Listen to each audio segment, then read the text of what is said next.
ਵਾਹਿਗੁਰੂ ਜੀ ਕਾ ਖਾਲਸਾ ਵਾਹਿਗੁਰੂ ਜੀ ਕੀ ਫਤਿਹ। अस्सलाम वालेकुम आदाब बर्ड्स महा ਤੁਹਾਡੀ ਹੋਸਟ ਨੀਲਮ ਕੌਰ ਤੇ ਮੈਂ ਟੀਵੀ 84 ਦੇ ਸਾਰੇ ਦਰਸ਼ਕਾਂ ਤੇ ਸਰੋਤਿਆਂ ਨੂੰ ਜੀ ਆਇਆਂ ਕਹਿੰਦੀਆਂ ਪ੍ਰੋਗਰਾਮ ਸੱਚੋ ਸੱਚ ਵਿੱਚ ਜਿਹੜੇ ਇਸ ਪ੍ਰੋਗਰਾਮ ਨਾਲ ਦੇਸ਼ਾਂ ਵਿਦੇਸ਼ਾਂ ਤੋਂ ਜੁੜ ਚੁੱਕੇ ਨੇ। ਖਾਲਸਾ ਅਫੇਅਰ ਸੈਂਟਰ ਦੇ ਸੰਚਾਲਕ ਡਾਕਟਰ ਅਮਰਜੀਤ ਸਿੰਘ ਜੀ ਰੋਜ਼ਾਨਾ ਦੀ ਤਰ੍ਹਾਂ ਸਟੂਡੀਓ 'ਚ ਮੇਰੇ ਨਾਲ ਸ਼ਾਮਿਲ ਨੇ। ਆਓ ਉਹਨਾਂ ਨਾਲ ਗੱਲਬਾਤ ਕਰਕੇ ਅੱਜ ਦੇ ਆਮ ਇਸ਼ੂਜ਼ ਉੱਪਰ ਉਹਨਾਂ ਤੋਂ ਉਹਨਾਂ ਦੇ ਵਿਚਾਰ ਜਾਣਦੇ ਹਾਂ। जी राज साहब वाहिगुरू जी का खालसा वाहिगुरू जी की फतेह। हाँ जी नीलम कौर जी ਤੁਹਾਨੂੰ ਵੀ ਤੇ ਦੁਨੀਆ ਭਰ ਚ ਬੈਠੇ ਸਾਡੇ ਬਹੁਤ ਹੀ ਪਿਆਰੇ ਸੋਹਣੇ ਸਿਆਣੇ ਟੀਵੀ 84 ਦੇ ਦਰਸ਼ਕਾਂ ਨੂੰ ਵੀ ਵਾਹਿਗੁਰੂ ਜੀ ਕਾ ਖਾਲਸਾ ਵਾਹਿਗੁਰੂ ਜੀ ਕੀ ਫਤਿਹ ਤੇ ਸਾਡੇ ਬਹੁਤ ਹੀ ਪਿਆਰੇ ਮੁਸਲਮਾਨ ਭੈਣਾਂ ਭਰਾਵਾਂ ਨੂੰ अस्सलाम वालेकुम। जी राज साहब जी आनू प्रोग्राम सचो सच विच बहुत शुक्रिया। जी राज साहब ਅੱਜ 6 ਅਗਸਤ 2021 22 ਸਾਵਨ ਨਾਨਕ ਸ਼ਾਹੀ ਸੰਮਤ 553 ਦਾ ਦਿਨ ਹੈ ਤੇ ਰਾਜ ਸਾਹਿਬ ਪ੍ਰੋਗਰਾਮ ਸ਼ੁਰੂ ਕਰਨ ਤੋਂ ਪਹਿਲਾਂ ਅਸੀਂ ਆਪਣੇ ਦਰਸ਼ਕਾਂ ਤੇ ਸਰੋਤਿਆਂ ਨੂੰ ਹਮੇਸ਼ਾ ਤਰ੍ਹਾਂ ਦੱਸਿਓ ਵਿਊਅਰਸ ਜੇ ਤੁਸੀਂ ਹੱਕ ਸੱਚ ਇਨਸਾਫ ਤੇ ਪੈਰਾ ਦਿੰਦਾ ਇੱਕੋ ਇੱਕ ਚੈਨਲ ਟੀਵੀ 84 ਨੂੰ ਦੇਖਣਾ ਚਾਹੁੰਦੇ ਹੋ ਤਾਂ ਤੁਸੀਂ ਦੇਖ ਸਕਦੇ ਹੋ Spectrum cable, RCN cable, Bell Fibe cable in Canada, roku, Jadoo box, Oshawa, Facebook TV 84 ਦੀ ਐਪ ਰਾਹੀਂ online streaming and IP box ਤੇ ਤੁਸੀਂ ਟੀਵੀ 84 ਨੂੰ ਦੇਖ ਸਕਦੇ ਹੋ। ਵਿਊਅਰਸ ਜੇ ਤੁਸੀਂ ਟੀਵੀ 84 ਨਾਲ ਜਾਂ ਪ੍ਰੋਗਰਾਮ ਸੱਚੋ ਸੱਚ ਨਾਲ ਫੇਸਬੁੱਕ ਰਾਹੀਂ ਜੁੜੇ ਤਾਂ ਇਸ ਨੂੰ ਵੱਧ ਤੋਂ ਵੱਧ ਲਾਈਕ ਕਰੋ ਤੇ ਸ਼ੇਅਰ ਕਰੋ ਤੇ ਨਾਲ ਹੀ YouTube ਤੇ ਸਬਸਕ੍ਰਾਈਬ ਵੀ ਕਰੋ। ਇਹ ਵੀ ਦੱਸ ਦਿਓ ਕਿ ਤੁਸੀਂ ਟੀਵੀ 84 ਦੀ ਐਪ ਨੂੰ ਐਂਡਰੋਇਡ ਐਂਡ ਐਪ ਸਟੋਰ ਤੇ ਡਾਊਨਲੋਡ ਕਰਕੇ ਜੋ ਟੀਵੀ 84 ਦੀ ਲਾਈਵ ਸਟ੍ਰੀਮ ਹੈ ਉਸ ਨੂੰ ਤੁਸੀਂ 24 ਆਵਰਸ ਦੇਖ ਸਕਦੇ ਹੋ। ਵਿਊਅਰਸ ਹੁਣ ਅਸੀਂ ਆਪਣੇ ਪ੍ਰੋਗਰਾਮ ਦੀ ਸ਼ੁਰੂਆਤ ਕਰਨ ਜਾ ਰਹੇ ਹਾਂ। ਇਸ ਵੀਕ ਦਾ ਐਂਡ ਵਾਲਾ ਪ੍ਰੋਗਰਾਮ ਕਰਨ ਜਾ ਰਹੇ ਹਾਂ ਔਰ ਸਭ ਨੂੰ ਹੈਪੀ ਵੀਕਐਂਡ ਕਹਿੰਦੇ ਹਾਂ। ਸੋ ਆਸ ਕਰਦੇ ਹਾਂ ਕਿ ਤੁਹਾਡਾ ਜਿਹੜਾ ਵੀਕਐਂਡ ਹੈ ਉਹ ਬਹੁਤ ਹੀ ਵਧੀਆ ਗੁਜ਼ਰੇ।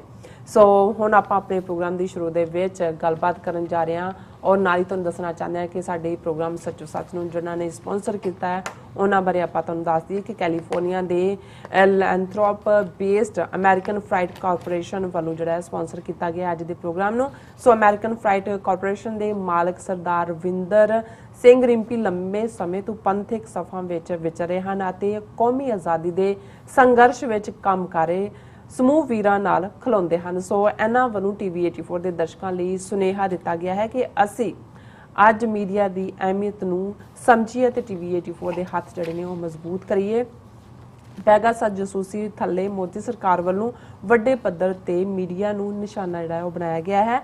ਜੇ ਅਸੀਂ ਹੁਣ ਮੌਕਾ ਨਾ ਸੰਭਾਲਿਆ ਤਾਂ ਆਉਣ ਵਾਲੇ ਸਮੇਂ ਵਿੱਚ ਨਤੀਜਿਆਂ ਲਈ ਅਸੀਂ ਖੁਦ ਜ਼ਿੰਮੇਵਾਰ ਹੋਵਾਂਗੇ। ਸੋ ਅੱਜ ਦੀ ਸਪਾਂਸਰਸ਼ਿਪ ਲਈ ਅਸੀਂ ਅਮਰੀਕਨ ਫਰਾਈਟ ਕਾਰਪੋਰੇਸ਼ਨ ਦੀ ਟੀਮ ਅਤੇ ਸਰਦਾਰ ਰਵਿੰਦਰ ਸਿੰਘ ਰਿੰਪੀ ਜੀ ਦਾ ਤਹਿ ਦਿਲ ਤੋਂ ਧੰਨਵਾਦ ਕਰਦੇ ਹਾਂ ਔਰ ਤੁਹਾਨੂੰ ਵੀ ਅਪੀਲ ਤੇ ਬੇਨਤੀ ਕਰਦੇ ਹਾਂ ਕਿ ਤੁਸੀਂ ਵੀ ਪ੍ਰੋਗਰਾਮ ਸੱਚੋ ਸੱਚ ਨੂੰ ਵੱਧ ਤੋਂ ਵੱਧ ਸਪਾਂਸਰ ਕਰੋ। ਸਪਾਂਸਰਸ਼ਿਪ ਲਈ ਤੁਸੀਂ ਸਾਨੂੰ ਕਾਲ ਕਰ ਸਕਦੇ ਹੋ 5166191984। ਤੁਸੀਂ ਸੇਮ ਨੰਬਰ ਤੇ ਸਾਨੂੰ WhatsApp ਕਰ ਸਕਦੇ ਹੋ। ਤੁਸੀਂ ਸਾਨੂੰ ਈਮੇਲ ਵੀ ਕਰ ਸਕਦੇ ਹੋ info@tv84.tv ਤੇ। ਸੋ ਵਿਊਅਰਸ ਹੁਣ ਅਸੀਂ ਆਪਣੇ ਪ੍ਰੋਗਰਾਮ ਦੇ ਸ਼ੁਰੂ ਦੇ ਵਿੱਚ ਆਪਾਂ ਗੱਲਬਾਤ ਕਰਾਂਗੇ ਪਹਿਲੇ ਸੈਗਮੈਂਟ ਦੇ ਵਿੱਚ ਭਾਰਤ ਦੇ ਹਵਾਲੇ ਨਾਲ ਕਿ ਅਕਸਰ ਕਿਹਾ ਜਾਂਦਾ ਹੈ ਕਿ ਸਪੋਰਟਸ ਦੇ ਮਾਮਲੇ ਵਿੱਚ ਸਿਆਸਤ ਨਹੀਂ ਹੋਣੀ ਚਾਹੀਦੀ। ਭਾਰਤ ਵਿੱਚ ਤਾਂ ਸਪੋਰਟਸ ਦੇ ਨਾਲ ਸਿਰਫ ਸਿਆਸਤ ਹੀ ਨਹੀਂ ਕੀਤੀ ਜਾਂਦੀ ਬਲਕਿ ਫਿਰਕੂ ਸਿਆਸਤ ਵੀ ਕੀਤੀ ਜਾਂਦੀ ਹੈ। ਸੋ ਟੋਕੀਓ ਓਲੰਪਿਕਸ ਨੂੰ ਲੈ ਕੇ ਅੱਜ ਕੱਲ੍ਹ ਕਾਫੀ ਕੁਝ ਖੰਗਾਲਿਆ ਜਾ ਰਿਹਾ ਹੈ। ਭਾਰਤੀ ਹਾਕੀ ਟੀਮ ਵੱਲੋਂ ਬ੍ਰੌਂਜ਼ ਮੈਡਲ ਜਿੱਤਣ ਅਤੇ ਵੂਮੈਨਜ਼ ਹਾਕੀ ਦੀ ਵਧੀਆ ਪਰਫਾਰਮੈਂਸ ਦੇ ਉੱਤੇ ਕਾਫੀ ਚਰਚਾ ਹੋ ਰਹੀ ਹੈ। ਸੋ ਮੈਨ ਹਾਕੀ ਦੀ ਟੀਮ ਵਿੱਚ ਅੱਧੇ ਤੋਂ ਜ਼ਿਆਦਾ ਜਿਹੜੇ ਖਿਡਾਰੀ ਨੇ ਉਹ ਪੰਜਾਬ ਨਾਲ ਸੰਬੰਧਿਤ ਸਿੱਖ ਹਨ। ਸੋ ਹਾਕੀ ਖੇਲ ਦੇ ਪਤਨ ਦੀ ਕਹਾਣੀ ਵੀ ਵਿਚਾਰੀ ਜਾ ਰਹੀ ਹੈ। ਇਸ ਸਭ ਦੇ ਚਲਦਿਆਂ ਅਸੀਂ ਵਿਚਾਰਾਂ ਕਰਾਂਗੇ ਕਿ ਕਿਵੇਂ ਫਿਰਕੂ ਸਾਜ਼ਿਸ਼ ਤਹਿਤ ਪੰਜਾਬ ਨੂੰ ਖਾਸ ਕਰ ਸਿੱਖਾਂ ਨੂੰ ਹਰ ਫੀਲਡ ਵਿੱਚ ਪਿੱਛੇ ਧੱਕਿਆ ਗਿਆ। ਸੋ ਇਸ ਬਾਰੇ ਆਪਾਂ ਵਿਚਾਰ ਚਰਚਾ ਕਰਨ ਜਾ ਰਹੇ ਹਾਂ। ਸੋ ਅਸੀਂ ਚਾਹਾਂਗੇ ਕਿ ਤੁਸੀਂ ਨਾਲ ਇਸੇ ਤਰ੍ਹਾਂ ਹੀ ਬਣੇ ਰਹਿਣਾ। ਦੇਖਣ ਸੁਣਨ ਲਈ ਤੁਹਾਡਾ ਸਭ ਦਾ ਬਹੁਤ ਬਹੁਤ ਸ਼ੁਕਰੀਆ। ਜੀ ਡਾਕਟਰ ਸਾਹਿਬ ਕੀ ਕਹਿਣਾ ਚਾਹੋਗੇ? ਦੇਖੋ ਸਭ ਤੋਂ ਪਹਿਲਾਂ ਅੱਜ ਦੇ ਸਪਾਂਸਰ ਵੀਰ ਰਵਿੰਦਰ ਸਿੰਘ ਰਿੰਪੀ ਜਿਹੜੇ ਲੈਥਰੋਪ ਬੇਸਡ ਨੇ ਅਮਰੀਕਨ ਫਲਾਈਟ ਕਾਰਪੋਰੇਸ਼ਨ ਸਫਲ ਟਰਾਂਸਪੋਰਟ ਜਿਹਦੇ 'ਚ ਉਹਨਾਂ ਦੀ ਸਿੰਘਣੀ ਸਾਹਿਬਾ ਵੀ ਉਹਨਾਂ ਦੇ ਨਾਲ ਸਹਿਯੋਗੀ ਹੁੰਦੇ ਨੇ ਰਨ ਕਰਦੇ ਨੇ ਉਹਨਾਂ ਬਾਰੇ ਤੁਸੀਂ ਮੈਂਸ਼ਨ ਕੀਤਾ। ਔਰ ਜਿਵੇਂ ਮੈਂ ਕੱਲ੍ਹ ਵੀ ਕਿਹਾ ਸੀ ਜਦੋਂ ਮੈਂ ਵੀਰ ਕੁਲਜੀਤ ਸਿੰਘ ਨਿੱਜਰ ਦਾ ਜ਼ਿਕਰ ਕੀਤਾ ਕਿ ਕੁਛ ਵੀਰ ਉਹ ਨੇ ਜਿਨ੍ਹਾਂ ਨੂੰ ਅਸੀਂ ਜਿੱਥੇ ਉਹਨਾਂ ਦੀ ਪੂਰੀ ਕਮਿਟਮੈਂਟ ਪੰਥ ਲਈ ਖਾਲਿਸਤਾਨ ਲਈ ਹੈ ਉੱਥੇ ਉਹਨਾਂ ਨੂੰ ਅਮਰੀਕਾ ਆ ਕੇ ਸੰਘਰਸ਼ ਕਰਦਿਆਂ ਔਡ ਜੌਬਸ ਤੋਂ ਸ਼ੁਰੂ ਕਰਕੇ ਕਾਮਯਾਬ ਕਾਰੋਬਾਰੀ ਬਣਦਿਆਂ ਦੇਖਿਆ। ਰਵਿੰਦਰ ਸਿੰਘ ਰਿੰਪੀ ਵੀ ਬਹੁਤ ਯੰਗ ਔਰ ਪੂਰਾ ਫੁੱਲ ਆਫ ਐਨਰਜੀ ਜਦੋਂ ਉਹ ਬੇਕਰਸਫੀਲਡ ਦੇ ਵਿੱਚ ਲੰਮਾ ਸਮਾਂ ਰਹੇ ਔਰ ਉਹਨਾਂ ਨੇ ਹਮੇਸ਼ਾ ਹੀ ਇਹੀ ਨਹੀਂ ਕਿ ਸਾਡੇ ਨਾਲ ਉਹਨਾਂ ਦਾ ਸਨੇਹ ਪਿਆਰ ਹੈ ਜਿਹੜੇ ਵੀ ਪੰਥ ਲਈ ਕੰਮ ਕਰਨ ਵਾਲੇ ਨੇ ਅੱਜ ਵੀ ਪੰਜਾਬ ਦੇ ਵਿੱਚ ਜਿਹੜੇ ਜੇਲ੍ਹਾਂ 'ਚ ਬੰਦ ਨੇ ਉਹਨਾਂ ਦੇ ਪਰਿਵਾਰਾਂ ਦੇ ਲਈ ਵੀ, ਔਰ ਜਿਹੜਾ ਵੀ ਕੋਈ ਆਵਾਜ਼ ਮਾਰੇ ਉਹ ਬਿਲਕੁਲ ਜਿਹੜਾ ਹੈ ਜਿਹਨੂੰ ਬਹੁਤ ਲਿਬਰਲੀ ਡੋਨੇਟ ਕਰਦੇ ਨੇ। ਬਹੁਤ ਸਾਰੇ ਪ੍ਰੋਜੈਕਟਸ ਨਾਲ ਜੁੜੇ ਹੋਏ ਨੇ। ਦਮਦਮੀ ਟਕਸਾਲ ਦੇ ਨਾਲ ਉਹਨਾਂ ਨੇ ਆਪਣੀ ਸ਼ੁਰੂਆਤ ਕੀਤੀ ਜਦੋਂ ਬਾਬਾ ਠਾਕਰ ਸਿੰਘ ਵੀ ਬੇਕਰਸਫੀਲਡ ਆਉਂਦੇ ਸੀ, ਇਹਨਾਂ ਦੇ ਕੋਲ ਠਹਿਰਦੇ ਸੀ ਜੀ। ਲੇਕਿਨ ਇਸ ਬਾਰੇ ਕੋਈ ਦੋ ਰਾਵਾਂ ਨਹੀਂ ਨੇ ਕਿ ਇਹ ਉਹਨਾਂ ਵੀਰਾਂ ਚੋਂ ਨੇ ਜਿਹੜੇ ਇਹ ਸਮਝਦੇ ਨੇ ਕਿ ਪੰਥ ਦੀ ਚੜ੍ਹਦੀ ਕਲਾ ਲਈ ਕੌਣ ਕੰਮ ਕਰ ਰਿਹਾ। ਇਹ ਜਥੇਬੰਦੀਆਂ ਦੇ ਦਾਇਰੇ 'ਚ ਹਾਲਾਂਕਿ ਸਿੱਖ ਯੂਥ ਆਫ ਅਮਰੀਕਾ ਦੇ ਨਾਲ ਪੂਰੇ ਤੌਰ ਤੇ ਜੁੜੇ ਹੋਏ ਨੇ। ਸਟਾਕਟਨ ਗੁਰਦੁਆਰਾ ਸਾਹਿਬ ਦੇ ਨਾਲ ਜਿਹੜੇ ਨੇ ਉਹਨਾਂ ਦੇ ਵੀ ਹਮੇਸ਼ਾ ਸਨੇਹ ਪਿਆਰ ਹੈ ਔਰ ਉਹਦੇ 'ਚ ਐਕਟਿਵ ਵੀ ਹੁੰਦੇ ਨੇ। ਹੁਣ ਲੈਥਰੋਪ ਬੇਸਡ ਨੇ ਔਰ ਉਹਨਾਂ ਦੀ ਹਮੇਸ਼ਾ ਹੀ ਸਾਡੇ ਪ੍ਰਤੀ ਜਿੱਥੇ ਨਿੱਜੀ ਤੌਰ ਤੇ ਛੋਟੇ ਭਰਾਵਾਂ ਵਾਂਗ ਪਿਆਰ ਕਰਦੇ ਨੇ, ਉੱਥੇ ਖਾਲਿਸਤਾਨ ਅਫੇਅਰ ਸੈਂਟਰ ਦੇ ਵੇਲੇ ਵੀ ਔਰ ਹੁਣ ਜਦੋਂ ਦਾ ਅਸੀਂ TV 84 ਪਿਛਲੇ ਲਗਭਗ 9 ਸਾਲ ਤੋਂ ਸ਼ੁਰੂ ਕੀਤਾ ਹੈ, ਉਹ ਲਿਬਰਲੀ ਡੋਨੇਟ ਕਰਦੇ ਨੇ। ਔਰ ਜਦੋਂ ਥੋੜਾ ਬਹੁਤ ਕਮਜ਼ੋਰ ਵੀ ਹੋਏ ਆਰਥਿਕ ਪੱਖੋਂ, ਉਦੋਂ ਵੀ ਉਹਨਾਂ ਨੇ ਕਿਹਾ ਜੀ ਨਹੀਂ ਸਾਨੂੰ ਥੋੜਾ ਜਿਹਾ ਵਕਤ ਦਿਓ, ਅਸੀਂ ਜਿਹੜਾ ਉਹ ਮਦਦ ਕਰਾਂਗੇ ਔਰ ਉਹਨਾਂ ਨੇ ਲਿਬਰਲੀ ਡੋਨੇਟ ਕੀਤਾ। ਸੋ ਅਸੀਂ ਵੀਰ ਰਵਿੰਦਰ ਸਿੰਘ, ਉਹਨਾਂ ਦਾ ਵੈਸੇ ਫੇਸਬੁੱਕ ਤੇ ਤਾਂ ਨਾਲ ਧਾਲੀਵਾਲ ਲਿਖਿਆ ਜੀ, ਪਰ ਮੈਂ ਤਾਂ ਹਮੇਸ਼ਾ ਨਿਕਨੇਮ ਉਹਨਾਂ ਦਾ ਰਿੰਪੀ ਹੈ। ਔਰ ਕਿਉਂਕਿ ਜਦੋਂ ਉੱਥੇ ਵੀ ਹੁੰਦਾ ਹੈ ਰਿੰਪੀ ਤੇ ਰਿੰਪਲ, ਕੁਲਜੀਤ ਸਿੰਘ ਨਿੱਜਰ ਉਹਨਾਂ ਦਾ ਨਿਕਨੇਮ ਰਿੰਪਲ ਹੈ। ਸੋ ਇਹਨਾਂ ਨੂੰ ਕੱਲਾ ਜੇ ਰਵਿੰਦਰ ਕਰਕੇ ਪੁੱਛੋ ਤਾਂ ਸ਼ਾਇਦ ਬਹੁਤੇ ਦੱਸ ਨਾ ਸਕਣ, ਰਿੰਪੀ ਕਰਕੇ ਹਰ ਇੱਕ ਨੂੰ ਪਤਾ ਹੈ। ਸੋ ਹਰ ਇੱਕ ਦੇ ਅਜ਼ੀਜ਼ ਨੇ ਔਰ ਹਮੇਸ਼ਾ ਹੀ ਖੁਸ਼ ਰਹਿਣ ਵਾਲੇ, ਹਰ ਜਿਹੜਾ ਸੀਰੀਅਸ ਹਾਲਤ ਦੇ ਵਿੱਚ ਵੀ ਖੁੱਲ ਕੇ ਹੱਸ ਕੇ ਸਭ ਨੂੰ ਹਸਾ ਦੇਣ ਵਾਲਾ ਉਹਨਾਂ ਦਾ ਸੁਭਾਅ ਹੈ। ਅਸੀਂ ਉਹਨਾਂ ਦਾ ਸ਼ੁਕਰੀਆ ਅਦਾ ਕਰਦੇ ਹਾਂ। ਅਸੀਂ ਇੱਕ ਗਲਤੀ ਵੀ ਕਬੂਲਦੇ ਹਾਂ ਕਿ ਕੱਲ ਦਾ ਦਿਨ ਹਾਲਾਂ ਮੇਰੇ ਮਾਈਂਡ ਦੇ ਵਿੱਚ ਵੀ ਸੀ, ਕਈ ਵਾਰ ਜਦੋਂ ਤੁਸੀਂ ਪੈਨ ਡਾਊਨ ਨਾ ਕਰੋ ਤੇ ਗੱਲ ਭੁੱਲ ਵੀ ਜਾਂਦੀ ਹੈ।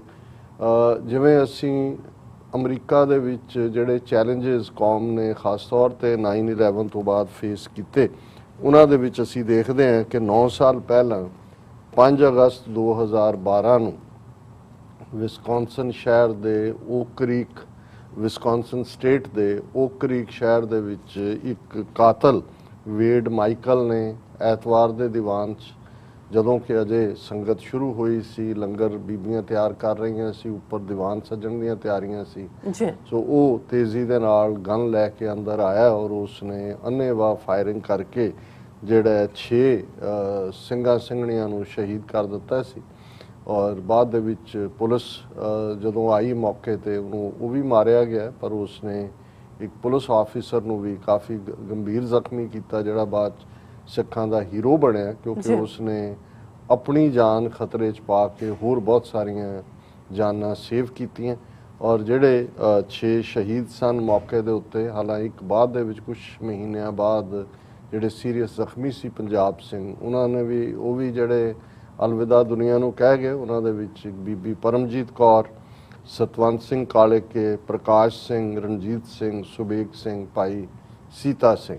ਔਰ ਕੱਲ ਉਹਨਾਂ ਦੀ ਯਾਦ ਦੇ ਵਿੱਚ ਜਿਹੜਾ ਹੈ ਉਹ ਜਿੱਥੇ ਉਹਨਾਂ ਨੂੰ ਟ੍ਰਿਬਿਊਟਸ ਦਿੱਤੀਆਂ ਗਈਆਂ, 9 ਸਾਲ ਪਹਿਲਾਂ ਇਹ ਵਾਕਿਆ ਹੁੰਦਾ, ਉੱਥੇ ਨਾਲ ਦੀ ਨਾਲ ਈਵਨ ਜਿਹੜੀ ਕੋ-ਚੇਅਰ ਨੇ ਕਾਂਗਰੈਸ਼ਨਲ ਸਿੱਖ ਕਾਕਸ ਦੇ ਮਿਸਟਰ ਗਰਮੰਡੀ, ਉਹਨਾਂ ਨੇ ਜਿਹੜਾ ਕੱਲ ਟ੍ਰਿਬਿਊਟ ਵੀ ਦਿੱਤਾ ਔਰ ਉਹਦੇ 'ਚ ਉਹਨਾਂ ਨੇ ਕਿਹਾ ਕਿ ਵੀ ਮੈਂ ਹਮੇਸ਼ਾ ਹੀ ਕੋ-ਚੇਅਰ ਕਾਂਗਰੈਸ਼ਨਲ ਸਿੱਖ ਕਾਕਸ ਹੋਣ ਦੇ ਨਾਤੇ ਜੋ 9 ਸਾਲ ਪਹਿਲਾਂ ਇਹ ਨਫ਼ਰਤ ਦੇ ਥੱਲੇ ਖੂਨ ਦੀ ਹੋਲੀ ਖੇਡੀ ਗਈ, ਇਸ ਨੂੰ ਮੈਂ ਕੰਡੈਮ ਵੀ ਕਰਦਾ ਔਰ ਹਮੇਸ਼ਾ ਹੀ ਉਹਨਾਂ ਨੇ ਕਿਹਾ ਕਿ ਵੀ ਮੈਂ ਜਿਹੜਾ ਡਿਸਆਰਮ ਹੇਟ ਐਕਟ ਜਿਹੜਾ ਉਹ ਉਹਦਾ ਕੋ ਸਪਾਂਸਰ ਵੀ ਹੈ। ਸਿੱਖ ਕੌਮ ਦੇ ਨਾਲ ਉਹਨਾਂ ਨੇ ਯਕਜਹਿਤੀ ਦਾ ਇਜ਼ਹਾਰ ਕੀਤਾ। ਇਸੇ ਤਰ੍ਹਾਂ ਹੋਰ ਵੀ ਬਹੁਤ ਸਾਰਿਆਂ ਵੱਲੋਂ ਟ੍ਰਿਬਿਊਟਸ ਆਈਆਂ ਨੇ ਔਰ ਮੈਂ ਆਪਣੀ ਟੈਕਨੀਕਲ ਟੀਮ ਨੂੰ ਕਹਾਂਗਾ ਕਿ ਜੇ ਉਹਨਾਂ ਨੇ ਕਿਉਂਕਿ ਇਹ ਇੱਕ ਸਿੰਬੋਲਿਜ਼ਮ ਹੁੰਦਾ ਹੈ ਔਰ ਮੈਂ ਸਮਝਦਾ ਕਿ ਇਹ ਇੱਕ ਬੜਾ ਬੇਸ਼ੱਕ ਦੁਖਦਾਈ ਵਾਕਿਆ ਸੀ। ਉਸ ਵੇਲੇ ਪ੍ਰੈਜ਼ੀਡੈਂਟ ਓਬਾਮਾ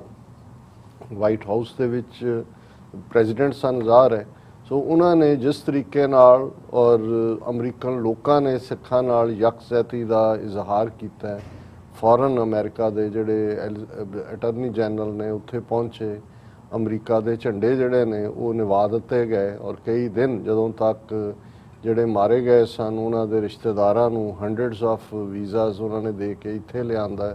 ਸਟੇਟ ਆਨਰ ਦੇ ਨਾਲ ਸਾਰਾ ਅਮਰੀਕਾ ਇਵੇਂ ਸੀ ਜਿਵੇਂ ਸਿੱਖਾਂ ਦੇ ਨਾਲ ਉਹ ਖਲੋਤਾ ਹੈ। ਔਰ ਪ੍ਰੈਜ਼ੀਡੈਂਟ ਓਬਾਮਾ ਨੇ ਵੀ ਆਪਣੇ ਮੈਸੇਜ ਕਿਹਾ ਸੀ ਕਿ ਜੇ ਇੱਕ ਪਵਿੱਤਰ ਰਿਲੀਜੀਅਸ ਥਾਂ ਤੇ ਸਿੱਖ ਹੋਣ ਕਰਕੇ ਜਿਹੜਾ ਹੈ ਇਸ, ਕਿਉਂਕਿ ਜਿਹੜਾ ਮਾਰਨ ਵਾਲਾ ਸੀ ਮਾਈਕਲ ਵੇਡ ਮਾਈਕਲ, ਉਹ ਵਾਈਟ ਸੁਪਰਾਮੈਸਿਸਟ ਸੀ, ਗੋਰਾ ਜਿਹੜਾ ਨਸਲਵਾਦ ਯਕੀਨ ਰੱਖਣ ਵਾਲਾ। ਤਾਂ ਉਹਨੇ ਪ੍ਰੈਜ਼ੀਡੈਂਟ ਓਬਾਮਾ ਨੇ ਕਿਹਾ ਸੀ ਕਿ ਅੱਜ ਸਾਰਾ ਅਮਰੀਕਾ ਸਿੱਖ ਹੈ। ਔਰ ਬਾਅਦ ਦੇ ਵਿੱਚ ਵੀ ਮੈਂ ਅਕਸਰ ਇਹ ਜ਼ਿਕਰ ਹਰ ਸਾਲ ਕਰਦਾ ਕਿ ਜਿਵੇਂ ਕਾਮਨ ਅਮਰੀਕਨਸ ਨੇ ਥਾਂ ਥਾਂ ਟ੍ਰਿਬਿਊਟਸ ਦਿੱਤੀਆਂ, ਨੈਸ਼ਨਲ ਇੰਟਰਨੈਸ਼ਨਲ ਮੀਡੀਆ ਲਗਾਤਾਰ ਕਵਰੇਜ ਕਰਦਾ ਰਿਹਾ, ਹਜ਼ਾਰਾਂ ਲੋਕ ਜਿਹੜੇ ਨੇ ਉਹ ਕਨਵਰਜ ਕੀਤੇ। ਮੈਂ ਕੁਦਰਤੀ ਯੂਨਾਈਟਿਡ ਸਿੱਖਸ ਵੱਲੋਂ ਇੱਕ ਯੂਥ ਕੈਂਪ ਦੇ ਵਿੱਚ ਪਾਰਟਿਸਿਪੇਟ ਕਰਨ ਦੇ ਲਈ ਮਿਸ਼ੀਗਨ ਗਿਆ ਹੋਇਆ ਸੀ। ਅਸੀਂ ਡਰਾਈਵ ਕਰਕੇ ਅਗਲੇ ਦਿਨ ਉੱਥੇ ਪਹੁੰਚੇ ਤੇ ਉਹ ਦੇਖਣਿਆ ਹੀ ਬਣਦਾ ਸੀ ਕਿ ਭਾਈ ਉੱਥੇ ਜਿਹੜਾ ਦੇ ਮਾਰੇ ਗਏ ਜੀ, ਉਹਨਾਂ ਨੇ ਵੀ ਨਫ਼ਰਤ ਨਹੀਂ ਦਿਖਾਈ, ਲੰਗਰ ਚੱਲ ਰਿਹਾ ਹੈ। ਔਰ ਜਿਹੜੇ ਲੋਕ ਆਉਂਦੇ ਸੀ ਉਹ ਕਹਿੰਦੇ ਸੀ ਕਿ ਵੀ ਇਹ ਲੱਗਦਾ ਨਹੀਂ ਹੈ ਵੀ ਇੰਨਾ ਵੱਡਾ ਕ੍ਰਾਈਮ ਸੀਨ ਜਿੱਥੇ ਹੋਇਆ ਹੋਏ ਉੱਥੇ ਇੰਨੀ ਪੀਸ, ਇੰਨੀ ਟ੍ਰੈਂਕੁਇਲਿਟੀ ਔਰ ਕੋਈ ਰਿਵੈਂਜ, ਕੋਈ ਨੈਗੇਟਿਵਿਟੀ ਦੀ ਗੱਲ ਨਹੀਂ ਹੈ। ਔਰ ਉਸ ਬੇਸ਼ੱਕ ਇਹ 6 ਕੀਮਤੀ ਜਾਨਾਂ ਗਈਆਂ, ਪਰ ਉਹਨਾਂ ਨੇ ਆਪਣੀਆਂ ਕੁਰਬਾਨੀਆਂ ਦੇ ਨਾਲ ਜਿਹੜਾ ਜਿਵੇਂ ਸਿੱਖ ਧਰਮ ਦੀ ਗੱਲ ਦੁਨੀਆ ਤੱਕ ਪਹੁੰਚਾਈ। ਅਮਰੀਕਾ ਦੇ ਵਿੱਚ ਜਿੰਨੀ ਅਵੇਅਰਨੈਸ ਹੋਈ, ਹਾਲਾਂਕਿ ਇਹ ਨਹੀਂ ਹੈ ਵੀ ਹੇਟ ਕ੍ਰਾਈਮ ਘਟ ਗਏ ਨੇ, ਲਗਾਤਾਰਤਾ ਨਾਲ ਅਸੀਂ ਦੇਖ ਰਹੇ ਹਾਂ ਪਿਛਲੇ ਸਮੇਂ ਦੇ ਵਿੱਚ ਫੈਡੈਕਸ ਫੈਸਿਲਿਟੀ ਦੇ ਵਿੱਚ ਕਿਵੇਂ ਇੰਡੀਆਨਾ ਦੇ ਵਿੱਚ ਵੀ ਇਸ ਕਿਸਮ ਦਾ ਵਾਕਿਆ ਹੁੰਦਾ ਹੈ।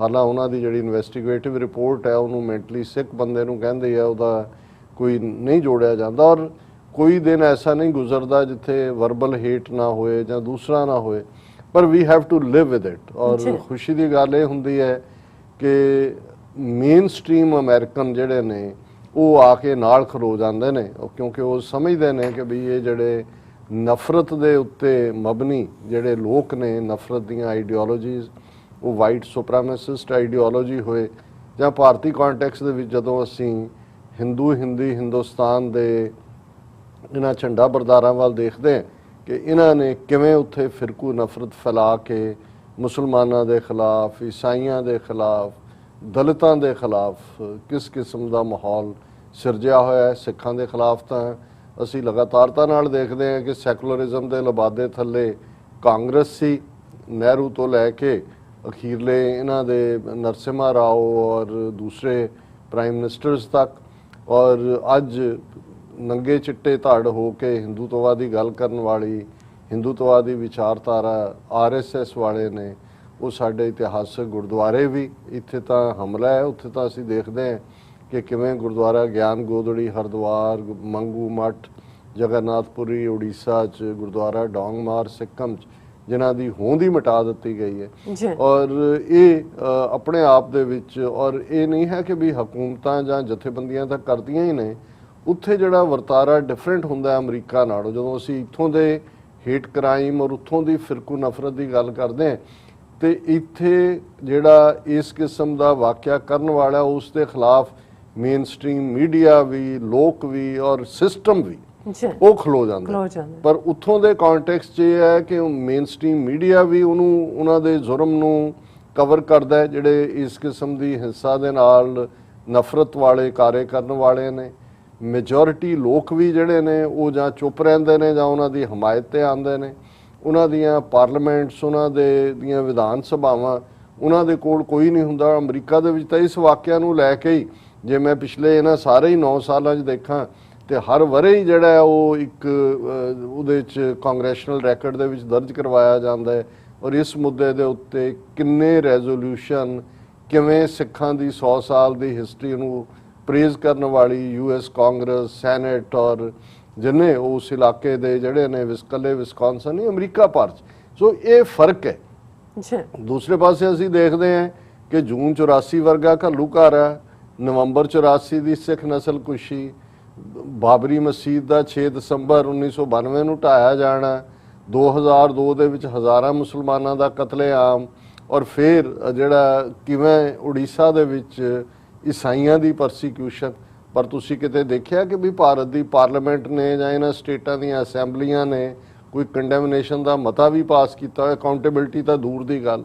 ਈਵਨ ਨਵੰਬਰ 84 ਦੀ ਸਿੱਖ ਨਸਲਕੁਸ਼ੀ, ਜਿੱਥੇ ਕੱਲ ਹੀ ਦਿੱਲੀ ਦੇ ਵਿੱਚ 8 ਤੋਂ 10 ਹਜ਼ਾਰ ਸਿੱਖ ਜਿਹੜੇ ਨੇ ਉਹ ਕੋਹ ਕੇ ਮਾਰੇ ਜਾਂਦੇ ਨੇ, ਜਿਉਂਦੇ ਸਾੜੇ ਜਾਂਦੇ ਨੇ, ਲੇਕਿਨ ਕੋਈ ਕੰਡੈਮਨੇਸ਼ਨ ਜਾਂ ਕੋਈ ਰੈਜ਼ੋਲੂਸ਼ਨ ਅਕਾਊਂਟੇਬਿਲਟੀ ਦਾ ਅਸੀਂ ਹਰ ਰੋਜ਼ ਗੱਲ ਕਰਦੇ ਹਾਂ ਕਿ 37 ਸਾਲ ਬੀਤਣ ਬਾਅਦ ਵੀ ਉਹੀ ਲੋਕ ਉੱਥੇ ਹੀ ਬੈਠੇ ਨੇ, ਕੁਝ ਮਰ ਗਏ, ਕੁਝ ਜਿਹੜੇ ਨੇ ਉਹ ਮਰ ਜਾਣਗੇ, ਲੇਕਿਨ ਜਿਹੜਾ ਹੈ ਉਹ ਕੋਈ ਇਨਸਾਫ ਨਾਂ ਦੀ ਕੋਈ ਚੀਜ਼ ਨੇੜੇ ਤੇੜੇ ਨਹੀਂ ਹੈ। ਔਰ ਅਸੀਂ ਇਹ ਸਮਝਦੇ ਹਾਂ ਕਿ ਇਹ ਇੱਕ ਜਿੱਥੇ ਸਾਡੇ ਲਈ ਇੰਪੋਰਟੈਂਟ ਵੀ ਹੈ ਕਿ ਜਦੋਂ ਅਸੀਂ ਓਕ ਕ੍ਰੀਕ ਦਾ ਜ਼ਿਕਰ ਅੱਜ ਕਰ ਰਹੇ ਉਹ ਉਸ ਦਿਨ ਨੂੰ ਯਾਦ ਕਰਨਾ ਵੀ ਹੈ, ਇਹਨਾਂ 6 ਪਵਿੱਤਰ ਰੂਹਾਂ ਨੂੰ ਵੀ ਜਿਨ੍ਹਾਂ ਨੇ ਆਪਣੀਆਂ ਕੁਰਬਾਨੀਆਂ ਦੇ ਨਾਲ ਜਿਹੜਾ ਹੈ ਉਹ ਆਪਣੇ ਧਰਮ ਔਰ ਸਰਬੱਤ ਦੇ ਭਲੇ ਦੇ ਇਸ ਸਿੱਖ ਮਜ਼ਹਬ ਨੂੰ ਜਿਹੜਾ ਦੁਨੀਆ ਦੇ ਵਿੱਚ ਹਾਈਲਾਈਟ ਵੀ ਕਰਵਾਇਆ। ਕਈ ਵਾਰ ਜਿਹੜੀ ਗੱਲ ਜ਼ਬਾਨੀ ਨਹੀਂ ਕੋਈ ਸਮਝ ਸਕਦਾ, ਆਪਣਾ ਖੂਨ ਡੋਲ ਕੇ ਹੀ ਸਮਝਾਈ ਜਾਂਦੀ ਹੈ। ਸੋ ਅਸੀਂ ਅਗੇਨ ਇਹਨਾਂ ਸਾਰਿਆਂ ਨੂੰ ਹੀ ਜਿਹੜਾ ਹੈ ਉਹ ਸ਼ਰਧਾ ਦੇ ਫੁੱਲ ਭੇਟ ਕਰਦੇ ਹਾਂ।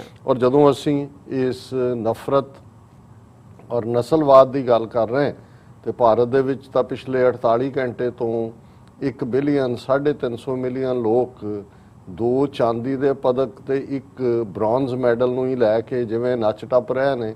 ਅੱਜ ਇੱਕ ਕੈਨੇਡਾ ਦੀ ਸਵਿਮਰ ਕੁੜੀ ਜਿਹਨੇ ਕੱਲੀ ਨੇ 7 ਮੈਡਲ ਜਿੱਤੇ ਨੇ, ਤੇ ਮੈਂ ਕਹਿ ਰਿਹਾ ਸੀ ਆਪਣੇ ਇੱਕ ਮਿੱਤਰ ਨੂੰ, ਮੈਂ ਕਿਹਾ ਜੀ ਹਾਲ ਦੇਖ ਲਓ ਇਹਨਾਂ ਦਾ ਕੀ ਹੈ। ਪਰ ਇਸ ਸਾਰੇ ਦੇ ਚਲਦੇ ਆ ਜਿੱਥੇ ਤੁਸੀਂ ਫਿਰਕੂ ਨਫ਼ਰਤ ਅਸੀਂ ਆਮ ਡੇ ਟੂ ਡੇ ਜ਼ਿੰਦਗੀ ਦੇ ਵਿੱਚ ਉਹਨਾਂ ਦੇ ਸਿਆਸੀ ਢਾਂਚੇ 'ਚ ਉਸ ਸਿਸਟਮ ਦੇ ਦੇਖਦੇ ਹਾਂ, ਔਰ ਸਪੋਰਟਸ ਨੂੰ ਲੈ ਕੇ, ਹਾਲਾਂ ਸਪੋਰਟਸ ਐਂਡ ਪੋਲਿਟਿਕਸ ਇਹ ਇੱਕ ਬੜਾ ਬ੍ਰੌਡਰ ਵਿਸ਼ਾ ਹੈ ਔਰ ਕਦੇ ਦੁਨੀਆ ਦੇ ਵਿੱਚ ਇਹ ਨਹੀਂ ਹੈ ਕਿ ਸਪੋਰਟਸ ਦੇ ਨਾਲ ਪੋਲਿਟਿਕਸ ਨਹੀਂ ਜੁੜੀ ਹੁੰਦੀ, ਲੇਕਿਨ ਇਹ ਇਸ ਦਾ ਆਗਾਜ਼ ਵੀ ਇੱਕ ਜ਼ਮਾਨਾ ਸੀ ਜਦੋਂ ਅਸੀਂ ਓਲੰਪਿਕ ਦੀ ਸ਼ੁਰੂਆਤ ਦੇਖਦੇ ਹਾਂ, ਫਿਰ ਇਸ ਦਾ ਸਬੰਧ ਜਾ ਕੇ ਯੂਨਾਨ ਦੇ ਨਾਲ ਜੁੜਦਾ ਹੈ, ਗ੍ਰੀਸ ਦੇ ਨਾਲ ਜੁੜਦਾ ਹੈ।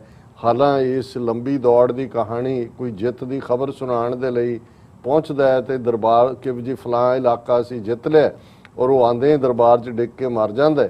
ਉਸ ਤੋਂ ਜਿਹੜੀ ਹੈ ਓਲੰਪਿਕ ਮਿਸਾਲ ਦੀ ਕਹਾਣੀ ਸ਼ੁਰੂ ਹੋਈ। ਓਲੰਪਿਕ ਖੇਡਾਂ ਵੀ ਗ੍ਰੀਸ ਨਾਲ ਜੁੜੀਆਂ ਹੋਈਆਂ ਨੇ। ਇੱਕ ਵੱਖਰੀ ਗੱਲ ਇਹੀ ਹੈ, ਇਸ ਲਈ ਓਲੰਪਿਕ ਜਿਹੜੀ ਹਰ 4 ਸਾਲ ਬਾਅਦ ਹੁੰਦੀ ਹੈ ਉਹਦੀ ਮਿਸਾਲ ਨੂੰ ਲੈ ਕੇ ਐਤਕੀ ਤਾਂ ਕੋਵਿਡ-19 ਦੇ ਚੱਲਦੇ ਆ ਬੜੇ ਮਹਿਦੂਦ ਜੇ ਅੰਦਾਜ਼ ਦੇ ਵਿੱਚ ਟੋਕੀਓ ਦੇ ਵਿੱਚ ਇਹ ਓਲੰਪਿਕਸ ਚੱਲ ਰਹੀਆਂ ਨੇ ਔਰ ਲੇਕਿਨ ਫਿਰ ਵੀ ਕਾਫੀ ਪਾਰਟਿਸਿਪੇਸ਼ਨ ਹੋਈ ਹੈ, ਕੋਈ ਵਿਰੋਧ ਲਾਈਨ ਨਹੀਂ ਹੈ। ਪਰ ਜਦੋਂ ਅਸੀਂ ਸਪੋਰਟਸ ਐਂਡ ਪੋਲਿਟਿਕਸ ਦੀ ਗੱਲ ਕਰਦੇ ਹਾਂ, ਉਹ ਵਕਤ ਵੀ ਸੀ ਜਦੋਂ ਕਿ ਸਾਊਥ ਅਫਰੀਕਾ ਵਰਗੇ ਮੁਲਕ ਦੇ ਵਿੱਚ ਅਪਾਰਥਾਈਡ ਸੀ, ਕਾਲਿਆਂ ਨੂੰ ਜਿਹੜਾ ਹੈ ਉਹ ਬਿਲਕੁਲ ਡੰਗਰਾਂ ਵਾਂਗ ਟ੍ਰੀਟ ਕੀਤਾ ਜਾਂਦਾ ਸੀ, ਸੈਪਰੇਟ ਸੈਟ ਆਫ ਲਾਜ਼ ਸੀ। ਔਰ ਉਦੋਂ ਇਹ ਗੱਲ ਦੀ ਸ਼ੁਰੂਆਤ ਵੀ ਹੋਈ ਕਿ ਭਾਈ ਜਿਹੜੇ ਮੁਲਕ ਜਿਹਦੇ 'ਚ ਸਾਊਥ ਅਫਰੀਕਾ ਸ਼ਾਮਲ ਹੋਏਗਾ, ਕੁਝ ਮੁਲਕਾਂ ਦਾ ਸੀ ਵੀ ਸਾਡੇ ਖਿਡਾਰੀ ਨਹੀਂ ਜਾਣਗੇ ਔਰ ਇਵੇਂ ਹੁੰਦਾ ਰਿਹਾ ਕਿ ਤਾਂ ਕਿ ਸਾਊਥ ਅਫਰੀਕਾ ਨੂੰ ਔਰ ਫਿਰ ਇਕਨੋਮਿਕਲ ਸੈਂਕਸ਼ਨਸ ਵੀ ਲੱਗੀਆਂ ਔਰ ਇਹ ਵੀ ਇੱਕ ਵੱਡਾ ਕਾਰਨ ਬਣਿਆ ਕਿ ਅਲਟੀਮੇਟਲੀ ਸਾਊਥ ਅਫਰੀਕਾ ਨੂੰ ਅਪਾਰਥਾਈਡ ਖਤਮ ਕਰਨ ਤੇ ਮਜਬੂਰ ਹੋਣਾ ਪਿਆ। ਇਸੇ ਤਰੀਕੇ ਨਾਲ ਜਦੋਂ ਅਸੀਂ ਟੋਕੀਓ ਓਲੰਪਿਕਸ ਦੀ ਅੱਜ ਗੱਲ ਕਰ ਰਹੇ ਹਾਂ ਤਾਂ ਫਿਰ ਹੁੰਦਾ ਹੈ ਜੀ ਭਾਰਤ ਦੀ ਪਰਫਾਰਮੈਂਸ 1984 ਦੇ ਵਿੱਚ 1984 'ਚ ਜਿਹੜਾ ਉਹ ਉਹਨਾਂ ਨੇ ਅਮਰੀਕਾ ਦੇ ਹਵਾਲੇ ਨਾਲ ਗੱਲ ਹੁੰਦੀ ਹੈ ਕਿ ਭਾਈ ਇੱਥੇ ਇੱਕ ਸਾਡੇ ਸਪੋਰਟਸਮੈਨ ਜਿਹੜੇ ਗੁਰਤੇਜ ਸਿੰਘ ਜਿਹੜੇ ਬਾਅਦ ਸਿੱਖ ਯੂਥ ਆਫ ਅਮਰੀਕਾ ਦੇ ਪ੍ਰੈਜ਼ੀਡੈਂਟ ਬਣੇ, ਉਹ ਐਜ਼ ਏ ਓਲੰਪਿਕ ਖਿਡਾਰੀ ਆਏ ਸੀਗੇ, ਸ਼ਾਇਦ ਡਿਸਕਸ ਥਰੋ ਉਹਨਾਂ ਦਾ ਸੀ।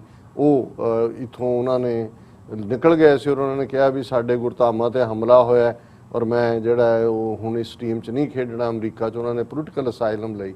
ਸੋ ਇਹ ਵੀ ਪਾਰਟ ਰਿਹਾ, ਜਿਵੇਂ ਹੁਣ ਵੀ ਇੱਕ ਬੈਲਾਰੂਸ ਦੀ ਜਿਹੜੀ ਪਲੇਅਰ ਹੈ ਉਸ ਨੇ ਵੀ ਡਿਫਲੈਕਟ ਕੀਤਾ, ਉਹਨੂੰ ਪੋਲੈਂਡ ਦੇ ਵਿੱਚ ਟੈਂਪਰੇਰੀ ਵੀਜ਼ਾ ਮਿਲਿਆ, ਹਾਲਾਂ ਉਹਨੇ ਕੋਚਿਸ ਦੇ ਉੱਤੇ ਲਾਇਆ, ਪਰ ਬੈਲਾਰੂਸ 'ਚ ਕੀ ਚੱਲ ਰਿਹਾ ਹੈ, ਕਿਵੇਂ ਉੱਥੇ ਰਸ਼ੀਆ ਕਰ ਰਿਹਾ, ਇਹ ਵੀ ਇੱਕ ਰੀਜ਼ਨ ਹੈ।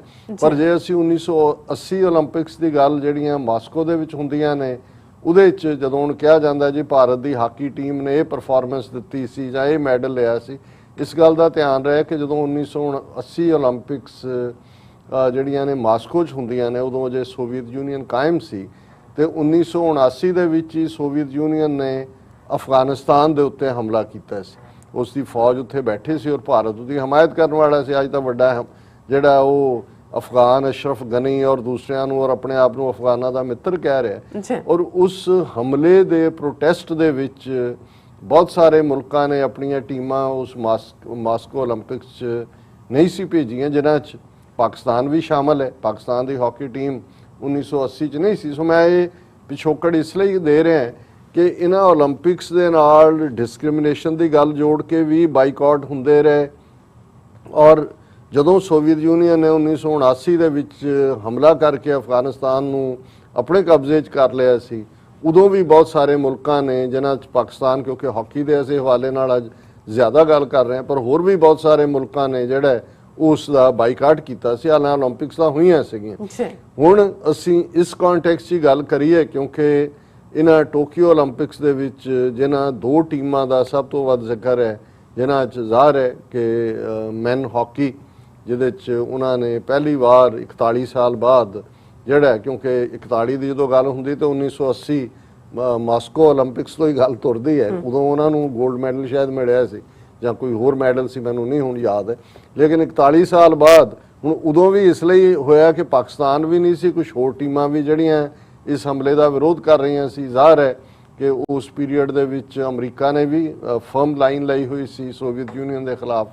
ਲੇਕਿਨ ਦੂਸਰੇ ਪਾਸੇ ਇਸ ਵਾਰ ਕਿਉਂਕਿ ਜਿਹੜੀ ਟੀਮ, ਕਿਉਂਕਿ 16 ਮੈਂਬਰ ਟੋਟਲ ਟੀਮ ਦੇ ਗਿਣੇ ਜਾਂਦੇ ਨੇ, ਹਾਲਾਂਕਿ ਖੇਡਣ ਵਾਲੇ ਤਾਂ 11 ਹੁੰਦੇ ਨੇ, ਉਹਨਾਂ ਨੂੰ ਜਿਹੜਾ ਉਹਨਾਂ ਦੇ ਵਿੱਚ ਆਲਮੋਸਟ 9 ਪਲੇਅਰ ਪੰਜਾਬ ਦੇ, ਔਰ ਉਹਨਾਂ 'ਚ ਜ਼ਾਹਰ ਹੈ ਸਿੱਖ, ਉਹਨਾਂ 'ਚ ਹੁਣ ਇਹ ਵੀ ਸਾਹਮਣੇ ਆਇਆ ਕਿ 3 ਪਲੇਅਰ ਜਿਹੜੇ ਨੇ ਉਹ ਇੱਕੋ ਹੀ ਪਿੰਡ ਦੇ ਮਿੱਠਾਪੁਰ ਔਰ ਉਹਦੇ ਨਾਲ ਲੱਗਦੇ ਇੱਕ ਪਲੇਅਰ ਖੁਸਰੋਪੁਰ ਹੈ ਜਲੰਧਰ 'ਚ, ਉਹਨਾਂ ਦੇ ਨੇ, ਔਰ ਇਸੇ ਤਰ੍ਹਾਂ 6 ਜਾਂ 7 ਪਲੇਅਰ ਅੰਮ੍ਰਿਤਸਰ ਜ਼ਿਲ੍ਹੇ ਨਾਲ ਸੰਬੰਧਿਤ ਨੇ। ਸੋ ਇਹ ਇੱਕ ਚਰਚਾ ਆਈ ਕਿ ਭਾਈ, ਔਰ ਜਿਨ੍ਹਾਂ ਨੇ ਦੇਖਿਆ ਕਿ ਭਾਈ ਉਹ ਹਰਸਿਮਰਨ ਸਿੰਘ ਹੋਏ, ਉਹ ਹਿਰਦੇ ਸਿੰਘ ਹੋਏ, ਜਾਂ ਇੱਕ ਮਨਪ੍ਰੀਤ ਸਿੰਘ ਹੋਏ, ਔਰ ਜਿਨ੍ਹਾਂ ਨੇ ਅੱਡ ਜਿਹੜਾ ਉਹ ਜਾ ਕੇ ਗੋਲ ਕੀਤੇ ਉਹਨਾਂ ਦੇ ਨਾਲ, ਜਦੋਂ ਸਾਰਿਆਂ ਦੇ ਔਰ ਜਿਨ੍ਹਾਂ ਦੇ ਖਿਲਾਫ ਇਹ ਮੈਚ ਚੱਲ ਰਿਹਾ ਸੀ ਉੱਥੇ ਉਹਨਾਂ ਦੀ ਸਕਰੀਨ ਦੇ ਉੱਤੇ ਸਿੰਘ ਹੀ ਚੱਲ ਰਿਹਾ ਸੀ। ਉਹਨਾਂ ਨੇ ਕਿਹਾ ਇਹ ਕੌਣ ਨੇ ਜਿਨ੍ਹਾਂ ਨੇ ਕੀਤਾ। ਸੋ ਜ਼ਾਹਰ ਹੈ ਕਿ ਵੀ ਜਿੱਥੇ ਸਿੱਖ ਪਲੇਅਰਸ ਦੀ ਔਰ ਦੂਸਰੀ ਹੋ ਰਹੀ ਹੈ, ਉੱਥੇ ਜ਼ਾਹਰ ਹੈ ਮੈਂ ਸਮਝਦਾ ਵੀ ਟੀਮ ਨੂੰ ਕ੍ਰੈਡਿਟ ਜਾਂਦਾ ਹੈ ਕਿ ਵੀ ਉਹਨਾਂ ਨੇ ਉਹਨਾਂ ਦੇ ਗੋਲਕੀਪਰ। ਔਰ ਦੂਸਰੀ ਚਰਚਾ ਵਿਮਨ ਹਾਕੀ ਦੀ ਹੈ ਕਿ ਜ਼ਾਹਰ ਹੈ ਭਾਵੇਂ ਉਹ ਜਦੋਂ ਕੱਲ ਮੈਚ ਹੁੰਦਾ ਉਹ ਲੂਜ਼ ਕਰ ਜਾਂਦੀਆਂ ਨੇ ਫਾਈਨਲੀ ਜਰਮਨ ਦੇ ਸਾਹਮਣੇ। ਜਰਮਨ ਨੇ ਮੈਨ ਹਾਕੀ 'ਚ ਵੀ ਉਹਨਾਂ ਨੇ ਲਿਆ, ਜਿਹੜਾ ਉਹਨਾਂ ਦੀ ਪਰਫਾਰਮੈਂਸ ਵਧੀਆ ਰਹੀ।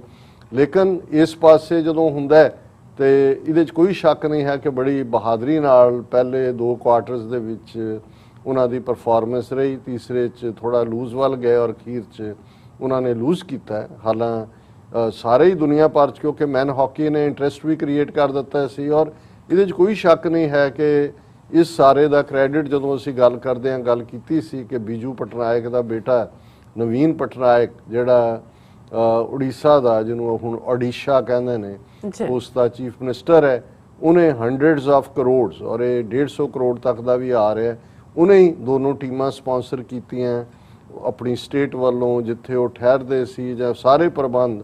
ਔਰ ਇਹ ਗੱਲ ਸ਼ਰਮ ਦੀ ਵੀ, ਅੱਜ ਕ੍ਰੈਡਿਟ ਲੈਣ ਨੂੰ ਤਾਂ ਹੁਣ ਪੰਜਾਬ ਤੇ ਹਰਿਆਣਾ ਉਹ ਜਿਹੜੇ ਨੇ ਉਹ ਕਰ ਰਹੇ ਨੇ। ਔਰ ਹਰਿਆਣੇ ਦੀਆਂ ਮੇਰੇ ਖਿਆਲ ਹੈ 7 ਜਾਂ 8 ਕੁੜੀਆਂ ਨੇ ਵਿਮਨ ਹਾਕੀ ਦੇ ਵਿੱਚ ਖੇਡੀਆਂ, ਜਿਨ੍ਹਾਂ 'ਚ 2 ਸਿੱਖ ਲੜਕੀਆਂ ਵੀ ਨੇ ਜਿਹੜੀਆਂ ਹਰਿਆਣੇ ਨਾਲ ਸੰਬੰਧਿਤ ਨੇ। ਲੇਕਿਨ ਅਸਲੀ ਕ੍ਰੈਡਿਟ ਫਿਰ ਉੱਥੇ ਵੀ ਜਾਂਦਾ ਹੈ ਜਿਹਨੂੰ ਅਸੀਂ ਗੱਲ ਕੀਤੀ ਕਿ ਭਾਈ ਜਿਹਨੇ, ਕਿਉਂਕਿ ਉਹ ਖੁਦ ਹਾਕੀ ਦਾ ਪਲੇਅਰ ਰਿਹਾ, ਨਵੀਨ ਪਟਨਾਇਕ ਸ਼ਾਇਦ ਗੋਲਕੀਪਰ ਸੀ।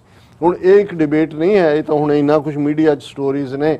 ਹੁਣ ਜਿਹੜਾ ਵਿਸ਼ਾ ਕਿ ਕਿਵੇਂ ਫਿਰਕੂਪੁਣਾ ਔਰ ਈਵਨ ਜ਼ਾਤਪੁਣਾ, ਔਰ ਇੱਕ ਕਹਾਣੀ ਜਿਹੜੀ ਆਲਮੋਸਟ ਸਾਰੇ ਮੇਨ ਸਟ੍ਰੀਮ ਮੀਡੀਆ 'ਚੋਂ ਨਿਕਲ ਕੇ ਇੰਟਰਨੈਸ਼ਨਲ ਮੀਡੀਆ 'ਚ ਵੀ ਆਈ, ਉਹ ਉਸ ਬੱਚੀ ਦੀ ਹੈ, ਵੰਦਨਾ ਕਟਾਰੀਆ, ਜਿਸ ਦਾ ਸੰਬੰਧ ਉੱਤਰਾਖੰਡ ਨਾਲ, ਦਲਿਤ ਪਰਿਵਾਰ ਨਾਲ ਸੰਬੰਧਿਤ।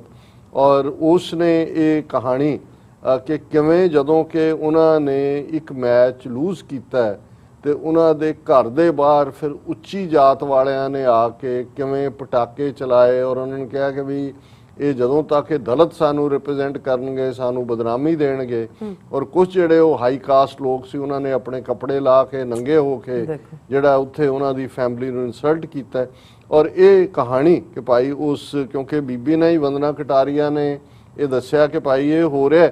ਫਿਰ ਇਸ ਸਾਰੇ ਦੇ ਚੱਲਦੇ ਆ ਇਸ ਗੱਲ ਨੇ ਵੀ ਇੰਟਰਨੈਸ਼ਨਲ ਬਟੋਰੀਆਂ ਖਬਰਾਂ। ਹਾਲਾਂ ਉਹਦੇ 'ਚ ਮੈਂ ਕੁਝ ਪੋਸਟ ਇਹ ਵੀ ਦੇਖੀਆਂ, ਉਹਨਾਂ ਨੇ ਕਿਹਾ ਕਿ ਵੀ ਸ਼ਰਮ ਕਰੋ ਹਿੰਦੂਓ, ਵੀ ਸਿੱਖ ਤਾਂ ਭਾਵੇਂ ਦੁਨੀਆ 'ਚ ਕਿਤੇ ਵੀ ਜਦੋਂ ਕੋਈ ਮਾਰਕਾ ਮਾਰਦਾ ਤਾਂ ਸਾਰੀ ਕੌਮ ਨਾਲ ਆ ਕੇ ਖਲੋ ਜਾਂਦੀ ਹੈ।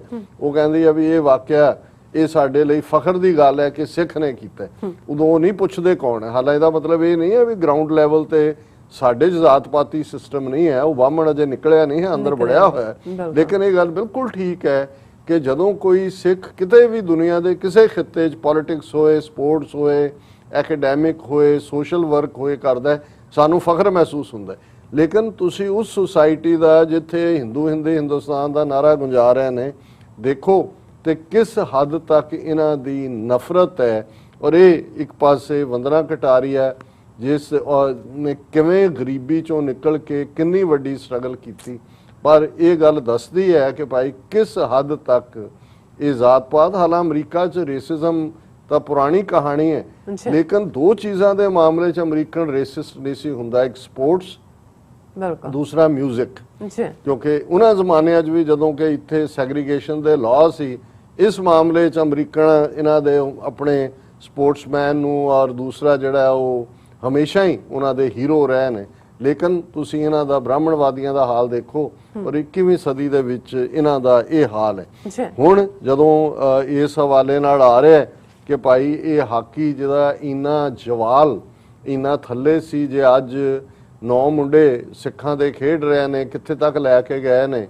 ਔਰ ਇਹ ਵੀ ਆ ਰਿਹਾ ਵੀ ਇਹ ਹੋਇਆ ਕੀ 1980 ਤੋਂ ਬਾਅਦ 1980 ਤੱਕ ਕੀ ਹੋਇਆ, ਔਰ ਇਹਦੇ 'ਚ ਹੁਣ ਬੀਤੇ ਦੀਆਂ ਕੁਛ ਜਿਹੜੀਆਂ ਘਟਨਾਵਾਂ, ਹਾਲਾਂ ਅਸੀਂ ਤਾਂ ਸਮਝਦੇ ਹੀ ਹਾਂ ਕਿ ਇਹਨਾਂ ਨੇ 47 ਤੋਂ ਬਾਅਦ ਹੀ ਇਹ ਮਿਥ ਲਿਆ ਸੀ ਕਿ ਸਿੱਖਾਂ ਨੂੰ ਖਾਸ ਕਰਕੇ ਪੰਜਾਬ ਨੂੰ ਆਮ ਕਰਕੇ ਨਾ ਇਹਨਾਂ ਨੂੰ ਇੰਡਸਟਰੀ ਦਿਓ, ਨਾ ਇਹਨਾਂ ਨੂੰ ਖੜੇ ਹੋਣ ਦਿਓ, ਸਪੋਰਟਸ ਵੀ ਪਿੱਛੇ ਧੱਕ ਦਿੱਤਾ। ਇੱਕ ਜ਼ਮਾਨਾ ਜਦੋਂ ਜੂੜਿਆਂ ਵਾਲੇ ਮੁੰਡੇ ਹੀ ਜਿਹੜੇ ਨੇ 8-9 ਪ੍ਰੋਮੀਨੈਂਟਲੀ ਖੇਡਦੇ ਹੁੰਦੇ ਸੀ। ਫਿਰ ਇਹ ਜਿਹੜਾ ਪਿਛਲੇ 41 ਸਾਲ ਦੇ ਵਿੱਚ ਜੋ ਹਾਲ ਇਹਨਾਂ ਦਾ ਹੋਇਆ, ਇੱਕ ਇਹਦਾ ਵੱਡਾ ਕਾਰਨ ਕਿ ਡੈਲੀਬਰੇਟਲੀ ਜਿਹੜਾ ਸਿੱਖ ਖਿਡਾਰੀਆਂ ਨੂੰ ਜਿਹੜਾ ਹਾਕੀ ਚੋਂ ਜਿਹੜੀ ਜ਼ਾਹਰ ਹੈ, ਇਹ ਤਾਂ ਨਹੀਂ ਹੈ ਕਿ ਹਾਕੀ ਕੋਈ ਸਾਡੀ ਧਰਤੀ 'ਚ ਪੈਦਾ ਹੋਈ, ਲੇਕਿਨ ਇਹਦਾ ਵੀ ਇੱਕ ਆਪਣੀ ਕਹਾਣੀ ਹੈ ਕਿ ਜਦੋਂ ਅੰਗਰੇਜ਼ ਉਹਨਾਂ ਹਾਕਮ ਸਨ ਉੱਥੋਂ ਦੇ, ਉਹਨਾਂ ਨੇ ਜਿੱਥੇ ਜਿੱਥੇ ਅੰਗਰੇਜ਼ ਛਾਉਣੀਆਂ ਸੀ ਉੱਥੇ ਨਾਲ ਗਰਾਊਂਡ ਕ੍ਰੀਏਟ ਕੀਤੇ, ਔਰ ਜਿਹੜੇ ਉਹਨਾਂ ਗਰਾਊਂਡਸ ਦੇ ਨਾਲ ਲੱਗਦੇ ਪਿੰਡ ਸੀ, ਬਹੁਤ ਸਾਰੇ ਉਹਨਾਂ ਪਿੰਡਾਂ ਨੇ ਕੰਟੋਨਮੈਂਟ ਲਈ ਵੀ ਜ਼ਮੀਨ ਦਿੱਤੀ, ਔਰ ਇਹ ਵੀ ਉਹਨਾਂ ਦੇ ਨਾਲ ਐਗਰੀਮੈਂਟ ਕੀਤਾ ਵੀ ਇਹ ਗਰਾਊਂਡ ਸਾਡੇ ਬੱਚੇ ਵੀ ਉਹਨੂੰ ਯੂਜ਼ ਕਰ ਸਕਦੇ ਨੇ। ਹੁਣ ਇਹੀ ਹੈ ਕਈ ਪੁੱਛਣਗੇ ਜੀ ਸੰਸਾਰਪੁਰ ਹਾਕੀ ਦੀ ਨਰਸਰੀ ਕਿਵੇਂ ਬਣ ਗਿਆ, ਜਾਂ ਅੱਜ ਮਿੱਠਾਪੁਰ ਦੇ 3 ਖਿਡਾਰੀ ਕਿਉਂ ਨੇ।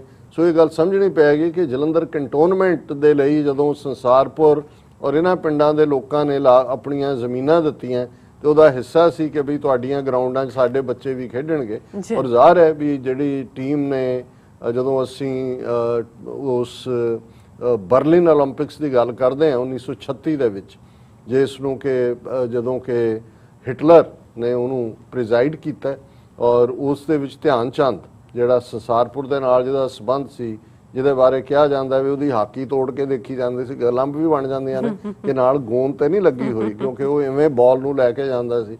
ਔਰ ਉਹਨੇ ਹਿਟਲਰ ਦੀ ਮੌਜੂਦਗੀ ਦੇ ਵਿੱਚ ਬਰਲਿਨ ਦੇ ਵਿੱਚ ਜਰਮਨ ਦੀ ਟੀਮ ਨੂੰ ਪਤਾ ਨਹੀਂ ਕਿੰਨੇ 8 ਕੇ 9 ਗੋਲਾਂ ਨਾਲ ਹਰਾਇਆ ਸੀ, ਔਰ ਉਸ ਨੂੰ ਹਾਕੀ ਦਾ ਜਾਦੂਗਰ ਕਿਹਾ ਜਾਂਦਾ, ਔਰ ਉਹਦਾ ਸੰਬੰਧ ਵੀ ਸੰਸਾਰਪੁਰ ਨਾਲ ਸੀ। ਸੋ ਜ਼ਾਹਰ ਹੈ ਗੱਲ ਇਹ ਨਹੀਂ ਹੈ ਜਿਸ ਥਾਂ ਦੇ ਉੱਤੇ ਸਹੂਲਤਾਂ ਦਿੱਤੀਆਂ ਜਾਣਗੀਆਂ ਉੱਥੇ ਹੀ ਕ੍ਰੀਏਸ਼ਨ ਹੋਏਗੀ। ਔਰ ਇਹੀ ਕਾਰਨ ਸੀ ਕਿ ਜਲੰਧਰ ਕੰਟੋਨਮੈਂਟ ਦੇ ਨਾਲ ਦੇ ਪਿੰਡ ਸੰਸਾਰਪੁਰ ਜਾਂ ਮਿੱਠਾਪੁਰ ਜਾਂ ਖੁਸਰੋਪੁਰ, ਇਹ ਜਿਹੜੇ ਸਾਰੇ ਨਾਲ ਨੇ, ਇਹਨਾਂ ਨੇ ਸਭ ਤੋਂ ਵੱਧ ਹਾਕੀ ਪਲੇਅਰ ਪੈਦਾ ਕੀਤੇ। ਸੰਸਾਰਪੁਰ ਦੇ ਤਾਂ ਇੱਕ ਗਲੀ ਦੇ ਵਿੱਚ ਹੀ 16 ਕੇ 18 ਪਲੇਅਰ ਓਲੰਪੀਅਨ ਹੋਏ ਨੇ। ਹੁਣ ਇਸੇ ਤਰ੍ਹਾਂ ਜਦੋਂ ਇਹ ਹੁੰਦਾ ਸੀ ਕਿ ਜੀ ਬੰਗਾਲ ਦੀ ਟੀਮ ਫੁੱਟਬਾਲ ਦੇ ਵਿੱਚ, ਜਿਹਨੂੰ ਇੱਥੇ ਸੌਕਰ ਕਿਹਾ ਜਾਂਦਾ ਹੈ, ਮੋਹਨ ਬਾਗਾਨ ਕਿਉਂ ਹੈ, ਔਰ ਇਸੇ ਤਰ੍ਹਾਂ ਫਿਰ ਇਹ ਵੀ ਗੱਲ ਸਾਹਮਣੇ ਆਈ ਵੀ ਉੱਥੇ ਵੀ ਕਿਉਂਕਿ ਜਿੱਥੇ ਜਿੱਥੇ ਆਰਮੀ ਕੰਟੋਨਮੈਂਟ ਸੀ ਅੰਗਰੇਜ਼ਾਂ ਦੇ, ਉੱਥੇ ਉਹਨਾਂ ਨੇ ਕਿਉਂਕਿ ਸੌਕਰ ਫੁੱਟਬਾਲ ਵੀ ਉਹ ਖੇਡਦੇ ਸੀ, ਉਹਨਾਂ ਨੇ ਕੀਤਾ। ਔਰ ਇਹੀ ਉਹਨਾਂ ਬੰਗਾਲ ਜਾਂ ਦੂਜੀਆਂ ਟੀਮਾਂ ਇਸ ਲਈ ਨਿਕਲੀਆਂ ਕਿਉਂਕਿ ਅੰਗਰੇਜ਼ਾਂ ਦੇ ਵੇਲੇ ਤੋਂ ਟ੍ਰੇਨਿੰਗ ਸੀ। ਸੋ ਅਸੀਂ ਇਹ ਸਮਝਦੇ ਹਾਂ ਕਿ ਜਿੰਨਾ ਪੋਟੈਂਸ਼ੀਅਲ ਪੰਜਾਬ 'ਚ ਹੈ, ਜੇ ਇੱਥੇ ਹਰ ਥਾਂ ਤੇ ਜਿਹੜੀ ਹੈ ਸਪੋਰਟਸ ਫੈਸਿਲਿਟੀ ਹੋਏ, ਔਰ ਰੱਬ ਨੇ ਸੋਹਣੇ ਖੁੱਲੇ ਜੁੱਸੇ ਦਿੱਤੇ ਹੋਏ ਨੇ, ਔਰ ਉਸ ਕਿਸਮ ਦਾ ਸਾਡਾ ਮਿਜ਼ਾਜ ਵੀ ਹੈ, ਵੈਦਰ ਵੀ ਪੂਰੇ 6 ਖੁੱਲ ਕੇ ਨੇ। ਯੂਰਪ ਵਾਂਗ ਤਾਂ ਨਹੀਂ ਹੈ ਕਿ ਵੀ ਕਿਤੇ ਸੂਰਜ ਨਿਕਲ ਆਏ ਤਾਂ ਸਾਰੇ ਨੱਚਣ ਲੱਗ ਜਾਂਦੇ ਨੇ ਕਿ ਭਾਈ ਵਾਹ ਵਾਹ ਵਧਾਈਆਂ ਦਿੰਦੇ ਨੇ ਇੱਕ ਦੂਜੇ ਨੂੰ, ਉਹੀ ਮੀਂਹ ਦੇ ਵਿੱਚ ਫਸੇ ਹੁੰਦੇ ਨੇ। ਸੋ ਇਸ ਸਾਰੇ ਦੇ ਚੱਲਦੇ ਆ, ਔਰ ਜ਼ਾਹਰ ਹੈ ਸਿੱਖ ਕੌਮ ਜਿਸ ਨੂੰ ਗੁਰੂ ਨੇ ਨਸ਼ਿਆਂ ਤੋਂ ਮੁਕਤ ਕੀਤਾ, ਸ਼ਰਾਬ ਤੰਬਾਕੂ ਉਸ ਤੋਂ ਦੂਰ, ਖਾਣ ਪੀਣ ਰਿਸ਼ਟ ਪੁਸ਼ਟ ਜਿਹਨੂੰ ਅਸੀਂ ਕਹਿੰਦੇ, ਲੇਕਿਨ ਕਿਵੇਂ ਇਹਨਾਂ ਪਿਛਲੇ 75 ਸਾਲਾਂ 'ਚ ਸਿੱਖਾਂ ਨੂੰ ਇੱਕ ਬਿਲਕੁਲ ਸਾਜ਼ਿਸ਼ ਦੇ ਤਹਿਤ ਹਰ ਚੀਜ਼ ਤੋਂ ਬਿਰਵਾ ਕੀਤਾ ਗਿਆ ਪਰ ਗੱਲ ਅਸੀਂ ਹਾਕੀ ਦੀ ਕਰ ਰਹੇ ਹਾਂ। ਹੁਣ ਕਿਵੇਂ ਘਟੀਆ ਸਿਆਸਤ ਰਾਜੀਵ ਗਾਂਧੀ, ਉਹ ਕੋਈ ਨਾ ਤਾਂ ਸਪੋਰਟਸਮੈਨ ਸੀ ਨਾ ਕੋਈ ਸੀ, ਪਰ ਜਿਹੜਾ ਉਹਨਾਂ ਨੇ ਹਾਈਐਸਟ ਆਪਣਾ ਸਪੋਰਟਸ ਅਵਾਰਡ ਰੱਖਿਆ ਜਿਹਦੇ ਨਾਲ 25 ਲੱਖ ਰੁਪਇਆ ਪਲੇਅਰ ਨੂੰ ਦਿੱਤਾ ਜਾਂਦਾ ਹੈ, ਉਹਨੂੰ ਖੇਲ ਰਤਨ ਅਵਾਰਡ ਕਹਿੰਦੇ ਨੇ। ਔਰ ਇਸ ਘਟੀਆ ਬੰਦੇ ਮੋਦੀ ਦਾ ਹਾਲ ਦੇਖੋ ਕਿ ਵੀ ਇਹਦੇ 'ਚ ਵੀ ਪਹਿਲਾਂ ਤਾਂ ਇਹ ਟੋਕੀਓ ਵਿਕਟਰੀ ਨੂੰ 5 ਅਗਸਤ ਨੂੰ ਕਸ਼ਮੀਰ ਦਾ ਜੋ ਸਟੇਟਸ ਖਤਮ ਕੀਤਾ ਉਹਦੇ ਨਾਲ ਇਹਨੇ ਜੋੜਿਆ, ਫਿਰ ਇਹਨੇ ਰਾਮ ਮੰਦਿਰ 5 ਅਗਸਤ 2020 ਨਾਲ ਜੋੜਿਆ, ਫਿਰ ਇਹ ਕਹਿ ਕੇ ਜੀ ਇਹ ਟੋਕੀਓ ਵਾਲੀ ਸਾਡੀ ਵਿਕਟਰੀ ਹੈ। ਔਰ ਹੁਣ ਉਹਨੇ ਐਲਾਨ ਕੀਤਾ ਕਿ ਜਿਹੜਾ ਰਾਜੀਵ ਗਾਂਧੀ ਖੇਲ ਰਤਨ ਅਵਾਰਡ ਦਿੱਤਾ ਜਾਂਦਾ ਸੀ ਉਹਦਾ ਨਾਂ ਅਸੀਂ ਮੇਜਰ ਧਿਆਨ ਚੰਦ ਖੇਲ ਰਤਨ ਅਵਾਰਡ ਕਰਤਾ। ਰਾਜੀਵ ਗਾਂਧੀ, ਇੰਦਰਾ ਗਾਂਧੀ, ਮੈਂ ਸਮਝਦਾ ਵੀ ਇਹਨਾਂ ਦੇ ਤਾਂ ਨਾਂ ਕਿ ਜਿੱਥੇ ਸਟੈਚੂ ਵੀ ਹੁਣ ਬੁਲਡੋਜ਼ ਕੀਤੇ ਜਾਣੇ ਚਾਹੀਦੇ ਨੇ। ਲੇਕਿਨ ਜਿਸ ਅੰਦਾਜ਼ ਦੇ ਵਿੱਚ ਇਹ ਘਟੀਆ ਸਿਆਸਤ ਹੈ ਕਿ ਭਾਈ ਹੁਣ ਤੁਹਾਨੂੰ ਧਿਆਨ ਚੰਦ ਯਾਦ ਆਇਆ, 75 ਸਾਲ ਨਹੀਂ ਆਇਆ, ਜੇ ਕਰਨਾ ਹੀ ਹੈ ਉਹਦੇ ਨਾਂ ਦੇ ਕੋਈ ਹੋਰ ਬਣ ਦਿਓ, ਫਿਰ ਤਾਂ ਸਾਰੇ ਹੀ ਰਾਜੀਵ ਗਾਂਧੀ ਦੇ ਨਾਂ ਤੇ ਇੰਦਰਾ ਗਾਂਧੀ 에ਅਰਪੋਰਟ ਦਾ ਨਾਂ ਬਦਲੋ, ਉੱਥੋਂ ਸ਼ੁਰੂ ਕਰੋ।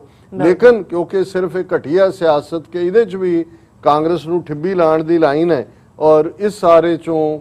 ਔਰ ਦੂਸਰਾ ਪਾਸਾ ਅਸੀਂ ਦੇਖਦੇ ਹਾਂ, ਔਰ ਅੱਜ ਇੱਕ ਇੰਟਰਸਟਿੰਗ ਆਰਟੀਕਲ ਜਿਹੜਾ ਪੰਜਾਬ ਸਪੈਕਟਰਮ ਦੇ ਉੱਤੇ ਸੀ ਔਰ ਉਹਦੇ 'ਚ ਉਹਨਾਂ ਨੇ ਅਸ਼ਵਨੀ ਕੁਮਾਰ ਜਿਹੜਾ ਕਿ ਖੁਦ ਹਾਕੀ ਫੈਡਰੇਸ਼ਨ ਦਾ 25-30 ਸਾਲ ਪ੍ਰੈਜ਼ੀਡੈਂਟ ਰਿਹਾ, ਇਹ ਆਈਜੀ ਪੁਲਿਸ ਵੀ ਸੀ, ਹਾਲਾਂਕਿ ਇਹਦਾ ਆਪਣਾ ਕਿਰਦਾਰ ਜਦੋਂ 1955 'ਚ ਦਰਬਾਰ ਸਾਹਿਬ ਤੇ ਅਟੈਕ ਹੁੰਦਾ ਹੈ ਉਦੋਂ ਜਾਂ ਬਾਅਦ ਪ੍ਰਤਾਪ ਸਿੰਘ ਕੈਰੋਂ ਦੇ ਮਰਡਰ ਵਾਲੇ ਸਸਪੀਸ਼ੀਅਸ ਸੀ।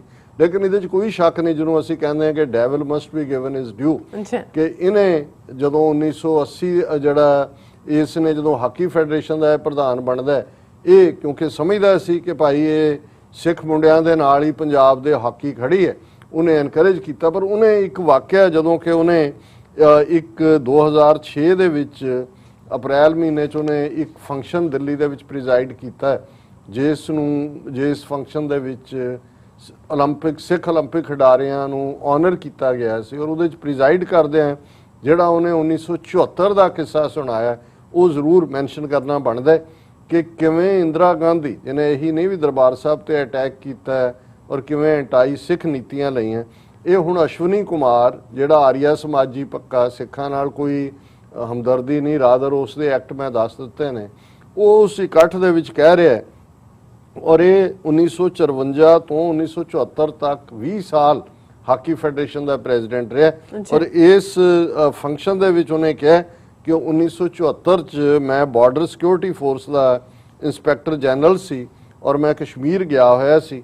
ਮੈਨੂੰ ਪ੍ਰਧਾਨ ਮੰਤਰੀ ਇੰਦਰਾ ਗਾਂਧੀ ਨੇ ਫੌਰਨ ਸਮਨ ਕੀਤਾ, ਇੱਕ ਹੈਲੀਕਾਪਟਰ ਨੇ ਮੈਨੂੰ ਗੁਲਮਰਗ ਤੋਂ ਸ੍ਰੀਨਗਰ ਪਹੁੰਚਾਇਆ, ਫਿਰ ਮੈਂ ਇੰਡੀਅਨ 에ਅਰਲਾਈਨਸ ਦੀ ਉਡਾਨ ਲੈ ਕੇ ਨਵੀਂ ਦਿੱਲੀ ਪਹੁੰਚਿਆ ਔਰ ਉਹਨਾਂ ਨੇ ਕਿਹਾ ਵੀ ਮੈਂ ਫਿਕਰਮੰਦ ਸੀ ਕਿ ਇੰਦਰਾ ਗਾਂਧੀ ਨੇ ਐਸੀ ਕੀ ਐਮਰਜੈਂਸੀ ਹੋ ਗਈ ਕਿ ਮੈਨੂੰ ਉਹਨੇ ਸਮਨ ਕੀਤਾ। ਉਹਨੇ ਕਿਹਾ ਵੀ ਉਹਦੇ ਨਾਲ ਗ੍ਰੀਟ ਕਰਨ ਤੋਂ ਬਾਅਦ ਇੰਦਰਾ ਗਾਂਧੀ ਨੇ ਮੈਨੂੰ ਕਿਹਾ ਕਿ ਤੁਹਾਨੂੰ ਇੱਥੇ ਬੁਲਾਉਣ ਦਾ ਇੱਕੋ ਇੱਕ ਕਾਰਨ ਮੈਂ ਦੱਸ ਰਹੀ ਹਾਂ ਕਿ ਐਜੂਕੇਸ਼ਨ ਮਿਨਿਸਟਰ ਐਸ ਨੂਰਲ ਹਸਨ ਨੇ ਹਾਲ 'ਚ ਹੀ ਮੈਨੂੰ ਦੱਸਿਆ ਕਿ ਤੁਸੀਂ ਬਹੁਤ ਸਾਰੇ ਸਿੱਖ ਹਾਕੀ ਖਿਡਾਰੀਆਂ ਨੂੰ ਭਾਰਤੀ ਟੀਮ ਵਿੱਚ ਰੱਖ ਦਿਓ, ਬਾਕੀਆਂ ਨੂੰ ਕਿਉਂ ਨਹੀਂ।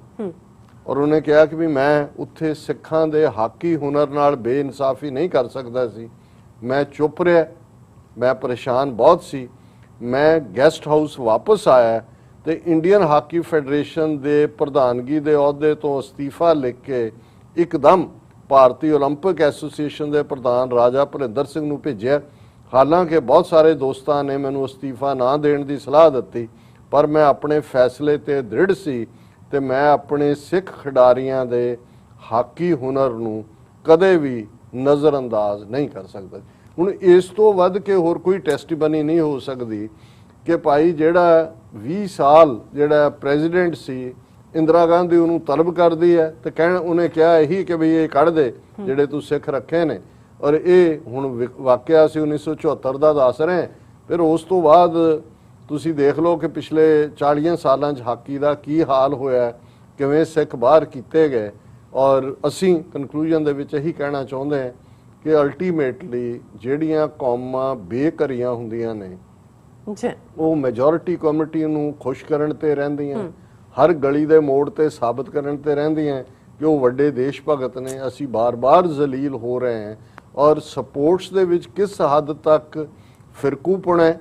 ਹਾਲਾਂ ਇਹ ਵੱਖਰੀ ਗੱਲ ਹੈ ਜੀ, ਸ਼੍ਰੋਮਣੀ ਕਮੇਟੀ ਨੇ ਕਿਹਾ 1 ਕਰੋੜ ਅਸੀਂ ਟੀਮ ਨੂੰ ਦਿਆਂਗੇ ਜੀ, ਅਸੀਂ ਬਾਬੇ ਨਾਨਕ ਦੀ ਸਾਡੀ, ਅਸੀਂ ਕਿਸੇ ਨਾਲ ਵਿਤਕਰਾ ਨਹੀਂ ਕਰਨਾ। ਇਹ ਫਿਰ ਅਸੀਂ ਕਿਸੇ ਦਿਨ ਡਿਸਕਸ ਕਰਾਂਗੇ ਕਿ ਕਿਵੇਂ ਬੇਹਯਾਈ ਨਾਲ ਇਹ ਜਿਹੜੇ ਨੇ ਆਪਣੇ ਇੰਟਰਸਟ ਵੇਚਣ ਤੇ ਲੱਗੇ ਹੋਏ ਨੇ। ਪਰ ਅਲਟੀਮੇਟ ਜਿਹੜਾ ਹੱਲ ਹੈ ਉਹ ਕੌਮੀ ਘਰ ਖਾਲਿਸਤਾਨ ਦੀ ਕਾਇਮੀ ਹੈ। ਆਪਣਾ ਮੁਲਕ ਹੋਏਗਾ, ਆਪਣੇ ਸਾਡੇ ਸਾਰੇ ਸਾਧਨ, ਆਪਣਾ ਜਿਹੜੀ ਕ੍ਰੀਏਟਿਵਨੈਸ ਹੈ ਉਹ ਆਰਟ ਦੇ ਵਿੱਚ ਹੋਏ, ਲਿਟਰੇਚਰ 'ਚ ਹੋਏ, ਸਪੋਰਟਸ ਦੇ ਵਿੱਚ ਹੋਏ, ਓਪਰਚੁਨਿਟੀਜ਼ ਦਿੱਤੀਆਂ ਜਾਣ ਬਿਨਾਂ ਕਿਸੇ ਡਿਸਕ੍ਰਿਮੀਨੇਸ਼ਨ ਦੇ। ਇਹੀ ਨਹੀਂ, ਖਾਲਿਸਤਾਨ ਦਾ ਹਰ ਸ਼ਹਿਰੀ, ਉਹ ਸਿੱਖ ਹੋਏ, ਹਿੰਦੂ ਹੋਏ, ਮੁਸਲਮਾਨ ਹੋਏ, ਈਸਾਈ ਹੋਏ, ਦਲਿਤ ਹੋਏ, ਉਹਨਾਂ ਦੇ ਲਈ। ਔਰ ਇਹ ਖਾਲਿਸਤਾਨ ਦੇ ਐਲਾਨਨਾਮੇ ਦੇ ਵਿੱਚ ਇਹ ਲਫ਼ਜ਼ ਨੇ ਕਿ ਇਸ ਮੁਲਕ ਦੇ ਵਿੱਚ ਬਿਨਾਂ ਜ਼ਾਤ, ਰੰਗ, ਨਸਲ, ਧਰਮ, ਜੈਂਡਰ ਦੇ ਵਿਤਕਰੇ ਦੇ ਸਾਰੇ ਹੀ ਉਸ ਆਜ਼ਾਦੀ ਦਾ ਨਿੱਘ ਮਾਣ ਸਕਣਗੇ ਔਰ ਇਹ ਕੁਦਰਤ ਦੀਆਂ ਨੇਮਤਾਂ, ਆਜ਼ਾਦੀ ਦੀਆਂ ਨੇਮਤਾਂ ਨੂੰ ਮਾਣ ਸਕਣਗੇ।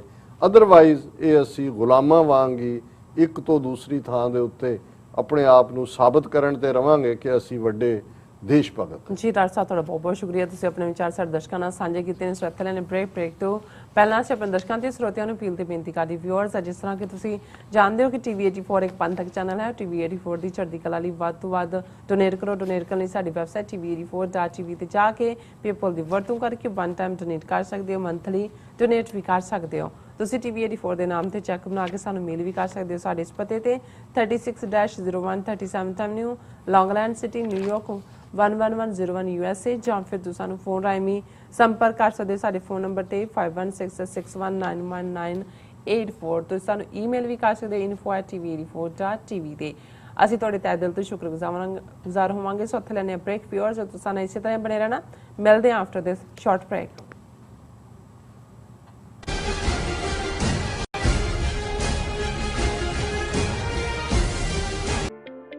ਸਿਗਨੇਚਰ ਟਰੱਕ ਸਰਵਿਸ ਰਾਊਟ 81 ਉੱਤੇ ਐਗਜ਼ਿਟ 235 ਤੇ ਟਰੱਕਰ ਵੀਰਾਂ ਲਈ 24 ਘੰਟੇ ਰੋਡ ਸਰਵਿਸ ਦੀ ਸੁਵਿਧਾ ਮੌਜੂਦ। Heavy duty repair, oil change, ਪੁਰਾਣੇ ਅਤੇ ਨਵੇਂ tyre, computer diagnostic, DPF cleaning, brake service ਜਾਂ ਰਸਤੇ ਵਿੱਚ ਆਈ ਹਰ ਤਰ੍ਹਾਂ ਦੀ ਰਿਪੇਅਰ ਪ੍ਰੋਫੈਸ਼ਨਲ ਟੀਮ ਵੱਲੋਂ ਕੀਤੀ ਜਾਂਦੀ ਹੈ। ਬ੍ਰੇਕਫਾਸਟ, ਲੰਚ ਅਤੇ ਡਿਨਰ ਲਈ ਪੰਜਾਬੀ ਢਾਬੇ ਦਾ ਆਨੰਦ ਵੀ ਮਾਣੋ। ਡਰਾਈਵਰ ਅਤੇ ਟਰੱਕ ਆਪਰੇਟਰ ਵੀਰ ਡਿਸਪੈਚ ਦੀ ਸਰਵਿਸ ਲਈ ਸਾਡੇ ਨਾਲ ਸੰਪਰਕ ਕਰਨ। Signature truck service 58 triangle drive, Weyers Cave, Virginia 24486।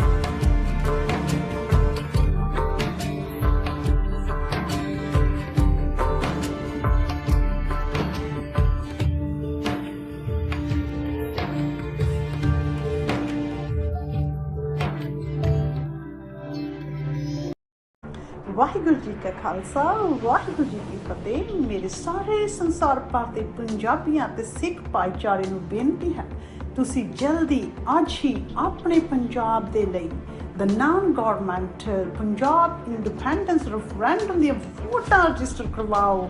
15 ਅਗਸਤ 2021 ਨੂੰ ਇਹ ਵੋਟਾਂ ਇੰਗਲੈਂਡ ਤੋਂ ਸਟਾਰਟ ਹੋਣਗੀਆਂ। ਪਹਿਲੀ ਪੋਲਿੰਗ ਸੈਂਟਰ, ਪਹਿਲੀ ਵੋਟ ਇੰਗਲੈਂਡ ਤੋਂ ਹੋਗੀ। ਜਲਦੀ ਵੋਟਾਂ ਰਜਿਸਟਰ ਕਰਵਾਓ। Thank you.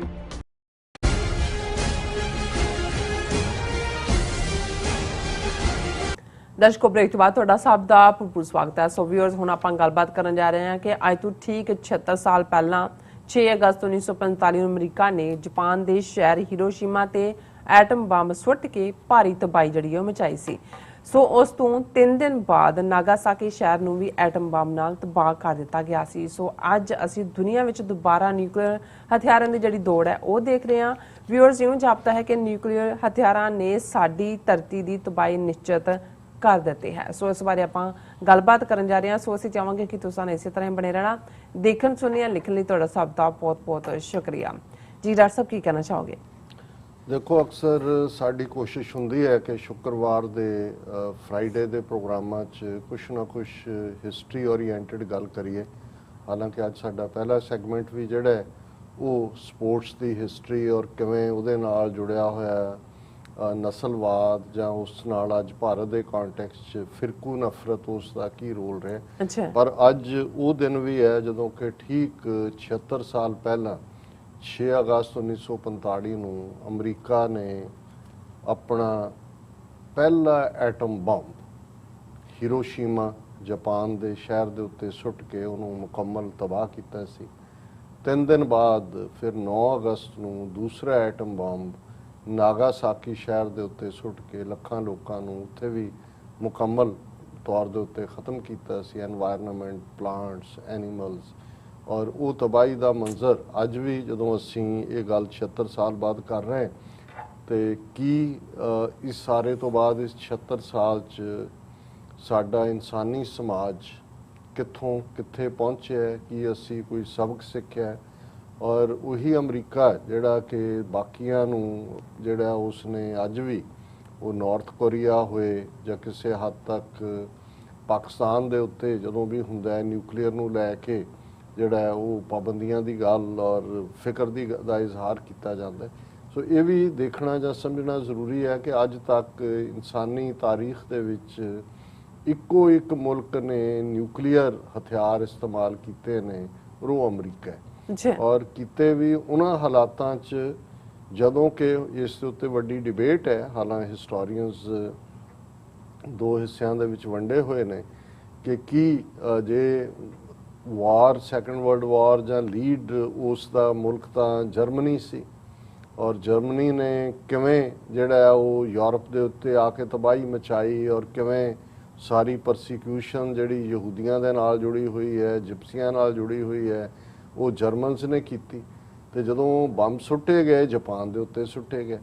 ਹੁਣ ਇਹ ਵੀ ਇੱਕ ਡਿਬੇਟ ਹੈ ਵੀ ਕੀ ਇਹਦੇ ਪਿੱਛੇ ਕੀ ਪਾਰਟ ਹੈ। ਔਰ ਇਹਦੇ 'ਚ ਕਿਉਂਕਿ ਆਲਰੇਡੀ ਜਰਮਨ ਦੀਆਂ ਫੌਜਾਂ ਮਾਸਕੋ ਦੇ ਵਿੱਚ ਜਦੋਂ ਜਾ ਕੇ ਰਸ਼ੀਆ 'ਚ ਵੜਦੇ ਨੇ ਡਿਫੀਟ ਹੋ ਚੁੱਕਾ ਸੀ ਜਰਮਨੀ। ਔਰ ਇਹ ਵੀ ਕੀਤਾ ਜਾਂਦਾ ਹੈ ਵੀ ਜਦੋਂ ਇੱਕ ਪਾਸੇ ਬਿਲਕੁਲ ਜਰਮਨ ਦਾ ਸਰੈਂਡਰ ਹੋ ਚੁੱਕਾ ਸੀ, ਇਹ ਬੰਬ ਜਾਪਾਨ ਦੇ ਉੱਤੇ ਸੁੱਟਣ ਦਾ ਕੀ ਮਤਲਬ ਸੀ, ਕਿ ਇਹ ਅਵੋਇਡੇਬਲ ਨਹੀਂ ਸੀ। ਔਰ ਕਿਉਂਕਿ ਉਦੋਂ ਤੱਕ ਜਿਹੜਾ ਇਹ ਇੱਕ ਗੱਲ ਨਿਸ਼ਚਿਤ ਸੀ ਕਿ ਜਰਮਨ, ਜਾਪਾਨ, ਉਹਨਾਂ ਦੇ ਅਲਾਈ ਇਟਲੀ ਉਹ ਵਾਰ ਤਾਂ ਹਾਰ ਚੁੱਕੇ ਸੀ। ਸੋ ਇਹ ਇੱਕ ਵੱਖਰੀ ਡਿਬੇਟ ਹੈ। ਪਰ ਇਸ ਗੱਲ ਨੂੰ ਕੋਈ ਇਨਕਾਰੀ ਨਹੀਂ ਹੋ ਸਕਦਾ ਕਿ ਜੇ ਐਟਮ ਬੰਬ ਸਭ ਤੋਂ ਪਹਿਲਾਂ ਬਣਾਇਆ ਤੇ ਉਹ ਅਮਰੀਕਾ ਨੇ ਹੀ ਬਣਾਇਆ ਤੇ ਜੇ ਹੁਣ ਤੱਕ ਕਿਸੇ ਨੇ ਇਹਨਾਂ ਸਾਰੇ 76 ਸਾਲਾਂ 'ਚ ਇਸਤੇਮਾਲ ਕੀਤਾ ਤੇ ਉਹ ਵੀ ਅਮਰੀਕਾ ਨੇ ਹੀ ਕੀਤਾ। ਔਰ ਇਹਦੇ 'ਚ ਵੀ ਕੋਈ ਸ਼ੱਕ ਨਹੀਂ। ਬੇਸ਼ੱਕ ਅੱਜ ਜਦੋਂ ਅਸੀਂ ਨਿਊਕਲੀਅਰ ਕਲੱਬ ਦੀ ਗੱਲ ਕਰਦੇ ਹਾਂ, 5 ਮੁਲਕ ਜਿਨ੍ਹਾਂ ਨੂੰ ਬੜਾ ਆਨਰੇਬਲ ਨਿਊਕਲੀਅਰ ਬ੍ਰਾਹਮਣ ਕਹਿ ਸਕਦੇ ਹਾਂ ਅਸੀਂ, ਜਿਨ੍ਹਾਂ ਦੇ ਵਿੱਚ ਅਮਰੀਕਾ ਹੈ, ਰਸ਼ੀਆ ਹੈ, ਚੀਨ ਹੈ, ਫਰਾਂਸ ਹੈ, ਇੰਗਲੈਂਡ ਹੈ। ਹਾਲਾਂਕਿ India, Pakistan, Israel, north Korea ਇਹ ਵੀ ਨੇ, ਪਰ ਉਹਨਾਂ ਨੂੰ ਬ੍ਰਾਹਮਣਾਂ ਨੇ ਕਿਹਾ ਕਿ ਵੀ ਨਹੀਂ ਤੁਸੀਂ ਸਾਡੇ ਕਲੱਬ 'ਚ ਨਹੀਂ ਆਉਣਾ, ਤੁਹਾਨੂੰ ਜਿਹੜਾ ਅਸੀਂ ਰੈਕਗਨਾਈਜ਼ ਨਹੀਂ ਕਰਦੇ। ਲੇਕਿਨ ਇਹਦੇ 'ਚ ਵੀ ਕੋਈ ਦੋ ਰਾਵਾਂ ਨਹੀਂ ਨੇ ਕਿ ਜੇ ਨਿਊਕਲੀਅਰ ਕਲੱਬ ਦੇ 5 ਵੱਡੇ ਬ੍ਰਾਹਮਣਾਂ ਦੀ ਗੱਲ ਵੀ ਕਰੀਏ ਤੇ ਸਭ ਤੋਂ ਜ਼ਿਆਦਾ ਨਿਊਕਲੀਅਰ ਵਾਰਹੈਡਸ, ਕਿਉਂਕਿ ਜਦੋਂ ਹੀਰੋਸ਼ੀਮਾ ਨਾਗਾਸਾਕੀ ਤੇ ਬੰਬ ਸੁੱਟੇ ਗਏ ਉਦੋਂ ਤਾਂ ਜਹਾਜ਼ਾਂ ਦੇ ਉੱਤੇ ਲੱਦ ਕੇ ਕਈ ਟਨ, ਉਹਨਾਂ ਦੀ ਪੂਰੀ ਡੀਟੇਲ ਹੈ, ਅੱਜ ਕਈ ਸਟੋਰੀਜ਼ ਨੇ ਪਰ ਮੈਂ ਹੁਣ ਵਕਤ ਕਰਕੇ ਡਿਸਕਸ ਨਹੀਂ ਕਰ ਸਕਦਾ ਕਿ ਕੌਣ ਪਾਇਲਟ ਸੀ, ਕਿਵੇਂ ਲੈ ਕੇ ਗਏ, ਕਿਵੇਂ ਹੋਇਆ, ਕੀ ਉਹਨਾਂ ਨੇ ਲੋਕਾਂ ਦੇ ਨਾਲ ਕੀ ਵਾਪਰਿਆ। ਲੇਕਿਨ ਇਹਦੇ 'ਚ ਕੋਈ ਦੋ ਰਾਵਾਂ ਨਹੀਂ ਨੇ ਕਿ ਹੁਣ ਤਾਂ ਜਹਾਜ਼ਾਂ ਦੇ ਉੱਤੇ ਲੱਦਣ ਵਾਲਾ ਕੰਮ ਉਹ ਤਾਂ ਕਰੂਡ ਕਿਸਮ ਦੇ ਬੰਬ ਸੀ। ਹੁਣ ਤਾਂ ਡਿਲੀਵਰੀ ਸਿਸਟਮ ਮਿਜ਼ਾਈਲਾਂ ਔਰ ਮਿਜ਼ਾਈਲ ਦੇ ਉੱਤੇ ਤੁਸੀਂ ਨਿਊਕਲੀਅਰ ਵਾਰਹੈਡ ਲਾ ਦਿੰਦੇ ਹੋ, ਜਿਵੇਂ ਉਹ ਹਵਾਈ ਦੀ ਸ਼ਕਲ ਹੁੰਦੀ ਹੈ ਕਿ ਭਾਈ ਉਹਦੇ ਤੇ ਉਹਦੀ ਟਿਪ ਜਿਹੜੀ ਆ ਉਹ ਨਿਊਕਲੀਅਰ ਹੈ। ਔਰ ਉਹ ਤਾਂ ਅੱਗੇ ਤਾਂ ਉਹਨਾਂ ਨੇ ਬ੍ਰੌਡਲੀ ਸੁੱਟਤੇ ਵੀ ਸਾਰੇ ਹੁਣ ਤਾਂ ਉਸ ਤੋਂ ਅੱਗੇ ਜਿਹਨੂੰ ਟੈਕਟੀਕਲ ਵੈਪਨ ਹੁਣ ਕਿਹਾ ਜਾਣ ਲੱਗ ਗਿਆ ਹੈ, ਫਰਦਰ ਰਿਫਾਈਨਮੈਂਟ। ਇਹਦਾ ਮਤਲਬ ਇਹ ਹੈ ਕਿ ਵੀ ਤੁਸੀਂ ਜਿਹਨੂੰ ਮਰਜ਼ੀ ਟਾਰਗੇਟ ਕਰੋ ਔਰ ਉਹ ਮਿਜ਼ਾਈਲਾਂ ਜਿਹੜੀਆਂ ਇੰਟਰਕੌਂਟੀਨੈਂਟਲ ਵੀ ਨੇ, ਇਹ ਨਹੀਂ ਵੀ ਇੱਕ ਸ਼ਹਿਰ ਤੋਂ ਦੂਜੇ ਸ਼ਹਿਰ ਹੈ, ਕੰਟੀਨੈਂਟ ਜੇ ਯੂਰਪ ਹੈ ਔਰ ਇੱਕ ਪਾਸੇ ਰਸ਼ੀਆ, ਇੱਕ ਪਾਸੇ ਸਾਊਥ ਅਮਰੀਕਾ ਹੈ ਜਾਂ ਇੱਕ ਪਾਸੇ ਏਸ਼ੀਆ ਜਾਂ ਅਫਰੀਕਾ, ਤੇ ਉਹ ਉੱਥੋਂ ਜਿਹੜੀਆਂ ਨੇ ਇੱਕ ਖਿੱਤੇ 'ਚ ਉੱਡ ਕੇ ਜਿੱਥੇ ਮਰਜ਼ੀ ਟਾਰਗੇਟ ਕਰਦੇ ਹੋ। ਸੋ ਮਤਲਬ ਇਹ ਹੈ ਕਿ ਜਦੋਂ ਅਸੀਂ ਇਹ ਕਿਹਾ ਕਿ ਜਿਸ ਨੂੰ ਨਿਊਕਲੀਅਰ ਤਬਾਹੀ ਕਿਹਾ ਜਾਂਦਾ ਹੈ ਜਾਂ ਆਰਮੈਗੈਡਨ ਉਸ ਦੇ ਲਈ ਲਫ਼ਜ਼ ਹੈ, ਉਹਦੇ ਚੋਂ ਟੈਸਟਾਮੈਂਟ ਚੋਂ ਆਇਆ, ਬਾਈਬਲ ਚੋਂ, ਕਿ ਜਿਹਦੇ ਵਿੱਚ ਫਾਈਨਲ ਲੜਾਈ ਪਲੈਨਟ ਦੀ ਹੋਏਗੀ ਔਰ ਉਸ ਦੇ ਉੱਤੇ ਜਿਹਨੂੰ ਹਿੰਦੀ ਵਾਲੇ ਪਰਲੇ ਕਹਿੰਦੇ ਨੇ, ਕਿਆਮਤ ਦੇ ਨਾਲ ਵੀ ਜੋੜਿਆ ਜਾਂਦਾ ਹੈ, ਤਬਾਹੀ ਦੇ ਨਾਲ ਵੀ ਜੋੜ ਕੇ, ਪਰ ਇੱਕ ਅੰਗਰੇਜ਼ੀ ਟਰਮ ਬਣ ਗਈ ਕਿ ਮੁਕੰਮਲ ਤਬਾਹੀ। ਅੱਜ ਇੰਨੇ ਕੁ ਨਿਊਕਲੀਅਰ ਵਾਰਹੈਡ ਨੇ ਦੁਨੀਆ ਦੇ ਵਿੱਚ, ਇੰਨੇ ਕੁ ਨਿਊਕਲੀਅਰ ਹਥਿਆਰ ਨੇ ਕਿ ਕਿਸੇ ਹੋਰ ਏਲੀਅਨ ਨੂੰ ਜਾਂ ਕਿਸੇ ਹੋਰ ਪਲੈਨਟ ਵਾਲਿਆਂ ਨੂੰ ਆ ਕੇ ਸਾਨੂੰ ਤਬਾਹ ਕਰਨ ਦੀ ਲੋੜ ਨਹੀਂ ਹੈ। ਆਪਣੀ ਤਬਾਹੀ ਦਾ ਸਮਾਨ ਤਿਆਰ ਕਰਕੇ ਅਸੀਂ ਕੋਲ ਹੀ ਰੱਖਿਆ ਹੋਇਆ। ਔਰ ਉਹਦੇ 'ਚ ਹੁਣ ਖਾਸ ਤੌਰ ਤੇ ਜਦੋਂ ਅਸੀਂ ਇੰਡੀਆ ਪਾਕਿਸਤਾਨ ਦੇ ਹਵਾਲੇ ਨਾਲ ਗੱਲ ਕਰਦੇ ਹਾਂ, ਔਰ ਸਾਡਾ ਹਮੇਸ਼ਾ ਹੀ ਇਹ ਕੰਸਰਨ ਰਿਹਾ ਕਿ ਭਾਈ ਕਿਵੇਂ ਜਿਹੜਾ ਕੋਈ ਵੀ ਕਨਫਲਿਕਟ ਜਿਹੜੇ ਲੰਬੇ ਵਕਤ ਦੇ ਨੇ, ਜਿਨ੍ਹਾਂ ਨੂੰ ਕੋਈ ਰਿਜ਼ੋਲਵ ਨਹੀਂ ਕੀਤਾ ਜਾਂਦਾ। ਕਸ਼ਮੀਰ ਦੇ ਹਵਾਲੇ ਨਾਲ ਅਸੀਂ ਦੇਖ ਰਹੇ ਹਾਂ ਕਿ ਯੂਨਾਈਟਿਡ ਨੇਸ਼ਨ ਸਿਕਿਉਰਿਟੀ ਕਾਉਂਸਲ ਦੇ ਏਜੰਡੇ ਤੇ ਸਭ ਤੋਂ ਪੁਰਾਣਾ ਜਿਹੜਾ ਡਿਸਪਿਊਟ ਜਿਹਦੇ 'ਚ ਕੋਈ ਜ਼ਿੰਮੇਵਾਰੀ ਨਹੀਂ ਨਿਭਾਈ ਗਈ, ਉਹ ਕਸ਼ਮੀਰ ਦਾ, ਜੰਮੂ ਕਸ਼ਮੀਰ ਦਾ ਮੁੱਦਾ ਹੈ। ਔਰ ਦੋਨੋਂ ਹੀ ਮੁਲਕ ਜਿਹੜੇ ਨੇ ਉਹ ਹਥਿਆਰਾਂ ਨਾਲ, ਨਿਊਕਲੀਅਰ ਹਥਿਆਰਾਂ ਨਾਲ ਲੈਸ। ਔਰ ਜਿਵੇਂ ਅਸੀਂ ਅੱਗੇ ਵੀ ਇਹ ਡਿਸਕਸ ਕੀਤਾ ਸੀ ਕਿ ਇਸ ਵੇਲੇ ਜਿਹੜੀ ਸਵੀਡਨ ਬੇਸਡ ਇਸ ਸਾਰੇ ਦੇ ਉੱਤੇ ਅੱਖ ਰੱਖਣ ਵਾਲੀ ਸੰਸਥਾ ਹੈ, ਉਹਨਾਂ ਦਾ ਕਹਿਣਾ ਹੈ ਵੀ ਕਿਹਦੇ ਕੋਲ ਕਿੰਨੇ ਵਾਰਹੈਡ ਨੇ, ਕਿੰਨੀਆਂ ਕੀ ਸਿਸਟਮ ਹੈ। ਸੋ ਜ਼ਾਹਰ ਹੈ ਵੀ ਇਹ ਜਦੋਂ ਤੁਸੀਂ ਇੰਡੀਆ ਪਾਕਿਸਤਾਨ ਦੇ ਹਵਾਲੇ ਨਾਲ ਦੇਖਦੇ ਹੋ, ਉਹ ਤੇ ਮਿੰਟ 2 ਮਿੰਟ ਦਾ ਗੈਪ ਜਿਹੜਾ ਦੋਨੋਂ ਪਾਸੇ ਮੁਕੰਮਲ ਜਿਹੜੀ ਹੈ ਉਹ ਤਬਾਹੀ ਕਰ ਸਕਦਾ ਹੈ। ਔਰ ਜਿਹੜੀ ਕਹਾਣੀ 2 ਦਿਨ ਪਹਿਲੇ ਦੁਨੀਆ ਦੇ ਮੀਡੀਆ 'ਚ ਵੀ ਡਿਸਕਸ ਹੋਈ, ਔਰ ਖਾਸ ਤੌਰ ਤੇ ਚੀਨ ਦੇ ਹਵਾਲੇ ਨਾਲ, ਕਿ ਭਾਈ ਉਹਨਾਂ ਨੇ ਕਿਵੇਂ ਆਪਣੇ ਸਿੰਗਕਿਆਂਗ ਪ੍ਰੋਵਿੰਸ ਦੇ ਵਿੱਚ ਜਿਹੜੀ ਸੈਟੇਲਾਈਟ ਪਿਕਚਰਸ ਆਈਆਂ ਕਿ ਉਹ ਅੰਡਰਗਰਾਉਂਡ, ਜਿਹਨੂੰ ਸਾਈਲੋ ਕਹਿੰਦੇ ਨੇ, ਮੈਂ ਲਾਸਟ ਟਾਈਮ ਸਿਲੋ ਕਿਉਂਕਿ ਪੰਜਾਬੀ ਮੀਡੀਆ 'ਚ ਇਹ ਲਫ਼ਜ਼ ਇਸਤੇਮਾਲ ਹੁੰਦਾ ਸੀ, ਤੇ ਸਾਡੇ ਵੀ ਡਾਕਟਰ ਰਣਜੀਤ ਸਿੰਘ ਹੋਰਾਂ ਨੇ ਸਾਨੂੰ ਕਰੈਕਟ ਕੀਤਾ ਹੈ। ਉਹ ਤਾਂ ਫਿਰ ਨਾਲ ਭੇਜ ਦਿੰਦੇ ਨੇ ਸਾਨੂੰ ਡਿਕਸ਼ਨਰੀ ਜਿਹਦੇ ਦਾ ਉਹ ਰੈਫਰੈਂਸ ਕਿ ਵੀ ਉਹਦਾ ਕੀ ਐਗਜ਼ੈਕਟ ਪ੍ਰੋਨਾਂਸੀਏਸ਼ਨ ਹੈ। ਸੋ ਜ਼ਾਹਰ ਹੈ ਕਿ ਜਦੋਂ ਤੁਸੀਂ ਅੰਡਰਗਰਾਉਂਡ ਫੈਸਿਲਿਟੀ 'ਚ ਗ੍ਰੇਨ ਜਾਂ ਦੂਜੀ ਵੀ ਕੋਈ ਸਟੋਰ ਕਰਦੇ ਹੋ, ਉਹਨੂੰ ਵੀ ਸਾਈਲੋ ਕਿਹਾ ਜਾਂਦਾ, ਜਿਵੇਂ ਅਡਾਨੀਆਂ ਨੇ ਮੋਗੇ 'ਚ ਔਰ ਦੂਸਰੀ ਥਾਂ ਤੇ ਬਣਾਇਆ। ਔਰ ਇਹ ਜਿਹੜੀ ਖਬਰ ਚਾਈਨਾ ਦੇ ਹਵਾਲੇ ਨਾਲ ਸੀ, ਔਰ ਇਹਦੇ ਉੱਤੇ ਫਿਰ ਬਹੁਤ ਸਾਰੀਆਂ ਸਟੋਰੀਜ਼ ਵੀ ਹੋਈਆਂ ਕਿ ਵੀ ਇੰਡੀਆ ਲਈ ਦਾ ਕੀ ਮਤਲਬ ਹੈ। ਔਰ ਇਹ ਸੈਟੇਲਾਈਟ ਰਾਹੀਂ ਜਿਹੜੀਆਂ ਇਹ ਤਸਵੀਰਾਂ ਲਈਆਂ ਗਈਆਂ, ਉਹਦੇ 'ਚ ਆਇਆ ਕਿ ਵੀ ਉਹਨਾਂ ਨੇ ਸ਼ਿਨਜ਼ਿਆਂਗ ਇਲਾਕੇ ਦੇ ਵਿੱਚ ਬੜੇ ਵੱਡੇ ਜਿਹੜੇ ਨੇ ਉਹ ਸਾਈਲੋ ਬਣਾ ਰਹੇ ਨੇ। ਔਰ ਫੈਡਰੇਸ਼ਨ ਆਫ ਅਮਰੀਕਨ ਸਾਇੰਟਿਸਟ ਨੇ ਇਹ ਦਾਅਵਾ ਕੀਤਾ ਕਿ ਇਹ ਇੱਕ ਬਹੁਤ ਵੱਡਾ ਚੀਨ ਜਿਹੜਾ ਹੈ ਉਹ ਨਿਊਕਲੀਅਰ ਮਿਸਾਈਲ ਫੀਲਡ ਬਣਾ ਰਿਹਾ ਅੰਡਰਗਰਾਉਂਡ ਸਾਈਲੋ ਦੇ ਵਿੱਚ। ਔਰ ਉਹਦੇ 'ਚ ਉਹਨਾਂ ਨੇ ਕਿਹਾ ਕਿ ਵੀ ਇਹ ਇੱਕ ਬਹੁਤ ਵੱਡਾ, ਉਹਨਾਂ ਨੇ ਕਿਹਾ ਕਿ ਚੀਨ ਜਿਹੜਾ ਹੈ, ਗਾਂਸੂ ਉਹਨਾਂ ਦਾ ਸਟੇਟ ਹੈ, ਸੂਬਾ ਹੈ, ਉਹਦੇ 'ਚ ਹਿਊਮਨ ਇਲਾਕਾ, ਉਹਦੇ ਕੋਲ 120 ਮਿਸਾਈਲ ਸਾਈਲੋ ਜਿਹੜੇ ਨੇ ਉਹਨਾਂ ਦੀ ਕੰਸਟਰਕਸ਼ਨ ਕਰ ਰਹੇ। ਹੁਣ ਜੇ 120 ਮਿਸਾਈਲ ਸਾਈਲੋ ਨੇ, ਉਹਨਾਂ ਦੇ ਵਿੱਚ ਕਿੰਨੇ ਹਜ਼ਾਰ ਮਿਸਾਈਲ ਸਟੋਰ ਕੀਤੀਆਂ ਜਾਣਗੀਆਂ। ਔਰ ਉਹਨਾਂ ਨੇ ਕਿਹਾ ਜੀ ਵੀ ਇਹ 2021 ਦੇ ਵਿੱਚ ਦੀ ਸ਼ੁਰੂਆਤ ਹੋਈ ਹੈ। ਔਰ ਨਾਲ ਦੀ ਨਾਲ ਉਹਨਾਂ ਨੇ ਕਿਹਾ ਕਿ ਘੱਟੋ ਘੱਟ 14 ਹੋਰ ਸਾਈਲੋ, ਗੁੰਬਦਦਾਰ ਕਵਰ ਵਾਲੇ ਹੋਰ 19 ਸਾਈਲੋ ਜਿਹੜੇ ਨੇ ਉਸ ਖਿੱਤੇ ਦੇ ਵਿੱਚ ਬਣਾਏ ਜਾ ਰਹੇ ਨੇ। ਔਰ ਇਸ ਤਰ੍ਹਾਂ ਕੁੱਲ ਜਿਹੜੇ ਨੇ ਕੁਝ ਟਾਈਮ ਤੱਕ ਹੀ 110 ਸਾਈਲੋ ਬਣ ਕੇ ਤਿਆਰ ਹੋ ਜਾਣਗੇ। ਹਾਲਾਂਕਿ ਇਸ ਨੂੰ ਜਿਹੜਾ ਚਾਈਨਾ ਦਾ ਗਲੋਬਲ ਟਾਈਮਸ ਉਹਨੇ ਡਿਨਾਈ ਕੀਤਾ, ਪਰ ਆਫੀਸ਼ੀਅਲ ਤੌਰ ਤੇ ਚੀਨ ਦੇ ਨੇ ਨਾ ਇਸ ਨੂੰ ਕਨਫਰਮ ਕੀਤਾ ਕਿ ਭਾਈ ਉਹਨਾਂ ਦੇ ਕੋਲ ਇੰਨੇ ਉਹ ਸਾਈਲੋ ਔਰ ਅੰਡਰਗਰਾਉਂਡ ਨਿਊਕਲੀਅਰ ਮਿਸਾਈਲਸ ਨੂੰ ਜਿਹੜਾ ਉਹ ਸਟੋਰ ਕਰਨ ਦੇ ਲਈ ਬਣਾ ਰਹੇ ਨੇ। ਔਰ ਚਾਈਨਾ ਦਾ ਹਮੇਸ਼ਾ ਇਹ ਕਹਿਣਾ ਰਿਹਾ ਜੀ ਸਾਡੇ ਕੋਲ ਜਿਹੜਾ ਐਟਮ ਨਿਊਕਲੀਅਰ ਹੈ ਉਹਨੂੰ ਐਜ਼ ਏ ਮਿਨੀਮਮ ਡੈਟਰੈਂਟ ਇਸਤੇਮਾਲ ਕਰਦੇ। ਔਰ ਉਹਨਾਂ ਨੇ ਇਹ ਕਿਹਾ ਜੀ ਅਸੀਂ ਤਾਂ ਇਹ ਜਿਹੜਾ ਇਸ ਨੂੰ ਪਾਵਰ ਹਾਊਸ ਔਰ ਵਿੰਡ ਔਰ ਦੂਜੇ ਲਈ ਇਸਤੇਮਾਲ ਕਰ ਰਹੇ ਹਾਂ। ਲੇਕਿਨ ਜਿਵੇਂ Stockholm international piece research institute ਦੀ ਅਸੀਂ ਗੱਲ ਕੀਤੀ ਸੀ ਕਿ ਜਿਨ੍ਹਾਂ ਨੇ ਆਪਣੀ ਰਿਪੋਰਟ 'ਚ ਕਿਹਾ, ਤਾਜ਼ਾ ਰਿਪੋਰਟ 'ਚ, ਕਿ ਰੂਸ ਦੇ ਕੋਲ 6255 ਜਿਹੜੇ ਨੇ ਉਹ ਨਿਊਕਲੀਅਰ ਵਾਰਹੈਡ ਨੇ। ਅਮਰੀਕਾ ਦੇ ਕੋਲ ਜਿਹੜਾ 5550 ਨੇ, ਬ੍ਰਿਟਨ ਦੇ ਕੋਲ 225 ਨੇ, ਭਾਰਤ ਦੇ ਕੋਲ 156 ਨੇ, ਔਰ ਪਾਕਿਸਤਾਨ ਦੇ ਕੋਲ 165 ਨੇ, ਔਰ ਚੀਨ ਦੇ ਕੋਲ ਜਿਹੜੇ ਨੇ 350 ਨੇ। ਸੋ ਜ਼ਾਹਰ ਹੈ ਕਿ ਪਾਕਿਸਤਾਨ ਦੇ ਕੋਲ ਭਾਰਤ ਨਾਲੋਂ ਆਲਮੋਸਟ 9 ਜਿਹੜੇ ਨਿਊਕਲੀਅਰ ਵਾਰਹੈਡ ਜ਼ਿਆਦਾ ਨੇ।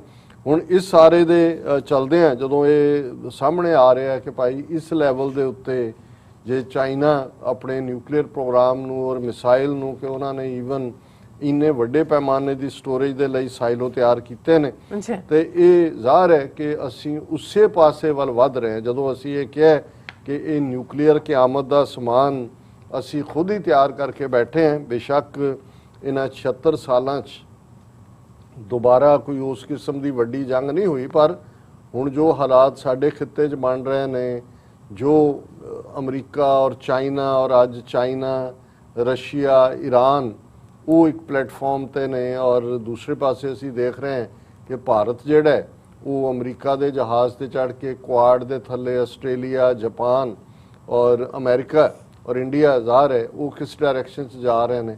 ਹੁਣ ਜਦੋਂ ਇਸ ਕਿਸਮ ਦਾ ਹੁੰਦਾ ਹੈ ਔਰ ਇਸ ਗੱਲ ਦਾ ਧਿਆਨ ਰਹੇ ਕਿ ਜਿੱਥੇ ਦੁਨੀਆ ਦੇ ਵਿੱਚ ਸੈਂਸੀਬਲ ਲੋਕ ਸਿਆਣੇ ਲੋਕ ਵੀ ਆਉਂਦੇ ਨੇ, ਲੇਕਿਨ ਜਿਹੜੇ ਕ੍ਰੇਜ਼ੀ ਫੈਲੋ ਜਿਨ੍ਹਾਂ ਦੇ ਅੰਦਰ ਨਫ਼ਰਤ ਭਰੀ ਹੋਈ ਹੈ ਜਾਂ ਜਿਨ੍ਹਾਂ ਨੂੰ ਅਸੀਂ ਜ਼ਿਹਨੀ ਬਿਮਾਰ ਕਹਾਂਗੇ, ਉਹਨਾਂ ਦੀ ਵੀ ਕੋਈ ਕਮੀ ਨਹੀਂ ਹੈ। ਸੋ ਜੇ 20ਵੀਂ ਸਦੀ ਦੇ ਵਿੱਚ ਹਿਟਲਰ ਔਰ ਮੁਸੋਲਿਨੀ ਵਰਗੇ ਲੋਕ ਔਰ ਇੰਦਰਾ ਗਾਂਧੀ ਵਰਗੇ ਸਾਡੇ ਖਿੱਤੇ 'ਚ ਆਏ ਜਿਨ੍ਹਾਂ ਨੇ ਆਪਣੇ ਲੋਕਾਂ ਦੀ ਤਬਾਹੀ ਕੀਤੀ, ਤੇ 21ਵੀਂ ਸਦੀ 'ਚ ਵੀ ਅਸੀਂ ਦੇਖਿਆ ਕਿ ਪ੍ਰੈਜ਼ੀਡੈਂਟ ਟਰੰਪ ਮੋਦੀ ਔਰ ਅੱਜ ਵੀ ਜੇ ਇਸ ਨੂੰ ਦੇਖਣਾ ਹੋਏ ਕਿ ਕਿਵੇਂ ਦੁਨੀਆ ਦੇ ਜੇ ਤੁਸੀਂ ਸਿਨੈਰੀਓ ਵੱਲ ਨਜ਼ਰ ਮਾਰੋ ਤੇ ਤੁਹਾਨੂੰ ਕੋਈ ਜਾਇੰਟ ਪਰਸਨੈਲਿਟੀਜ਼ ਜਿਹੜੀਆਂ ਨੇ ਉਹ ਨਜ਼ਰ ਨਹੀਂ ਆਉਂਦੀਆਂ। ਮਿਜਟ ਜੇ ਕਿਸਮ ਦੇ ਲੋਕ, ਬੋਰਿਸ ਜੌਨਸਨ ਉੱਥੇ ਯੂਕੇ 'ਚ ਬੈਠਾ ਹੋਇਆ ਹੈ, ਇੱਥੋਂ ਦੇ ਅਮਰੀਕਨ ਸਿਸਟਮ 'ਚ ਵੀ ਅਸੀਂ ਦੇਖ ਰਹੇ ਹਾਂ ਕਿ ਕੋਈ ਜੋ ਬਾਈਡਨ ਕੋਈ ਉਸ ਕਿਸਮ ਦੀ ਜਾਇੰਟ ਪਰਸਨੈਲਿਟੀ ਨਹੀਂ ਹੈ। ਭਾਰਤ ਦੇ ਵਿੱਚ ਤਾਂ ਮੋਦੀ ਦਾ ਹਾਲ ਅਸੀਂ ਦੇਖ ਸਕਦੇ ਹਾਂ ਕਿ ਕਿਸ ਕਿਸਮ ਦਾ ਸਾਰਾ ਨਫ਼ਰਤ ਦਾ ਵਿਹਾਰ ਹੈ।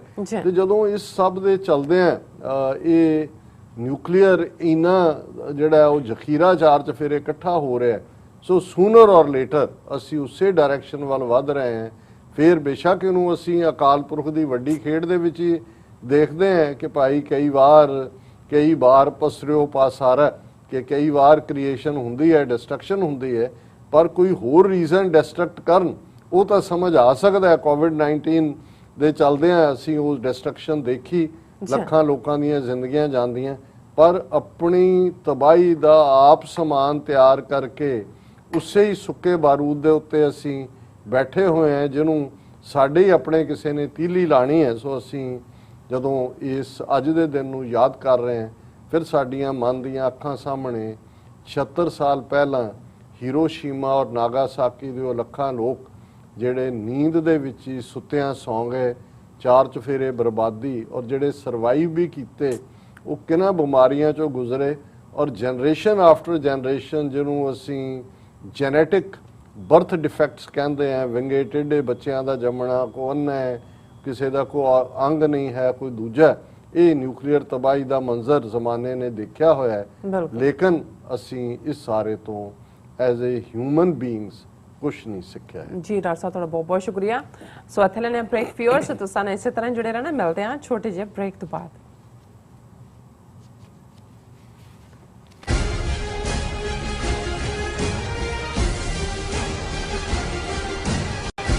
ਕੀ ਤੁਸੀਂ ਰੋਜ਼ਾਨਾ ਕੰਮ ਤੇ ਆਪਣਾ ਵਧੇਰੇ ਸਮਾਂ ਬਿਤਾਉਣ ਤੋਂ ਪਰੇਸ਼ਾਨ ਹੋ? ਆਪਣੀ ਪੂੰਜੀ ਨੂੰ ਕੰਮ ਤੇ ਲਗਾਓ, ਸਾਡੇ ਨਾਲ ਇਨਵੈਸਟ ਕਰੋ। ਅਸੀਂ ਤੁਹਾਡੀ ਪੂੰਜੀ ਤੋਂ ਤੁਹਾਡੇ ਲਈ ਵਧੇਰੇ ਪੈਸੇ ਬਣਾ ਸਕਦੇ ਹਾਂ। ਅਸੀਂ ਪ੍ਰਾਈਵੇਟ ਇਕੁਇਟੀ ਇਨਵੈਸਟਮੈਂਟ ਫਰਮ ਹਾਂ ਤੇ ਕਮਰਸ਼ੀਅਲ ਰੀਅਲ ਏਸਟੇਟ ਵਿੱਚ ਮਾਹਿਰ ਹਾਂ। Property management, leasing, asset management, commercial real estate investment ਵਿੱਚ ਸਾਰੀਆਂ ਸੇਵਾਵਾਂ ਲਈ ਅਮਰੀਕਾ ਭਰ ਵਿੱਚੋਂ ਤੁਸੀਂ ਸਾਡੇ ਤੱਕ ਪਹੁੰਚ ਕਰ ਸਕਦੇ ਹੋ।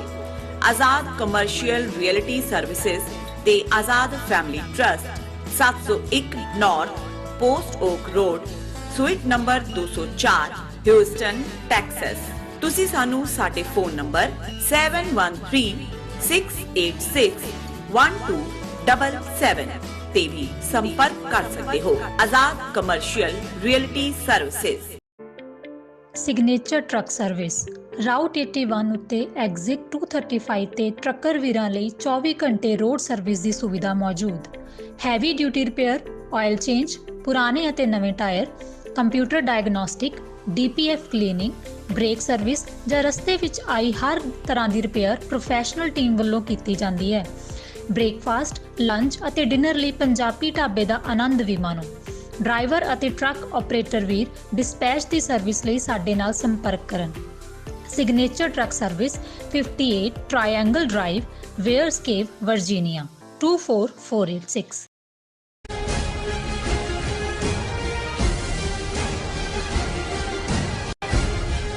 Viewers welcome back to program. So viewers ਹੁਣ ਆਪਾਂ ਗੱਲਬਾਤ ਕਰਨ ਜਾ ਰਹੇ ਹਾਂ ਅਫਗਾਨਿਸਤਾਨ ਦੇ ਹਵਾਲੇ ਨਾਲ ਕਿ ਅਫਗਾਨਿਸਤਾਨ ਵਿੱਚ ਘਰੇਲੂ ਖਾਨਾ ਜੰਗੀ ਬਰਾਬਰ ਜਾਰੀ ਹੈ। ਤਾਲਿਬਾਨ ਕਈ ਪਾਸਿਆਂ ਤੋਂ ਅੱਗੇ ਵਧ ਰਹੇ ਹਨ। ਚਾਰੋਂ ਪਾਸੇ ਤਬਾਹੀ ਅਤੇ ਕਤਲੇਆਮ ਦਾ ਮੰਜ਼ਰ ਹੈ। ਇੱਕ ਇਤਿਹਾਸਕ ਗੁਰਦੁਆਰਾ ਸਾਹਿਬ ਤੋਂ ਨਿਸ਼ਾਨ ਸਾਹਿਬ ਉਤਾਰਨ ਦੀਆਂ ਖਬਰਾਂ ਵੀ ਮੀਡੀਆ ਵਿੱਚ ਗਰਦਿਸ਼ ਕਰ ਰਹੀਆਂ ਹਨ। ਸੋ ਇਸ ਬਾਰੇ ਆਪਾਂ ਵਿਚਾਰ ਚਰਚਾ ਕਰਨ ਜਾ ਰਹੇ ਹਾਂ। ਸੋ ਅਸੀਂ ਚਾਹਾਂਗੇ ਕਿ ਦੋਸਤਾਂ ਨੇ ਇਸੇ ਤਰ੍ਹਾਂ ਹੀ ਬਣੇ ਰਹਿਣਾ, ਦੇਖਣ ਸੁਣਨ ਲਈ ਐਂਡ ਲਿਖਣ ਲਈ ਤੁਹਾਡਾ ਸਭ ਦਾ ਬਹੁਤ ਬਹੁਤ ਸ਼ੁਕਰੀਆ ਜੀ। ਡਾਕਟਰ ਸਾਹਿਬ ਕੀ ਕਹਿਣਾ ਚਾਹੋਗੇ?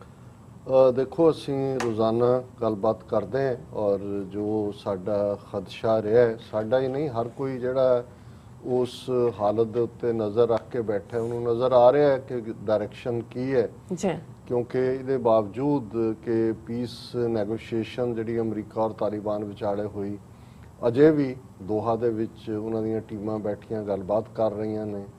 ਟਰੋਇਕਾ ਦੀ ਮੀਟਿੰਗ ਦਾ ਵੀ ਜ਼ਿਕਰ ਹੈ ਜਿਹੜੀ ਅਗਲੇ ਬੁੱਧਵਾਰ ਹੋਣੀ ਹੈ, ਜਿਹਦੇ 'ਚ ਕਿ ਪਾਕਿਸਤਾਨ, ਅਮਰੀਕਾ ਔਰ ਰਸ਼ੀਆ ਔਰ ਚਾਈਨਾ ਸ਼ਾਇਦ ਇਨਵੋਲਵ ਹੈ। ਉਹਦੇ 'ਚ ਈਰਾਨ ਔਰ ਭਾਰਤ ਨਹੀਂ ਨੇ।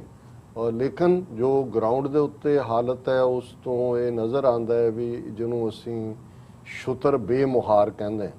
ਹੁਣ ਜ਼ਾਹਰ ਹੈ ਕਿ ਵੀ ਛੁਤਰ ਊਂਠ ਨੂੰ ਕਹਿੰਦੇ ਨੇ, ਕੈਮਲ ਨੂੰ, ਔਰ ਜਿਵੇਂ ਘੋੜੇ ਦੀ ਲਗਾਮ ਹੁੰਦੀ ਹੈ, ਲਗਾਮ ਰਾਹੀਂ ਕੰਟਰੋਲ ਕੀਤਾ ਜਾਂਦਾ ਹੈ, ਤੇ ਇਸੇ ਤਰ੍ਹਾਂ ਜਿਹੜਾ ਊਂਠ ਹੈ ਜਿਸ ਨੂੰ ਛੁਤਰ ਕਹਿੰਦੇ ਹੈ, ਉਹਨੂੰ ਮੁਹਾਰ ਰਾਹੀਂ ਕੀਤਾ ਜਾਂਦਾ। ਤੇ ਜੇ ਉਸ ਦੇ ਦੀ ਕੋਈ ਮੁਹਾਰ ਨਾ ਰਹੇ ਤੇ ਫਿਰ ਊਂਠ ਵੀ ਜਿਵੇਂ ਉਹ ਬੇਕਾਬੂ ਹੁੰਦਾ ਹੈ ਤੇ ਫਿਰ ਉਹਨੂੰ ਛੁਤਰ ਬੇਮੁਹਾਰ ਕਹਿੰਦੇ ਨੇ, ਫਿਰ ਤਾਂ ਉਹਨੂੰ ਕੋਈ ਰੋਕਣ ਵਾਲਾ ਨਹੀਂ ਹੁੰਦਾ। ਸੋ ਇਸ ਤਰ੍ਹਾਂ ਹੀ ਲੱਗਦਾ ਹੈ ਕਿ ਇਹ ਇਸ ਸਾਰੇ ਦੇ ਵਿੱਚ, ਕਿਉਂਕਿ ਹਰ ਇੱਕ ਦੇ ਇੰਨੇ ਸਟੇਕ ਹੋਲਡਰ ਨੇ ਸਾਰੇ 'ਚ, ਸ਼ਾਇਦ ਇਮਾਨਦਾਰੀ ਨਾਲ ਕੋਈ ਧਿਰ ਵੀ ਜਿਹੜੀ ਹੈ ਉਹਨੂੰ ਇਨਸਾਨੀ ਖੂਨ ਡੁੱਲਣ ਦਾ ਫਿਕਰ ਨਹੀਂ ਹੈ।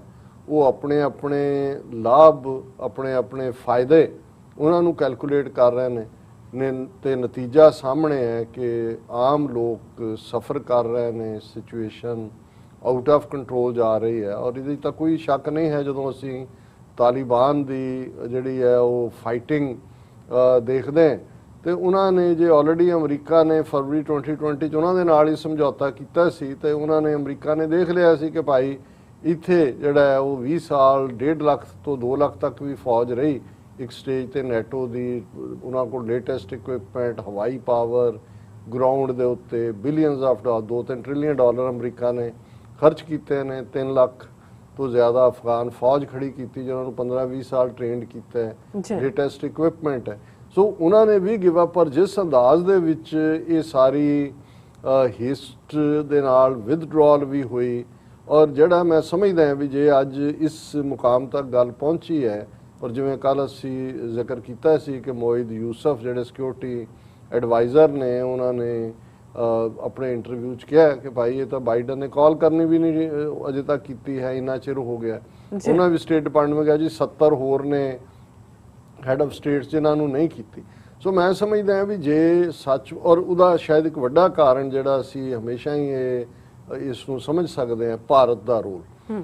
ਕਿਉਂਕਿ ਇਹਦੇ 'ਚ ਕੋਈ ਸ਼ੱਕ ਨਹੀਂ ਹੈ ਕਿ ਜੇ ਤਾਲਿਬਾਨ ਦੇ ਉੱਤੇ, ਇਹ ਤਾਂ ਨਹੀਂ ਹੈ ਵੀ ਤਾਲਿਬਾਨ ਕੋਈ ਪਾਕਿਸਤਾਨ ਦੀ ਹਰ ਗੱਲ ਮੰਨਦੇ ਨੇ, ਪਰ ਜੇ ਉਹਨਾਂ ਨੂੰ ਨੈਗੋਸ਼ੀਏਸ਼ਨ ਟੇਬਲ ਤੇ ਲਿਆਉਣ ਦੇ ਵਿੱਚ ਟਰੰਪ ਨੇ ਪਾਕਿਸਤਾਨ ਦੀਆਂ ਖਿਦਮਾਤ ਲਈਆਂ ਸੀ ਤੇ ਉਹ ਆਏ ਵੀ, ਸਮਝੌਤਾ ਵੀ ਹੋ ਗਿਆ, ਤੇ ਫਿਰ ਜਦੋਂ ਉਹਨੂੰ ਇੰਪਲੀਮੈਂਟ ਕਰਾਉਣ ਵੱਲ ਜਾਂ ਅਦਰਵਾਈਜ਼ ਲਾਈਨ ਸੀ, ਫਿਰ ਅਮਰੀਕਾ ਨੇ ਕਿਉਂ ਜ਼ਿਆਦਾ ਵੇਟ ਜਿਹੜਾ ਹੈ ਬਾਈਡਨ ਦੇ ਥੱਲੇ, ਅਸ਼ਰਫ ਗਨੀ ਜਾਂ ਇੰਡੀਆ ਜਿਹੜਾ ਅਸ਼ਰਫ ਗਨੀ ਜਿੰਨਾ ਜ਼ਹਿਰ ਪਾਕਿਸਤਾਨ ਦੇ ਖਿਲਾਫ ਉਗਲ ਰਿਹਾ, ਮੈਨੂੰ ਇਹ ਲੱਗਦਾ ਵੀ ਇੰਨਾ ਤਾਂ ਜਦੋਂ ਵਰਲਡ ਵਾਰਸ ਹੋਈਆਂ ਨੇ ਇੱਕ ਦੂਜੇ ਦੇ ਖਿਲਾਫ, ਜਿਹੜੇ ਯੂਰਪੀਅਨ ਮੁਲਕ ਵੀ ਭੁਗਤੇ ਵੀ ਤੁਹਾਡੇ ਨੇਬਰ ਨੇ ਜਿਨ੍ਹਾਂ ਨੂੰ ਤੁਸੀਂ ਇੰਨਾ ਬੁਰਾ ਭਲਾ ਕਹਿ ਰਹੇ ਹੋ, ਜਿੰਨੇ ਪਖਤੂਨ ਅਫਗਾਨਿਸਤਾਨ 'ਚ ਰਹਿੰਦੇ ਨੇ ਉਹਦੇ ਤੋਂ ਜ਼ਿਆਦਾ ਪਾਕਿਸਤਾਨ 'ਚ ਰਹਿੰਦੇ ਨੇ।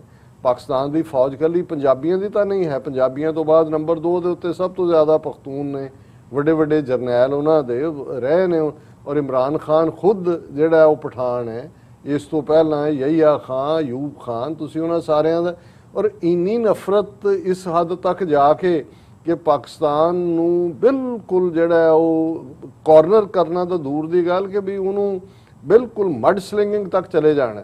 ਹੁਣ ਜੇ ਅਮਰੀਕਾ ਇਹਨੂੰ ਟੋਲਰੇਟ ਚਾਹੀਦਾ ਤਾਂ ਇਹ ਸੀ ਕਿ ਅਮਰੀਕਾ ਇਹਨਾਂ ਨੂੰ ਕਹਿੰਦਾ ਵੀ ਤੁਸੀਂ ਟਿਕ ਕੇ ਬੈਠੋ, ਔਰ ਇਹ ਜਿਹੜਾ ਪਾਕਿਸਤਾਨ ਹੈ ਇਸ ਦੇ ਨਾਲ ਅਸੀਂ ਕਰਦੇ ਹਾਂ, ਔਰ ਜ਼ਾਹਰ ਹੈ ਈਰਾਨ ਨੂੰ ਇਨਵੋਲਵ ਕਰਨਾ, ਚਾਈਨਾ ਨੂੰ ਕਰਨਾ, ਰਸ਼ੀਆ ਨੂੰ ਕਰਨਾ, ਇਹ ਸਿਆਣਪ ਸੀ ਇਹ ਅਮਰੀਕਾ ਨੇ। ਔਰ ਇਸ ਪੱਖੋਂ ਤਾਂ ਟਰੰਪ ਮੈਂ ਸਮਝਦਾ ਹਾਂ ਵੀ ਮੋਰ ਪ੍ਰੈਕਟੀਕਲ ਸਾਬਤ ਹੋਇਆ ਦੈਨ ਬਾਈਡਨ ਐਡਮਿਨਿਸਟ੍ਰੇਸ਼ਨ ਦੇ। ਔਰ ਹੁਣ ਜੇ ਅਸੀਂ ਗਰਾਊਂਡ ਦੇ ਉੱਤੇ ਗੱਲ ਕਰੀਏ, ਆਲਰੇਡੀ ਅਸੀਂ ਇਹ ਕਿਹਾ ਵੀ 70% ਤੋਂ ਜ਼ਿਆਦਾ ਟੈਰੀਟਰੀ ਉਹਨਾਂ ਦੇ ਕੋਲ ਹੈ, ਪਰ ਇਹ ਕਿਹਾ ਜਾ ਰਿਹਾ ਸੀ ਕਿ ਜਿਹੜੇ ਵੱਡੇ ਸ਼ਹਿਰ ਨੇ ਉਹਨਾਂ ਦੇ ਉੱਤੇ ਉਹਨਾਂ ਦਾ ਜਿਹੜਾ ਅਜੇ ਉਹਨਾਂ ਨੇ ਕੋਈ ਉਹਨੂੰ ਨਹੀਂ ਲਿਆ, ਉਹਨਾਂ ਨੇ ਕੰਟਰੀ ਸਾਈਡ ਲਈ ਹੈ। ਹੁਣ ਜਿਵੇਂ ਕਾਬਲ ਦਾ ਜ਼ਿਕਰ ਹੁੰਦਾ ਹੈ, ਲਗਭਗ 10% ਆਬਾਦੀ ਜਿਹੜੀ ਹੈ ਸਾਰੀ ਅਫਗਾਨਿਸਤਾਨ ਦੀ ਉਹ ਕਾਬਲ 'ਚ ਹੈ, ਸ਼ਾਇਦ 5 ਮਿਲੀਅਨ ਤੋਂ ਜ਼ਿਆਦਾ ਲੋਕ ਜਿਹੜੇ ਨੇ ਕਾਬਲ 'ਚ ਰਹਿੰਦੇ ਨੇ। ਲੇਕਿਨ ਜੇ ਹੁਣ ਕਾਬਲ ਦੇ ਗ੍ਰੀਨ ਜ਼ੋਨ ਦੇ ਵਿੱਚ ਡਿਫੈਂਸ ਮਿਨਿਸਟਰ ਤੇ ਅਟੈਕ ਹੋਇਆ 2 ਦਿਨ ਪਹਿਲਾਂ, ਕੱਲ ਅਸੀਂ ਜ਼ਿਕਰ ਕੀਤਾ, ਹਾਲਾਂ ਉਹ ਬਚ ਗਿਆ, 8 ਤੋਂ ਜ਼ਿਆਦਾ ਮੌਤਾਂ ਹੋਈਆਂ, ਪਰ ਉਹਨੇ ਇਹ ਰੀਚ ਦੱਸ ਦਿੱਤੀ ਕਿ ਕਿੱਥੋਂ ਤੱਕ ਅਸੀਂ ਪਹੁੰਚ ਸਕਦੇ ਹਾਂ। ਹੁਣ ਜਿਹੜੀ ਇਹ ਦੁਖਦਾਈ ਖਬਰ ਹੈ, ਕੋਈ ਇਸ ਨੂੰ ਸੈਲੀਬ੍ਰੇਸ਼ਨ ਤਾਂ ਕੋਈ ਵੀ ਕੀ ਕਰੇਗਾ ਇਹ ਸਾਰੇ ਚੋਂ, ਕਿ ਭਾਈ ਜਿਹੜਾ ਅਫਗਾਨਿਸਤਾਨ ਦੀ ਹਕੂਮਤ ਦਾ ਮੇਨ ਮੀਡੀਆ ਮੈਨ ਜਿਹੜਾ ਕਿ ਗਵਰਨਮੈਂਟ ਦੀ ਕੀ ਪ੍ਰੋਗਰੈਸ ਹੈ ਉਸ ਨੂੰ ਬਰੀਫ ਕਰਦਾ ਸੀ, ਲੱਖਾਂ ਉਸ ਦੇ ਟਵਿੱਟਰ ਦੇ ਉੱਤੇ ਫਾਲੋਅਰ, ਉਸ ਦਾ ਕਤਲ ਕਰ ਦਿੱਤਾ ਤਾਲਿਬਾਨ ਨੇ ਕਾਬਲ ਦੇ ਵਿੱਚ ਹੀ। Taliban assassinates head of Afghan government media department, AFP ਦੀ ਖਬਰ ਹੈ। ਔਰ ਉਹਦੇ 'ਚ ਉਹਨਾਂ ਨੇ ਕਿਹਾ ਕਿ ਵੀ ਇਹ ਜਿਹੜਾ unfortunately the savage terrorists have committed a cowardly act once again and martyred a patriotic Afghan। ਇਹ ਇੰਟੀਰੀਅਰ ਮਿਨਿਸਟਰੀ ਦੇ ਸਪੋਕਸਮੈਨ ਮੀਰਵਾਇਜ਼ ਸਟੈਕਨਜ਼ਾਈ ਨੇ ਦਾਵਾ ਖਾਨ ਮੈਨਾਪਾਲ, ਇਹ ਦਾਵਾ ਖਾਨ ਮੈਨਾਪਾਲ ਨਾਂ ਹੈ ਜਿਹੜਾ ਮੇਨਲੀ ਉਹਨਾਂ ਦੀ ਮੀਡੀਆ ਹੈਡ ਕਰਦਾ ਸੀ। ਔਰ ਇਹੀ ਨਹੀਂ ਕਿ ਵੀ ਅੱਗੇ ਤੋਂ ਹੁੰਦਾ ਹੈ ਵੀ ਤਾਲਿਬਾਨ ਉਹਨਾਂ ਨੇ Taliban claimed responsibility for the death. ਉਹਨਾਂ ਦੇ ਸਪੋਕਸਮੈਨ ਜ਼ਬੀਬੁੱਲਾ ਮੁਜਾਹਿਦ ਨੇ ਇਹ ਮੀਡੀਆ ਨੂੰ ਕਿਹਾ ਕਿ he was killed in a special attack carried out by ਮੁਜਾਹਿਦੀਨ। ਔਰ ਇਹ ਹੁਣ ਕਾਬਲ ਦੇ ਵਿੱਚ ਔਰ ਇਸ ਲੈਵਲ ਦਾ ਟਾਰਗੇਟ, ਇਹਦਾ ਮਤਲਬ ਇਹ ਹੈ ਵੀ ਆਉਣ ਵਾਲੇ ਦਿਨਾਂ 'ਚ ਹੋਰ ਵੀ ਜਿਹੜੀਆਂ ਨੇ ਪੋਲੀਟੀਕਲ ਅਸੈਸੀਨੇਸ਼ਨਸ ਹੋਣਗੀਆਂ। ਔਰ ਇਸ ਤੋਂ ਇਲਾਵਾ ਇਹ ਤਾਂ ਇੱਕ ਜਿਹੜਾ ਉਹਨਾਂ ਦਾ ਟਾਰਗੇਟ ਹੈਡਿੰਗ ਹੈ। ਦੂਸਰਾ ਪਾਸਾ ਜਦੋਂ ਅਸੀਂ ਕਿਹਾ ਕਿ ਵੀ ਇੱਕ ਪਾਸੇ ਹੈਲਮੌਂਡ ਪ੍ਰੋਵਿੰਸ 'ਚ ਲਸ਼ਕਰ ਗਾਹ ਦੇ ਵਿੱਚ ਜੰਗ ਚੱਲ ਰਹੀ ਸੀ, ਹੁਣ ਉੱਥੇ ਠਹਿਰਾਵ ਹੈ ਜਾਂ ਹੈਰਾਤ ਦੇ ਵਿੱਚ ਹੈ ਜਾਂ ਕੰਧਾਰ 'ਚ ਹੈ, ਪਰ all of A sudden Taliban ਨੇ ਇੱਕ ਜਿਹੜਾ ਉਹਨਾਂ ਦਾ ਹੋਰ ਸੂਬਾ ਜਿਹਦਾ ਪਹਿਲਾਂ ਮੀਡੀਆ ਦੇ ਵਿੱਚ ਕੋਈ ਬਹੁਤਾ ਜ਼ਿਕਰ ਨਹੀਂ ਸੀ, ਇਹ ਨਿਮਰੋਜ਼ ਪ੍ਰੋਵਿੰਸ, ਉਹਦੀ ਰਾਜਧਾਨੀ ਹੈ ਜ਼ਰਾਂਜ। ਜ਼ਰਾਂਜ ਦੇ ਉੱਤੇ ਤਾਲਿਬਾਨ ਨੇ ਜਿਹੜਾ ਉਹ ਕਬਜ਼ਾ ਕਰ ਲਿਆ। ਸੋ ਇਹ ਜ਼ਰਾਂਜ ਜਿਹੜੀ ਹੈ ਇਹ ਪਹਿਲੀ ਐਸੀ, ਸਾਰੇ ਜਿੰਨੇ ਇਹਨਾਂ ਦੇ ਸੂਬੇ ਨੇ ਸ਼ਾਇਦ 37 ਕਿ ਕਿੰਨੇ ਨੇ, ਉਹਦੇ 'ਚ ਪਹਿਲਾ ਪ੍ਰੋਵਿੰਸ ਬਣ ਗਿਆ ਨਿਮਰੋਜ਼, ਜਿਹਦੀ ਕੈਪੀਟਲ ਜ਼ਰਾਂਜ ਦੇ ਉੱਤੇ ਤਾਲਿਬਾਨ ਨੇ ਕਬਜ਼ਾ ਕਰ ਲਿਆ। ਔਰ ਜ਼ਰਾਂਜ ਦੀ ਅਹਿਮੀਅਤ ਇਹ ਹੈ ਵੀ ਇਹ ਈਰਾਨ ਦੇ ਜਿਹੜਾ ਹੈਰਾਤ ਪ੍ਰੋਵਿੰਸ ਹੈ ਉਹਦੇ ਨਾਲ ਲੱਗਦਾ ਹੈ। ਔਰ ਇਹੀ ਇੰਡੀਆ ਦੇ ਲਈ ਇੱਕ ਵੱਡਾ ਸੈਟਬੈਕ ਹੈ ਸਟ੍ਰੈਟੇਜਿਕਲੀ ਕਿ ਇਸੇ ਹੀ ਪ੍ਰੋਵਿੰਸ 'ਚੋਂ ਲੰਘਦੇ ਆ ਜਿਹੜੀ ਸੜਕ ਹੈ ਜਿਸ ਰਾਹੀਂ ਚਾਬਹਾਰ ਪੋਰਟ ਦੇ ਨਾਲ ਔਰ ਫਿਰ ਅੱਗੇ ਜਿਹੜਾ ਸੀ ਦੇ ਨਾਲ ਜਿਹੜੀ ਹੈ ਦੂਸਰੇ ਪਾਸੇ ਜੋੜਨ ਦੀ ਲਾਈਨ, ਇੰਡੀਆ ਦੀ ਕਾਫੀ ਹੈਵੀ ਇਨਵੈਸਟਮੈਂਟ ਸੀ। ਔਰ ਇਸ ਸਾਰੇ ਦੇ ਚਲਦਿਆਂ ਜਿਹੜਾ ਇਸ ਦਾ, ਔਰ ਉਹਦੇ 'ਚ ਉਹਨਾਂ ਨੇ ਕਿਹਾ ਕਿ Taliban insurgents claimed victory in Zaranj that the city fell without a fight. ਔਰ ਉਹਨਾਂ ਨੇ ਜਿਹੜੇ ਬਹੁਤ ਸਾਰੇ ਉਹਨਾਂ ਦੇ ਇਸ ਪ੍ਰੋਵਿੰਸ ਦੇ ਵਿੱਚ ਅਫਗਾਨ ਆਫੀਸਰ ਸੀ ਫੌਜ ਦੇ ਜਾਂ ਦੂਸਰੇ, ਉਹ ਸਣੇ ਪਰਿਵਾਰਾਂ ਦੇ ਕ੍ਰਾਸ ਕਰਕੇ ਆਇਆ ਵੀ ਉਹ ਈਰਾਨ 'ਚ ਚਲੇ ਗਏ ਨੇ ਔਰ ਉੱਥੇ ਜਾ ਕੇ ਉਹਨਾਂ ਨੇ ਪਨਾਹ ਮੰਗੀ ਹੈ। ਔਰ ਲੇਕਿਨ ਜਿਹੜਾ ਨਿਮਰੋਜ਼ ਦਾ ਡਿਪਟੀ ਗਵਰਨਰ ਹੈ ਉਹਨੇ ਕਿਹਾ ਜੀ Zaranj had fallen without a fight, ਕਿਉਂਕਿ ਸਾਨੂੰ ਕਾਫੀ ਦੇਰ ਤੋਂ ਭਾਵੇਂ ਥ੍ਰੈਟ ਸੀ ਪਰ ਸਾਨੂੰ ਕੋਈ ਰੀਇਨਫੋਰਸਮੈਂਟਸ ਨਹੀਂ ਮਿਲੀਆਂ ਜਿਹਦਾ ਨਤੀਜੇ ਦੇ ਤੌਰ ਤੇ ਸੀ। ਸੋ ਮਤਲਬ ਇਹ ਹੈ ਕਿ ਦੋਨੋਂ ਖਬਰਾਂ ਜ਼ਰਾਂਜ ਪ੍ਰੋਵਿੰਸ ਉਹਦੀ ਕੈਪੀਟਲ ਉਹਨਾਂ ਦੇ ਕੋਲ ਪਲੱਸ ਉਹਨਾਂ ਦਾ ਮੇਨ ਮੀਡੀਆ ਮੈਨ, ਇਹ ਡੀਮੋਰਲਾਈਜ਼ ਕਰਨ ਲਈ ਫਰਦਰ, ਕਿਉਂਕਿ 3 ਲੱਖ ਅਫਗਾਨ ਫੌਜ ਹੈ, ਤੁਸੀਂ ਉਹਨਾਂ ਨੂੰ ਤਾਂ ਨਹੀਂ ਮਾਰ ਸਕਦੇ, ਉਹ ਇਸ ਹੱਦ ਤੱਕ ਉਹਨਾਂ ਨੂੰ ਇਸ ਕਿਸਮ ਦੀਆਂ ਆਪਣੀਆਂ ਅਚੀਵਮੈਂਟਸ ਦੇ ਨਾਲ ਡੀਮੋਰਲਾਈਜ਼ ਕਰਨਾ ਚਾਹੁੰਦੇ ਨੇ ਕਿ ਉਹ ਸਣੇ ਹਥਿਆਰਾਂ ਦੇ ਆ ਕੇ ਉਹਨਾਂ ਨੂੰ ਜੁਆਇਨ ਕਰਨ। ਹਾਲਾਂਕਿ ਅੱਜ ਜਿਵੇਂ ਅਸੀਂ ਪਿਛਲੇ ਕੱਲ ਕਿਹਾ ਸੀ ਕਿ ਯੂਨਾਈਟਿਡ ਨੇਸ਼ਨ ਸਿਕਿਉਰਿਟੀ ਕੌਂਸਲ ਦਾ ਪ੍ਰੈਜ਼ੀਡੈਂਟ ਇੰਡੀਆ ਉਹਨੇ ਮੀਟਿੰਗ ਰੱਖੀ ਹੈ ਅੱਜ ਅਫਗਾਨਿਸਤਾਨ ਦਾ ਇਸ਼ੂ ਡਿਸਕਸ ਹੋਣ, ਉਹਦੀਆਂ ਡੀਟੇਲਸ ਤਾਂ ਨਹੀਂ ਆਈਆਂ, ਪਰ ਇਹ ਆਇਆ ਕਿ ਜੀ envoys of UK, US, France, Ireland, Norway, Estonia, ਉਹਨਾਂ ਨੇ ਇਹ ਕਿਹਾ ਕਿ won't recognise Taliban government that comes to power by force, ਕਿ ਜੇ ਤਾਕਤ ਦੇ ਨਾਲ ਤਾਲਿਬਾਨ ਅਫਗਾਨਿਸਤਾਨ ਦੇ ਉੱਤੇ ਜਿਹੜਾ ਉਹ ਕਬਜ਼ਾ ਕਰਦੇ ਨੇ ਤੇ ਅਸੀਂ ਇਸ ਗਵਰਨਮੈਂਟ ਨੂੰ ਜਿਹੜਾ ਰੈਕਗਨਾਈਜ਼ ਨਹੀਂ ਕਰਾਂਗੇ।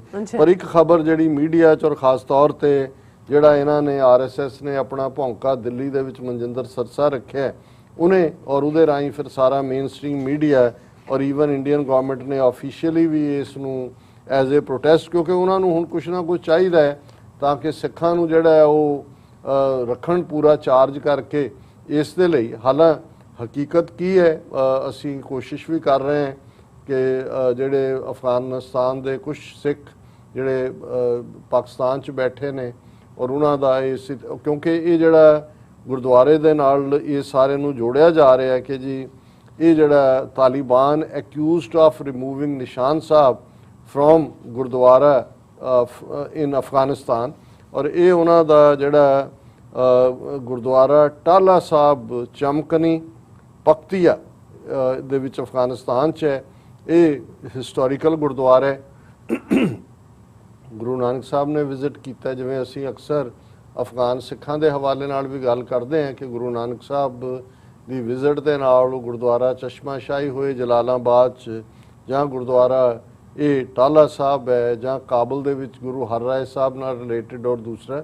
ਔਰ ਇਹਦੇ 'ਚ ਕੋਈ ਸ਼ੱਕ ਨਹੀਂ ਹੈ ਕਿ 1979 'ਚ ਜਦੋਂ ਉੱਥੇ ਇੰਸਰਜੈਂਸੀ ਸ਼ੁਰੂ ਹੁੰਦੀ ਹੈ ਉਦੋਂ ਤੋਂ ਲੈ ਕੇ ਹੁਣ ਤੱਕ ਅਫਗਾਨ ਸਿੱਖ ਹੋਣ ਹਿੰਦੂ ਹੋਣ ਬੜੀ ਬਦਹਾਲੀ 'ਚ ਉਹਨਾਂ ਨੂੰ ਮੁਲਕ ਛੱਡਣਾ ਪਿਆ। ਇਤਿਹਾਸਕ ਗੁਰਦੁਆਰੇ ਵੀ ਜਿਹੜੇ ਨੇ, ਹੁਣ ਇਹ ਜਿਸ ਗੁਰਦੁਆਰਾ ਟਾਲਾ ਸਾਹਿਬ ਦੇ ਨਾਲ ਜੁੜਿਆ ਹੋਇਆ ਜਿਹੜੀ ਪਿਕਚਰ ਸਾਰੇ ਸੋਸ਼ਲ ਮੀਡੀਆ ਤੇ ਵੀ ਗਰਦਿਸ਼ ਕਰ ਰਹੀ ਹੈ, ਉਹਦੇ 'ਚ ਨਿਸ਼ਾਨ ਸਾਹਿਬ ਗਾਇਬ ਹੈ ਥੜਾ ਸਾਹਿਬ ਤੋਂ, ਔਰ ਉਸ ਦੇ ਥੱਲੇ ਅਸੀਂ ਜਿਹੜਾ ਹੈ ਲਫ਼ਜ਼ ਇੱਕੋ ਓਂਕਾਰ ਲਿਖਿਆ ਦੇਖਦੇ।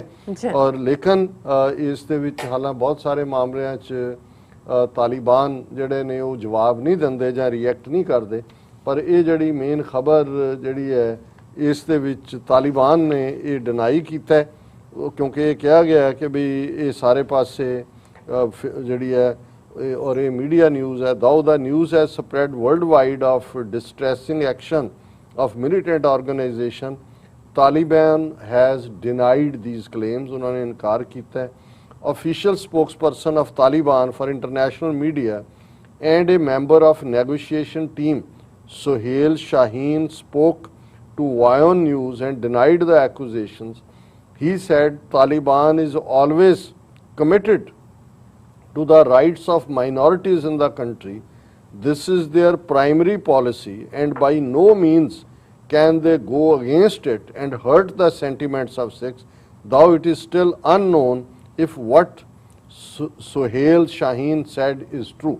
ਹੁਣ ਸੱਚ ਕੀ ਹੈ ਝੂਠ ਕੀ ਹੈ? ਜਿੱਥੇ ਵਾਰ ਟੌਰ ਨੇ 3 ਲੱਖ ਫੌਜ ਦੇ ਬਾਵਜੂਦ ਕਤਲ ਹੋ ਰਹੇ ਨੇ, ਰਾਜਧਾਨੀ ਕੈਪਚਰ ਹੋ ਰਹੀ ਹੈ, ਉੱਥੇ ਕੌਣ ਵੈਰੀਫਾਈ ਕਰੇਗਾ? ਲੇਕਿਨ ਮੈਂ ਸਮਝਦਾ ਵੀ ਜੇ ਤਾਲਿਬਾਨ ਦੇ ਆਫੀਸ਼ੀਅਲ ਜਿਹੜਾ ਸਪੋਕਸਮੈਨ ਹੈ ਉਹਨੇ ਡਿਨਾਈ ਕੀਤਾ, ਅਸੀਂ ਵੀ ਅਸਰਟਨ ਕਰਨ ਦੀ ਕੋਸ਼ਿਸ਼ ਕਰ ਰਹੇ ਹਾਂ ਵੀ ਇਸ ਖਬਰ ਦੀ ਹਕੀਕਤ ਕੀ ਹੈ। ਪਰ ਇਹਦੇ 'ਚ ਕੋਈ ਡਿਨਾਇਲ ਨਹੀਂ ਹੈ ਕਿ ਪਿਛਲੇ ਪੀਰੀਅਡ ਤੋਂ ਲੰਬੇ ਸਮੇਂ ਤੋਂ ਅਫਗਾਨਿਸਤਾਨ ਦੇ ਵਿੱਚ ਮਾਈਨੋਰਿਟੀਜ਼ ਉਹਨਾਂ ਨੇ ਸਫਰ ਵੀ ਕੀਤਾ ਹੈ, ਭਾਵੇਂ ਉਹ ਆਪਸੀ ਖਾਨਾ ਜੰਗੀ ਦੀ ਬਦੌਲਤ ਹੈ ਜਾਂ ਕਿਡਨੈਪਿੰਗਸ ਵੀ ਹੁੰਦੀਆਂ ਨੇ, ਉਸ ਦੇ ਵਿੱਚ ਜਿਹੜਾ ਉਹ ਫਿਰੌਤੀ ਵੀ ਲਈ ਜਾਂਦੀ ਹੈ। ਇਹ ਇੱਕ ਹਿੱਸਾ ਬਣਿਆ ਹੋਇਆ ਇਸ ਕਲਚਰ ਦਾ, ਪਰ ਇਹ ਇੱਕ ਦੁਖਦ ਖਬਰ ਵੀ ਹੈ। ਪਰ ਇਸ ਗੱਲ ਦਾ ਮੈਂ ਸਮਝਦਾ ਵੀ ਜੇ ਤਾਲਿਬਾਨ ਤੱਕ ਇਹ ਗੱਲ ਪਹੁੰਚਦੀ ਹੈ ਜਾਂ ਪਹੁੰਚੀ ਹੈ ਕਿ ਭਾਈ ਉਹਨਾਂ ਨੇ ਆਫੀਸ਼ੀਅਲੀ ਉਹਨੂੰ ਡਿਨਾਈ ਕੀਤਾ, ਤੇ ਫਿਰ ਇਸ ਗੱਲ ਦੀ ਜਿਹੜੀ ਹਕੀਕਤ ਨੂੰ ਪਰਖਣਾ ਹੋਰ ਵੀ ਜ਼ਰੂਰੀ ਹੈ। ਜੀ ਰਾਜ ਸਾਹਿਬ ਤੁਹਾਡਾ ਬਹੁਤ ਬਹੁਤ ਸ਼ੁਕਰੀਆ। ਸਵਾਤ ਲੈਣੇ ਬ੍ਰੇਕ ਵਿਊਅਰਸ, ਤੁਸੀਂ ਕਿਤੇ ਨਹੀਂ ਜਾਣਾ, ਮਿਲਦੇ ਹਾਂ ਛੋਟੇ ਜਿਹੇ ਵਕਫੇ ਤੋਂ ਬਾਅਦ।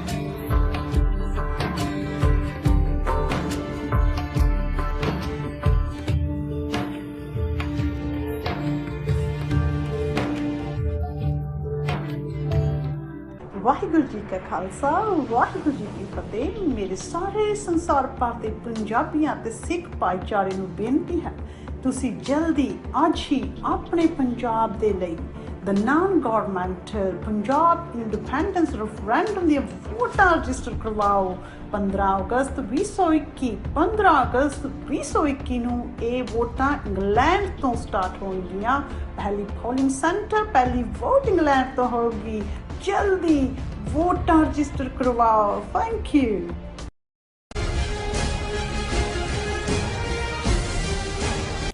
ਦਰਸ਼ਕੋ, ਬ੍ਰੇਕ ਤੋਂ ਬਾਅਦ ਤੁਹਾਨੂੰ ਆਪਾਂ ਸਭ ਨੂੰ ਜੀ ਆਇਆਂ ਕਹਿੰਦੇ ਹਾਂ। ਹੁਣ ਆਪਾਂ ਗੱਲਬਾਤ ਕਰਨ ਜਾ ਰਹੇ ਹਾਂ ਭਾਰਤ ਤੇ ਪਾਕਿਸਤਾਨ ਦੇ ਹਵਾਲੇ ਨਾਲ ਕਿ ਇਉਂ ਜਾਪਦਾ ਹੈ ਕਿ ਭਾਰਤ ਵੱਲੋਂ ਪਾਕਿਸਤਾਨ ਨਾਲ 1960 ਵਿੱਚ ਦਰਿਆਈ ਪਾਣੀਆਂ ਦੀ ਵੰਡ ਸੰਬੰਧੀ ਮਨਜ਼ੂਰ ਕੀਤੀ ਗਈ ਇੰਡਸ ਵਾਟਰ ਟ੍ਰੀਟੀ ਨੂੰ ਖਤਮ ਕਰਨ ਦੀ ਤਿਆਰੀ ਜਿਹੜੀ ਹੈ ਉਹ ਕੀਤੀ ਜਾ ਰਹੀ ਹੈ ਔਰ ਪਾਕਿਸਤਾਨ ਨੂੰ ਇਸ ਸੰਬੰਧੀ ਖਬਰਦਾਰ ਹੋਣ ਦੀ ਲੋੜ ਹੈ। ਸੋ ਇਸ ਬਾਰੇ ਆਪਾਂ ਵਿਚਾਰ ਚਰਚਾ ਕਰਨ ਜਾ ਰਹੇ ਹਾਂ। ਸੋ ਅਸੀਂ ਚਾਹਾਂਗੇ ਕਿ ਤੁਸੀਂ ਇਸੇ ਤਰ੍ਹਾਂ ਬਣੇ ਰਹਿਣਾ। ਦੇਖਣ ਸੁਣਨ ਜਾਂ ਲਿਖਣ ਲਈ ਤੁਹਾਡਾ ਸਭ ਦਾ ਬਹੁਤ ਬਹੁਤ ਸ਼ੁਕਰੀਆ ਜੀ। ਡਾਕਟਰ ਸਾਹਿਬ ਕੀ ਕਹਿਣਾ ਚਾਹੋਗੇ ਸੂਰਜ ਸ਼ੂ ਬਾਰੇ? ਦੇਖੋ, ਅਸੀਂ ਅੱਜ ਦਾ ਦਿਨ ਕਿਉਂਕਿ ਉਹ ਦਿਨ ਹੈ ਜਦੋਂ ਕਿ 6 ਅਗਸਤ 1945 ਨੂੰ ਅਮਰੀਕਾ ਨੇ ਜਾਪਾਨ ਦੇ ਹੀਰੋਸ਼ੀਮਾ ਸ਼ਹਿਰ ਦੇ ਉੱਤੇ ਐਟਮ ਬੰਬ ਸੁੱਟਿਆ ਸੀ। 3 ਦਿਨ ਬਾਅਦ ਨਾਗਾਸਾਕੀ ਦੇ ਉੱਤੇ। ਔਰ ਅਸੀਂ ਆਲਰੇਡੀ ਜ਼ਿਕਰ ਕੀਤਾ ਹੈ ਕਿ ਵੀ ਦੁਨੀਆ ਦੇ ਵਿੱਚ ਕਿਹੜੇ ਉਹ ਮੁਲਕ ਨੇ ਜਿਹੜੇ ਉਸ ਲਗਾਤਾਰ ਟਕਰਾਅ 'ਚ ਨੇ ਔਰ ਉਹਨਾਂ 'ਚ ਭਾਰਤ ਪਾਕਿਸਤਾਨ ਮੁੱਦਾ ਕਸ਼ਮੀਰ ਦਾ ਹੋਏ ਔਰ ਦੋਨੋਂ ਨਿਊਕਲੀਅਰ ਪਾਵਰਸ। ਔਰ ਜੇ 76 ਸਾਲ ਪਹਿਲਾਂ ਐਟਮ ਬੰਬ ਇਸਤੇਮਾਲ ਹੁੰਦਾ ਹੈ ਤੇ ਹੁਣ ਜਦੋਂ ਅਸੀਂ ਦੁਨੀਆ ਦੇ ਵਿੱਚ ਇੱਕ ਨਵੀਂ ਖਾਨਾ ਜੰਗੀ ਦਾ ਮਾਹੌਲ ਦੇਖ ਰਹੇ ਹਾਂ ਔਰ ਖ਼ਾਸ ਤੌਰ ਤੇ ਸਾਡੇ ਖਿੱਤੇ ਦੇ ਵਿੱਚ, ਤੇ ਫਿਰ ਜ਼ਾਹਰ ਹੈ ਕਿ ਇਹ ਇੱਕ ਵੱਡੇ ਫਿਕਰ ਦਾ ਕਾਰਨ ਹੈ ਕਿ ਕਿਵੇਂ ਜਿਹੜਾ ਕੋਈ ਵੀ ਟਕਰਾਅ ਰਵਾਇਤੀ ਹਥਿਆਰਾਂ ਨਾਲ ਨਹੀਂ ਰਹੇਗਾ। ਪਰ ਇਸ ਦੇ ਨਾਲ ਇੱਕ ਗੱਲ ਦਾ ਧਿਆਨ ਰਹੇ ਕਿ ਜਿਹੜੇ ਯੂਨਾਈਟਿਡ ਨੇਸ਼ਨਸ ਐਕਸਪਰਟਸ ਔਰ ਦੂਸਰੀਆਂ ਦੀਆਂ ਰਿਪੋਰਟਸ ਵੀ ਰਹੀਆਂ ਨੇ ਜਿਹਦੇ 'ਚ ਉਹਨਾਂ ਨੇ ਪ੍ਰੈਡਿਕਟ ਕੀਤਾ ਹੋਇਆ ਕਿ 21ਵੀਂ ਸਦੀ ਦੀਆਂ ਜੰਗਾਂ ਪਾਣੀ ਦੇ ਲਈ ਹੋਣਗੀਆਂ। ਕਿਉਂਕਿ ਆਬਾਦੀ, ਜੇ ਤੁਸੀਂ ਅੱਜ ਤੋਂ 75 ਸਾਲ ਪਹਿਲਾਂ ਦੇਖੋ ਤੇ ਦੁਨੀਆ ਦੇ ਵਿੱਚ ਜੇ 2 ਬਿਲੀਅਨ ਆਬਾਦੀ ਸੀ, ਅੱਜ 7.5 ਬਿਲੀਅਨ ਹੈ। ਸਮੁੰਦਰ ਤਾਂ ਉਨਾ ਹੀ ਹੈ, 2 ਹਿੱਸੇ ਪਾਣੀ ਹੈ ਸਾਡੇ ਧਰਤੀ ਦਾ, ਲੇਕਿਨ ਜਿਹੜੀ ਇੱਕ ਹਿੱਸਾ ਧਰਤੀ ਹੈ ਪਾਣੀ ਦੇ ਸੋਮੇ ਸੁੱਕ ਰਹੇ ਨੇ। ਜੇ ਆਪਣੇ ਖਿੱਤੇ ਪੰਜਾਬ 'ਚ ਹੀ ਦੋਵੇਂ ਪੰਜਾਬਾਂ 'ਚ ਹੀ ਦੇਖੀਏ ਤੇ ਪਾਣੀ ਜਿਹੜਾ 12-14 ਫੁੱਟ ਤੇ ਸੀ ਉਹ 200 ਫੁੱਟ ਤੇ ਥੱਲੇ ਚਲਾ ਗਿਆ।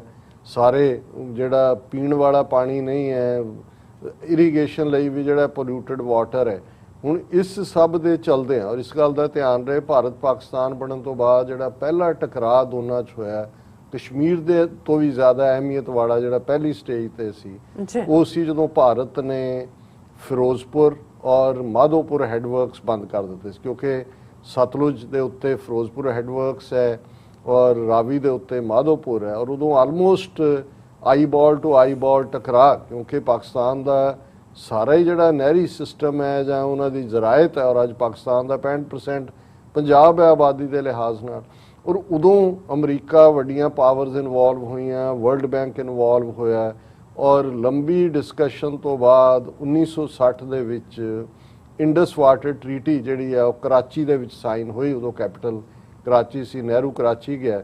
ਔਰ ਇਹ ਹੁਣ ਜੇ ਅਸੀਂ 1960 ਦੀ ਗੱਲ ਕਰੀਏ ਤੇ ਆਲਮੋਸਟ ਪਿਛਲੇ 61 ਸਾਲ ਤੋਂ ਇਹ ਸਟੈਂਡ ਕਰ ਰਹੀ ਹੈ, ਹੋਲਡ ਕੀਤਾ। ਔਰ ਇਹ ਇੰਡਸ ਵਾਟਰ ਟ੍ਰੀਟੀ ਦਾ ਜਿਹੜਾ ਲੋਬੇ ਲਬਾਬ ਸੀ ਉਹ ਇਹ ਸੀ ਕਿ 3 ਦਰਿਆ ਸਤਲੁਜ, ਬਿਆਸ ਤੇ ਰਾਵੀ, ਇਹ East Punjab, Indian occupied Punjab ਜਿਹਦੇ 'ਚ ਅੱਜ ਦਾ ਹਰਿਆਣਾ ਹਿਮਾਚਲ ਵੀ ਸ਼ਾਮਲ ਸੀ, ਉਸ ਦੀ ਜਾਇਦਾਦ ਦੀ ਮੰਨੇ ਗਏ ਉਸ ਦੇ ਹੱਕ, ਅਪਰ ਰਾਈਪੇਰੀਅਨ ਵੀ ਲੋਅਰ ਵੀ। ਔਰ ਇੰਡਸ, ਚਨਾਹ ਤੇ ਜੇਹਲਮ ਇਹ ਤਿੰਨੋਂ ਦਰਿਆਵਾਂ ਦੇ ਅਪਰ ਰਾਈਪੇਰੀਅਨ ਔਰ ਲੋਅਰ ਰਾਈਪੇਰੀਅਨ ਜਿੱਥੋਂ ਨਿਕਲਦਾ ਹੈ ਜਿੱਥੇ ਤੱਕ ਮੁੱਕਦਾ ਹੈ ਇਹ ਮੁਕੰਮਲ ਤੌਰ ਤੇ ਪਾਕਿਸਤਾਨ ਦੇ ਮੰਨੇ ਗਏ। ਔਰ ਜ਼ਾਹਰ ਹੈ ਉਹਦੇ 'ਚ ਕਿਉਂਕਿ ਚਨਾਹ ਔਰ ਜੇਹਲਮ ਦੇ ਵਿੱਚ ਜੰਮੂ ਕਸ਼ਮੀਰ ਵੀ ਆ ਜਾਂਦਾ, ਕਸ਼ਮੀਰ ਵੈਲੀ ਖਾਸ ਤੌਰ ਤੇ। ਸੋ ਉਦੋਂ ਵੀ ਸਪਿਰਿਟ ਇਹੀ ਸੀ ਕਿ ਅਲਟੀਮੇਟਲੀ ਕਸ਼ਮੀਰ ਵਾਦੀ ਪਾਕਿਸਤਾਨ ਦਾ ਹਿੱਸਾ ਹੋਣਾ ਹੈ, ਇਸ ਲਈ ਉਹਨੂੰ ਇੰਡੀਆ ਨੇ ਵੀ ਮੰਨ ਲਿਆ। ਔਰ ਇਹ ਹੁਣ ਤੱਕ ਦੇ ਬਾਵਜੂਦ ਕਿ ਦੋਨੋਂ ਪਾਸਿਓਂ ਇੰਡੀਆ ਵਾਲੇ ਕਹਿਣਗੇ ਪਾਕਿਸਤਾਨ ਨੂੰ ਜ਼ਿਆਦਾ ਕੰਸੈਸ਼ਨ ਦੇ ਦਿੱਤਾ, ਪਾਕਿਸਤਾਨ ਦੇ ਵੀ ਕੁਝ ਸਕਾਲਰ ਮੈਂ ਸੁਣੇ ਜਿਹੜੇ ਕਹਿੰਦੇ ਨੇ ਜੀ ਨਹੀਂ ਇਹ, ਪਰ ਮੈਂ ਸਮਝਦਾ ਵੀ ਇਹ ਰਿਲੇਟਿਵਲੀ ਫੇਅਰ ਸੀ। ਔਰ ਉਸ ਤੋਂ ਬਾਅਦ ਵਰਲਡ ਬੈਂਕ ਨੇ ਇੰਡੀਆ ਨੂੰ ਫਾਈਨੈਂਸ਼ੀਅਲ ਹੈਲਪ ਕੀਤੀ, ਭਾਖੜਾ ਡੈਮ ਬਣਿਆ ਪਾਕਿਸਤਾਨ ਦੇ ਵਿੱਚ, ਮੰਗਲਾ ਡੈਮ, ਤਰਬੇਲਾ ਡੈਮ, ਇਹ ਜਿਹੜੇ ਬਾਅਦ ਦੇ ਵਿੱਚ ਬਣਦੇ ਨੇ। ਔਰ ਇਹ ਇੱਕ ਵਰਕੇਬਲ ਸੀ ਪਾਰਟ। ਹਾਲਾਂ ਪਿਛਲੇ ਕੁਝ ਪੀਰੀਅਡ ਤੋਂ ਅਸੀਂ ਦੇਖ ਰਹੇ ਹਾਂ ਕਿ ਭਾਰਤ ਆਨੇ ਬਹਾਨੇ ਕਿਤੇ ਨਾ ਕਿਤੇ ਜਿਹੜਾ ਚਨਾਬ ਔਰ ਜੇਹਲਮ ਦੇ ਉੱਤੇ ਉਹਨਾਂ ਨੇ ਬਗਲਿਆੜ ਡੈਮ ਹੋਏ, ਕ੍ਰਿਸ਼ਨ ਗੰਗਾ ਹੋਏ, ਇਸ ਕਿਸਮ ਦੀਆਂ ਸ਼ਰਾਰਤਾਂ ਕੀਤੀਆਂ ਔਰ ਪਾਕਿਸਤਾਨ ਉਹਨੂੰ ਜਿਹੜਾ, ਕਿਉਂਕਿ ਇਹਦੇ 'ਚ ਟੀਟੀ ਜਿਹੜੀ ਇੰਡਸ ਵਾਟਰ ਟੀਟੀ ਇਹਦਾ ਟ੍ਰਾਈਬਿਊਨਲ ਵੀ ਹੈ ਜਿਹਦੇ ਸਾਹਮਣੇ ਅਪੀਲ ਹੁੰਦੀ ਹੈ, ਦੋਨੋਂ ਪਾਸੇ ਆਬਜ਼ਰਵਰ ਵੀ ਬੈਠੇ ਹੋਏ ਨੇ। ਲੇਕਿਨ ਮੋਦੀ ਸਰਕਾਰ ਜਿਹਦੇ ਏਜੰਟ ਜਿਹਨੇ ਜੰਮੂ ਕਸ਼ਮੀਰ ਦਾ ਆਰਟੀਕਲ 370 ਜਦੋਂ ਅਸੀਂ ਗੱਲ ਕੀਤੀ ਪਿਛਲੇ ਕੱਲ ਕਿ ਕਿਵੇਂ ਆਈਨੀ ਗੁੰਡਾਗਰਦੀ ਕੀਤੀ 2019 ਦੇ ਵਿੱਚ ਉਹਨੂੰ ਖਤਮ ਕੀਤਾ, ਹੁਣ ਜਿਹੜੀ ਇਹਨਾਂ ਦੀ ਅੱਖ ਹੈ, ਕਿਉਂਕਿ ਕੁਝ ਸਮਾਂ ਪਹਿਲਾਂ ਵੀ ਇਹ ਬਿਆਨਬਾਜ਼ੀ ਮੋਦੀ ਨੇ ਵੀ ਔਰ ਅਮਿਤ ਸ਼ਾਹ ਨੇ ਵੀ ਕੀਤੀ ਸੀ, ਲੇਕਿਨ ਅੱਜ ਜਦੋਂ ਅਸੀਂ ਖਬਰ ਡਿਸਕਸ ਕਰ ਰਹੇ ਹਾਂ ਤੇ ਇੱਕ ਪਾਰਲੀਮੈਂਟਰੀ ਪੈਨਲ ਬਣਾਇਆ ਗਿਆ ਸੀ ਮੋਦੀ ਸਰਕਾਰ ਵੱਲੋਂ ਕਿ ਜੀ ਇੰਡਸ ਵਾਟਰ ਟਰੀਟੀ ਔਰ ਈਵਨ ਇਹਦੇ 'ਚ ਬ੍ਰਹਮਪੁੱਤਰਾ, ਕਿਉਂਕਿ ਚਾਈਨਾ ਵੀ ਜੇ ਇੰਡੀਆ ਸਮਝਦਾ ਹੈ ਕਿ ਉਹ water as a weapon use ਕਰੇਗਾ ਪਾਕਿਸਤਾਨ ਦੇ ਖਿਲਾਫ, ਤੇ ਫਿਰ ਚਾਈਨਾ ਨੇ ਵੀ ਦੇਖ ਲਿਆ ਹੋਇਆ ਉੱਤੋਂ ਹੀ ਬ੍ਰਹਮਪੁੱਤਰਾ ਨਿਕਲਦਾ ਹੈ ਤੇ ਨਾਰਥ ਈਸਟ ਦੀਆਂ ਔਰ ਈਵਨ ਵੈਸਟ ਬੰਗਾਲ ਤੱਕ ਦੀਆਂ ਸਟੇਟਾਂ ਜਿਹੜੀਆਂ ਨੇ ਉਹ ਪਾਣੀ ਖੁਣੋਂ ਧਿਆਈਆਂ ਮਰ ਸਕਦੀਆਂ ਨੇ। ਸੋ ਇਹਦੇ 'ਚ ਚੀਨ ਦੇ ਨਾਲ ਵੀ ਸੰਬੰਧਿਤ ਬ੍ਰਹਮਪੁੱਤਰਾ ਦਾ, ਪਰ ਅਸੀਂ ਕਿਉਂਕਿ ਇੰਡਸ ਵਾਟਰ ਟਰੀਟੀ ਤੇ ਫੋਕਸ ਕਰ ਰਹੇ ਔਰ ਹੈਡਲਾਈਨ ਵੀ ਜਿਹੜੀ ਇਹਨਾਂ ਦੇ ਮੀਡੀਆ PTI ਨੇ ਦਿੱਤੀ ਹੈ, ਪ੍ਰੈਸ ਟਰਸਟ ਆਫ ਇੰਡੀਆ ਨੇ, renegotiate Indus water treaty to address impact of climate change parliamentary panel. ਹੁਣ ਇੱਕ ਇਹਨਾਂ ਨੇ ਪਾਰਲੀਮੈਂਟਰੀ ਪੈਨਲ ਬਣਾਇਆ ਹੋਇਆ ਸੀ, ਉਹਨਾਂ ਨੇ ਆਪਣੀਆਂ ਰਿਕਮੈਂਡੇਸ਼ਨਸ ਦਿੱਤੀਆਂ ਨੇ ਔਰ ਉਹਦੇ 'ਚ ਉਹਨਾਂ ਨੇ ਬਹਾਨਾ, ਹੁਣ ਇਹ ਤਾਂ ਕਹਿ ਨਹੀਂ ਸਕਦੇ ਕਿ ਵੀ ਜੀ ਮੁੱਕਰ ਜਾਓ, ਉਹ ਟੀਟੀ ਹੈ ਤੁਸੀਂ ਸਾਈਨ ਕੀਤੀ ਹੈ, ਇੰਟਰਨੈਸ਼ਨਲ ਗਾਰੰਟੀਜ਼ ਨੇ, ਉਹਦਾ ਟ੍ਰਿਬਿਊਨਲ ਹੈ, ਪਰ ਉਹਦੇ 'ਚ ਉਹਨਾਂ ਨੇ ਵਿੱਚ ਕਲੌਜ਼ ਇਹ ਕੱਢਿਆ ਹੈ ਕਿ present day pressing issues such as climate change, global warming and environmental impact assessment were not taken into account by the treaty। ਕਿ ਜਦੋਂ ਇਹ ਟਰੀਟੀ ਇੰਡਸ ਵਾਟਰ ਟਰੀਟੀ ਸਾਈਨ ਕੀਤੀ ਗਈ ਸੀ ਉਦੋਂ ਕਲਾਈਮੇਟ ਚੇਂਜ ਦਾ ਵੀ ਜਿਹੜਾ ਧਿਆਨ ਨਹੀਂ ਸੀ ਰੱਖਿਆ ਗਿਆ, ਗਲੋਬਲ ਵਾਰਮਿੰਗ ਇਸ ਫਰੋਮੇਨੇ ਨੂੰ ਵੀ ਨਹੀਂ ਸੀ ਔਰ ਐਨਵਾਇਰਨਮੈਂਟਲ ਇੰਪੈਕਟ ਵੀ ਨਹੀਂ ਸੀ। ਇਨ ਵਿਊ ਆਫ ਦਿਸ, ਕਿਉਂਕਿ ਹੁਣ ਇਹ ਤਿੰਨੋਂ ਹੀ ਬੜੇ ਵੱਡੇ ਚੈਲੰਜ ਨੇ, in view of this there is a need to renegotiate the treaty so as to establish some kind of institutional structure or legislative framework to address the impact of climate change on water availability in the Indus Basin and other challenges which are not covered under the treaty। ਹੁਣ ਇਹ ਉਹਨਾਂ ਨੇ ਇੱਕ safe ਖੋਲ ਲੱਭ ਲਿਆ ਜਿਹਦੇ ਥੱਲੇ ਆਉਣ ਵਾਲੇ ਪੀਰੀਅਡ 'ਚ ਪੁਸ਼ ਕਰਨਗੇ ਕਿ ਦੇਖੋ ਕਲਾਈਮੇਟ ਚੇਂਜ, ਗਲੋਬਲ ਵਾਰਮਿੰਗ ਔਰ ਐਨਵਾਇਰਨਮੈਂਟਲ ਇੰਪੈਕਟ ਇਹ ਨਹੀਂ ਸੀ, ਆਓ ਇਹਨੂੰ ਰੀਨੈਗੋਸ਼ੀਏਟ ਕਰੀਏ। ਔਰ ਜੋ ਵੀ ਹੈ ਹੁਣ ਜਿਹੜੀ ਟਰੀਟੀ ਆਲਮੋਸਟ ਅਸੀਂ ਦੇਖ ਰਹੇ ਹਾਂ ਵੀ 41 ਸਾਲ ਤੋਂ ਇਨ ਪਲੇਸ ਹੈ ਔਰ ਬੇਸ਼ੱਕ ਕਿਹਦੇ ਨਾਲ ਫੇਅਰ ਹੈ, ਲੇਕਿਨ ਬਾਈ ਐਂਡ ਲਾਰਜ ਨੇ ਹੋਲਡ ਕੀਤਾ ਹੈ। ਜੇ ਹੁਣ ਉਹਨੂੰ ਤੁਸੀਂ ਰੀਨੈਗੋਸ਼ੀਏਟ ਕਰਨ ਦੀ ਗੱਲ ਕਰ ਰਹੇ ਹੋ ਤੇ ਜੋ ਹਾਲ ਜੰਮੂ ਕਸ਼ਮੀਰ ਦਾ ਕੀਤਾ ਹੈ, ਉਹਨਾਂ ਦਾ ਸੂਬੇ ਦਾ ਵਜੂਦ ਵੀ ਮਿਟਾ ਦਿੱਤਾ ਹੈ। ਔਰ ਮੈਂ ਸਮਝਦਾ ਵੀ ਇਸ ਕੰਟੈਕਸਟ ਦੇ ਵਿੱਚ ਜਦੋਂ ਕਿ ਇੰਡੀਆ ਹੁਣ water as a weapon use ਕਰਨ ਦੇ ਉੱਤੇ ਜਿਹੜਾ ਉਸ ਦੀ ਮਾੜੀ ਜਿਹੜੀ ਹੈ ਉਹ ਫਿਤਰਤ ਨਜ਼ਰ ਆ ਰਹੀ ਹੈ, ਫਿਰ ਜਦੋਂ ਅਸੀਂ ਨਿਊਕਲੀਅਰ ਪਾਵਰਸ ਦੀ ਗੱਲ ਕਰਦੇ ਹਾਂ ਕਿ ਵਾਟਰ ਤਾਂ ਲਾਈਫ ਲਾਈਨ ਹੈ ਔਰ ਪਾਕਿਸਤਾਨ ਦੇ ਕੋਲ ਜੇ ਹੁਣ ਕਸ਼ਮੀਰ ਦੇ ਮੁੱਦੇ ਤੇ ਬੇਸ਼ੱਕ ਪਾਕਿਸਤਾਨ ਨੇ ਜੋ ਇਹਨਾਂ ਨੇ ਕੀਤਾ ਉਹਨੇ ਕੋਈ ਨਿਊਕਲੀਅਰ ਆਪਸ਼ਨ ਆਪਣੀ ਯੂਜ਼ ਨਹੀਂ ਕੀਤੀ, ਫਿਰ ਉਹੀ ਸਿਚੁਏਸ਼ਨ ਆ ਜਾਂਦੀ ਹੈ ਕਿ ਭਾਈ ਹਮ ਤੋਂ ਡੂਬੇ ਸਨਮ ਤੁਮਕੋ ਵੀ ਲੈ ਡੂਬेंगे, ਇਸ ਹਾਲਾਤ ਵੱਲ ਵੱਧ ਰਿਹਾ। ਸੋ ਅਸੀਂ ਤਾਂ ਵਾਚਪ ਪਾਕਿਸਤਾਨ ਹੀ ਕਹਿ ਸਕਦੇ ਹਾਂ ਕਿ ਭਾਈ ਆਪਣੀਆਂ ਉਹ ਘਰੇਲੂ ਜਿਹੀਆਂ ਜਿਹੜੀਆਂ ਘਟੀਆ ਜਿਹੀਆਂ ਸਿਆਸਤਾਂ ਨੇ ਉਹਨਾਂ ਤੋਂ ਨਿਕਲੋ ਔਰ ਦੇਖੋ ਕਿ ਭਾਈ ਕੀ ਚੱਲ ਰਿਹਾ, ਉੱਠੋ ਵਗਰਨੇ ਮਹਿਸ਼ਰ ਨਾ ਹੋਗਾ ਫਿਰ ਕਭੀ, ਦੌੜੋ ਜ਼ਮਾਨਾ ਚਾਲ क़यामत की चल गया। वाह जी डॉक्टर साहब ਤੁਹਾਡਾ ਬਹੁਤ ਬਹੁਤ ਸ਼ੁਕਰੀਆ। ਸੋ ਇੱਥੇ ਲੈਣੇ ਬ੍ਰੇਕ, ਵਿਊਅਰਸ ਸਾਨੂੰ ਇਸੇ ਤਰ੍ਹਾਂ ਜੁੜੇ ਰਹਿਣਾ, ਮਿਲਦੇ ਹਾਂ after this short break.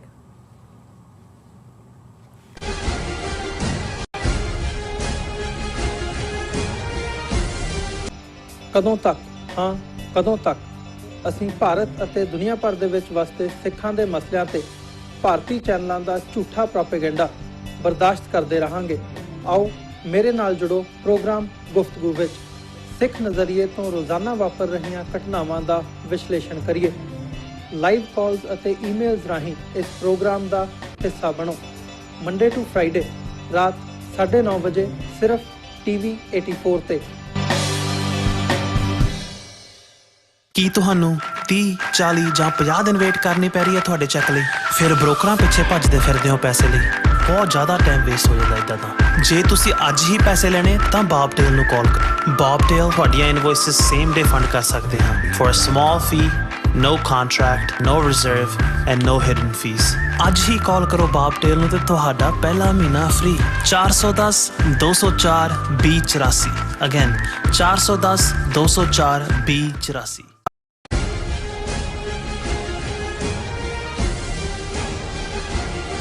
Viewers welcome back on program. So viewers and word section ਦੇ ਵਿੱਚ ਆਪਾਂ ਤੁਹਾਡੀ ਲਿਖਤਾਂ ਤੇ ਗੁਰਬਾਣੀ ਵਿਚਾਰਾਂ ਦੇ ਸਾਥ ਤੁਹਾਡੇ ਨਾਲ ਪਹੁੰਚ ਜਾਣੇ ਆ। ਸੋ ਅਸੀਂ ਚਾਹਾਂਗੇ ਕਿ ਤੁਸੀਂ ਇਸੇ ਤਰ੍ਹਾਂ ਬਣੇ ਰਹਿਣਾ ਦੇਖਣ ਸੁਣਨ ਲਈ ਐਂਡ ਲਿਖਣ ਲਈ। ਤੁਹਾਡਾ ਸਭ ਦਾ ਬਹੁਤ ਬਹੁਤ ਸ਼ੁਕਰੀਆ ਜੀ। ਡਾਕਟਰ ਸਾਹਿਬ ਕੀ ਵਿਚਾਰਾਂ ਨੇ? ਦੇਖੋ ਅਸੀਂ ਕੋਸ਼ਿਸ਼ ਕਰਦੇ ਹਾਂ ਕਿ ਆਪਣੇ ਵਿਊਅਰਸ ਦੇ ਕਮੈਂਟਸ, ਉਹਨਾਂ ਦੀਆਂ ਈਮੇਲਸ ਔਰ ਮੈਸੇजेस ਉਹਨਾਂ ਨੂੰ ਅਸੀਂ ਸ਼ੇਅਰ ਕਰੀਏ। ਕੱਲ ਵੀ ਅਸੀਂ ਕੁਛ ਨੂੰ ਸ਼ੇਅਰ ਕੀਤਾ ਸੀ ਔਰ ਅੱਜ ਵੀ ਅਸੀਂ ਇਸ ਦੇ ਉੱਤੇ ਜਿਹੜਾ ਕੰਮ ਕਰ ਰਹੇ ਹਾਂ। ਮਿਸਟਰ ਨਵੀਦ ਆਜ਼ਮ, ਜਨਾਬ ਨਵੀਦ ਆਜ਼ਮ, ਉਹਨਾਂ ਨੇ ਲਿਖਿਆ, ਭਾਰਤੀ government will never allow Sikh pilgrims to visit Kartarpur Sahib easily. They are very, very much worried about the increasing love and intimacy between Muslims and Sikhs. Pakistan government and people will always welcome our Sikh brothers and sisters. ਅਸੀਂ ਜ਼ਿਕਰ ਕੀਤਾ ਸੀ ਕਿ ਭਾਈ Indian deputy minister of state ਜਿਹਨੂੰ ਕਹਿੰਦੇ ਨੇ, ਉਹਨੇ ਕੀ ਕਿਹਾ। ਹਾਲਾਂ ਅੱਜ ਪਾਕਿਸਤਾਨ ਦੇ ਹਵਾਲੇ ਨਾਲ ਵੀ ਸੀ ਕਿ ਵੀ ਇਸ ਏਰੀਏ 'ਚ ਕਿਉਂਕਿ ਜਿਹੜਾ ਡੈਲਟਾ ਵੇਰੀਐਂਟ ਹੈ ਉਹ ਵੱਧ ਰਿਹਾ ਹੈ ਔਰ ਜ਼ਾਹਰ ਹੈ ਕਿ ਪਾਬੰਦੀਆਂ ਨੇ। ਹਾਲਾਂ ਪਾਕਿਸਤਾਨ ਨੇ ਪ੍ਰੋਟੈਸਟ ਕੀਤਾ ਪਰਸੋਂ ਕਿ ਭਾਈ ਆਜ਼ਾਦ ਕਸ਼ਮੀਰ ਅਸੈਂਬਲੀ ਸੈਸ਼ਨ ਲਈ ਜਿਹੜੇ 5 ਫੋਰਨ ਜਰਨਲਿਸਟ ਹੋਣਾ ਚਾਹੁੰਦੇ ਸੀ ਵਾਘਾ ਬਾਰਡਰ ਰਾਹੀਂ, ਉਹਨਾਂ ਨੂੰ ਇੰਡੀਆ ਨੇ ਬੈਨ ਕੀਤਾ ਜਾਂ ਅਲਾਉ ਨਹੀਂ ਕੀਤਾ। ਪਾਕਿਸਤਾਨ ਨੇ ਤਾਂ ਵੈਲਕਮ ਕੀਤਾ। ਸੋ ਮੈਨੂੰ ਇਹ ਲੱਗਦਾ ਹੈ ਕਿ ਵੀ ਇਹਨਾਂ ਨੇ ਐਵੇਂ ਇੱਕ ਫੁੱਟਬਾਲ ਵਾਂਗ ਇਹ ਡੀਲ ਕਰ ਰਹੇ ਨੇ ਸਿਚੁਏਸ਼ਨ। ਔਰ ਨਵੀਦ ਆਜ਼ਮ ਸਾਹਿਬ ਨੇ ਠੀਕ ਕਿਹਾ ਕਿ ਵੀ ਕਦੇ ਵੀ ਆਸਾਨੀ ਨਾਲ ਸਿੱਖਾਂ ਨੂੰ ਕਰਤਾਰਪੁਰ ਸਾਹਿਬ ਨਹੀਂ ਆਉਣ ਦੇਣਗੇ, ਕਿਉਂਕਿ ਉਹਨਾਂ ਦਾ ਫਿਕਰ ਇਹ ਹੈ ਕਿ ਵੀ ਇਸ ਦੇ ਨਾਲ ਜਿਹੜੀ ਦੋਨਾਂ ਕੌਮਾਂ ਦਾ ਪਿਆਰ ਔਰ ਨਿੱਘ ਔਰ ਨੇੜਤਾ ਜਿਹੜੀ ਜ਼ਾਹਰ ਹੈ ਜਦੋਂ ਇਹ 9 ਨਵੰਬਰ 2019 ਨੂੰ ਖੁੱਲ੍ਹਦਾ ਹੈ ਔਰ ਮਾਰਚ ਤੱਕ ਪਹੁੰਚਦੇ ਆ 5 ਮਹੀਨੇ ਦੇ ਵਿੱਚ। ਅੱਜ ਵੀ ਤੁਸੀਂ ਹਜ਼ਾਰਾਂ YouTube ਦੇ ਉੱਤੇ ਵੀਡੀਓਜ਼ ਦੇਖ ਸਕਦੇ ਹੋ ਜਿਹਦੇ 'ਚ ਕਿਵੇਂ ਪਿਆਰ ਦਾ ਇਜ਼ਹਾਰ ਸੀ ਉਹ ਸਾਹਮਣੇ ਆਇਆ। ਔਰ ਇਸੇ ਤਰ੍ਹਾਂ ਜਿਹੜਾ ਅਸੀਂ ਇਹ ਸਮਝਦੇ ਹਾਂ ਕਿ ਇੱਕ ਹੋਰ ਵੀਰ ਜੀ ਨੇ, ਉਹਨਾਂ ਦਾ ਨਾਂ ਚਾਦਰ ਸਾਹਿਬ, ਉਹਨਾਂ ਨੇ ਕਿਹਾ, ਡਾਕਟਰ ਸਾਹਿਬ PM ਇਮਰਾਨ ਖਾਨ ਸਾਹਿਬ ਆਲਰੇਡੀ ਕਹਿ ਚੁੱਕੇ ਨੇ ਕਿ ਪਾਕਿਸਤਾਨ ਦੇ ਦਰਵਾਜ਼ੇ ਸਰਦਾਰਾਂ ਲਈ ਹਮੇਸ਼ਾ ਖੁੱਲ੍ਹੇ ਨੇ। ਸੋ ਅਸੀਂ ਵੀ ਇਸ ਸਪਿਰਿਟ ਨੂੰ ਐਡਮਾਇਰ ਕਰਦੇ ਹਾਂ ਕਿ ਜੋ ਪਾਕਿਸਤਾਨੀ ਆਵਾਮ ਦਾ ਪਿਆਰ ਵੀ ਹੈ, ਜਿਵੇਂ ਨਵੀਦ ਆਜ਼ਮ ਜੀ ਨੇ ਕਿਹਾ ਸੀ, ਉਹ ਹਮੇਸ਼ਾ ਹੀ ਸਾਡੇ ਲਈ ਜਿਹੜਾ ਉਹ ਬਹੁਤ ਹੀ ਸ਼ਲਾਘਾਯੋਗ ਹੈ। ਸਾਦ ਅਬਾਸ ਕਹਿੰਦੇ ਨੇ, the East India Company controlled its own army, which by 1800 comprised some 200,000 soldiers, more than twice the membership of the British Army at that time. Apart from a handful, rest were all natives. ਉਹ ਇਹਨਾਂ ਦਾ ਕਿਰਦਾਰ ਜਾਂ character ਭਾਰਤੀਆਂ ਦਾ ਦੱਸ ਰਹੇ ਨੇ। ਉਹਨਾਂ ਨੇ ਕਿਹਾ ਜੀ ਕਿ 1800s ਤੱਕ ਪਹੁੰਚਦੇ ਆ। ਜ਼ਾਹਰ ਹੈ ਕਿ ਇਹ ਉਹ ਪੀਰੀਅਡ ਹੈ ਜਦੋਂ ਕਿ ਈਸਟ ਇੰਡੀਆ ਕੰਪਨੀ ਜਿਹੜੀ ਕਿ 17ਵੀਂ ਸਦੀ ਦੀ ਬਿਗਨਿੰਗ 'ਚ ਜਹਾਂਗੀਰ ਦੇ ਜ਼ਮਾਨੇ 'ਚ ਥੋੜ੍ਹੇ ਜਿਹੇ ਟ੍ਰੇਡ ਰਾਈਟ ਲੈ ਕੇ ਸੂਰਤ ਔਰ ਦੂਸਰੀਆਂ ਪੋਰਟਸ ਦੇ ਉੱਤੇ ਬੈਠਦੀ ਹੈ ਕਿ 1800 ਤੱਕ ਪਹੁੰਚਦੇ ਆ ਇਹ ਇੰਨੀ ਪਾਵਰਫੁਲ ਹੋ ਜਾਂਦੀ ਹੈ ਕਿ ਉਹਨਾਂ ਨੇ 2 ਲੱਖ ਫੌਜ ਭਰਤੀ ਕਰ ਲਈ ਸੀ, ਜਿਹਦੇ 'ਚ ਉਹਨਾਂ ਦੀ ਆਪਣੀ ਗਿਣਤੀ ਬਹੁਤ ਥੋੜ੍ਹੀ ਸੀ। ਇਹ ਸਾਰੇ ਹੀ ਨੇਟਿਵ। ਔਰ ਜਦੋਂ ਸ਼ਾਹ ਮੁਹੰਮਦ ਨੇ 1846 ਦੀ ਪਹਿਲੀ ਸਿੰਘਾਂ ਔਰ ਅੰਗਰੇਜ਼ਾਂ ਦੀ ਜੰਗ, ਜਿਹਨੂੰ ਉਹਨੇ ਜੰਗ ਹੀ ਹਿੰਦ ਪੰਜਾਬ ਦਾ ਨਾਂ ਦਿੱਤਾ ਸ਼ਾਹ ਮੁਹੰਮਦ ਨੇ, ਉਹਦੇ 'ਚ ਉਹਨਾਂ ਨੇ ਕਿਹਾ ਸੀ ਕਿ ਭਾਈ ਇਹ ਜਿਹੜਾ ਕਈ ਕੋਟ ਚੜ੍ਹੇ ਪੂਰਬੀ ਦੱਖਣੀ ਜੀ, ਇਹ ਪੂਰਬੀਏ ਜਿਨ੍ਹਾਂ ਨੂੰ ਇਹ ਹਿੰਦੁਸਤਾਨ ਕਹਿੰਦੇ ਨੇ, ਗੰਗਾ ਜਮਨਾ ਵਾਲੇ ਦੱਖਣੀ ਜ਼ਾਹਰ ਹੈ ਮਦਰਾਸ ਔਰ ਦੂਸਰੇ ਜਿਹੜੇ ਅੰਗਰੇਜ਼ਾਂ ਨੇ ਭਰਤੀ, ਉਦੋਂ ਅਜੇ ਈਸਟ ਇੰਡੀਆ ਕੰਪਨੀ ਦੀ ਫੌਜ ਹੀ ਸੀ। ਅਜੇ ਡਾਇਰੈਕਟ ਇੰਡੀਆ ਜਿਹੜਾ ਉਹ ਕਰਾਊਨ ਦੀ ਰਿਆਸਤ ਨਹੀਂ ਸੀ ਬਣਿਆ। ਉਹ ਤੋਂ ਬਾਅਦ ਦੇ ਵਿੱਚ ਉਹਨਾਂ ਨੇ 1857 ਦੇ ਰਿਬੈਲੀਅਨ ਤੋਂ ਬਾਅਦ ਉਸ ਨੂੰ ਚੇਂਜ ਕੀਤਾ। ਉਹਨਾਂ ਨੇ ਕਿਹਾ ਜੀ 2 ਲੱਖ ਜਿਹੜੇ ਨੇ ਉਹ ਦੇਸੀ ਸੀ ਔਰ ਇਹ ਇੰਨੀ ਵੱਡੀ ਫੌਜ ਸੀ ਕਿ ਜਿਹੜੀ ਉਸ ਵੇਲੇ ਇੰਗਲੈਂਡ ਦੇ ਵਿੱਚ ਉਹਨਾਂ ਦੀ ਰੈਗੂਲਰ ਆਰਮੀ ਸੀ ਉਹ ਵੀ ਇਹਦੇ ਨਾਲੋਂ ਅੱਧੀ ਸੀ।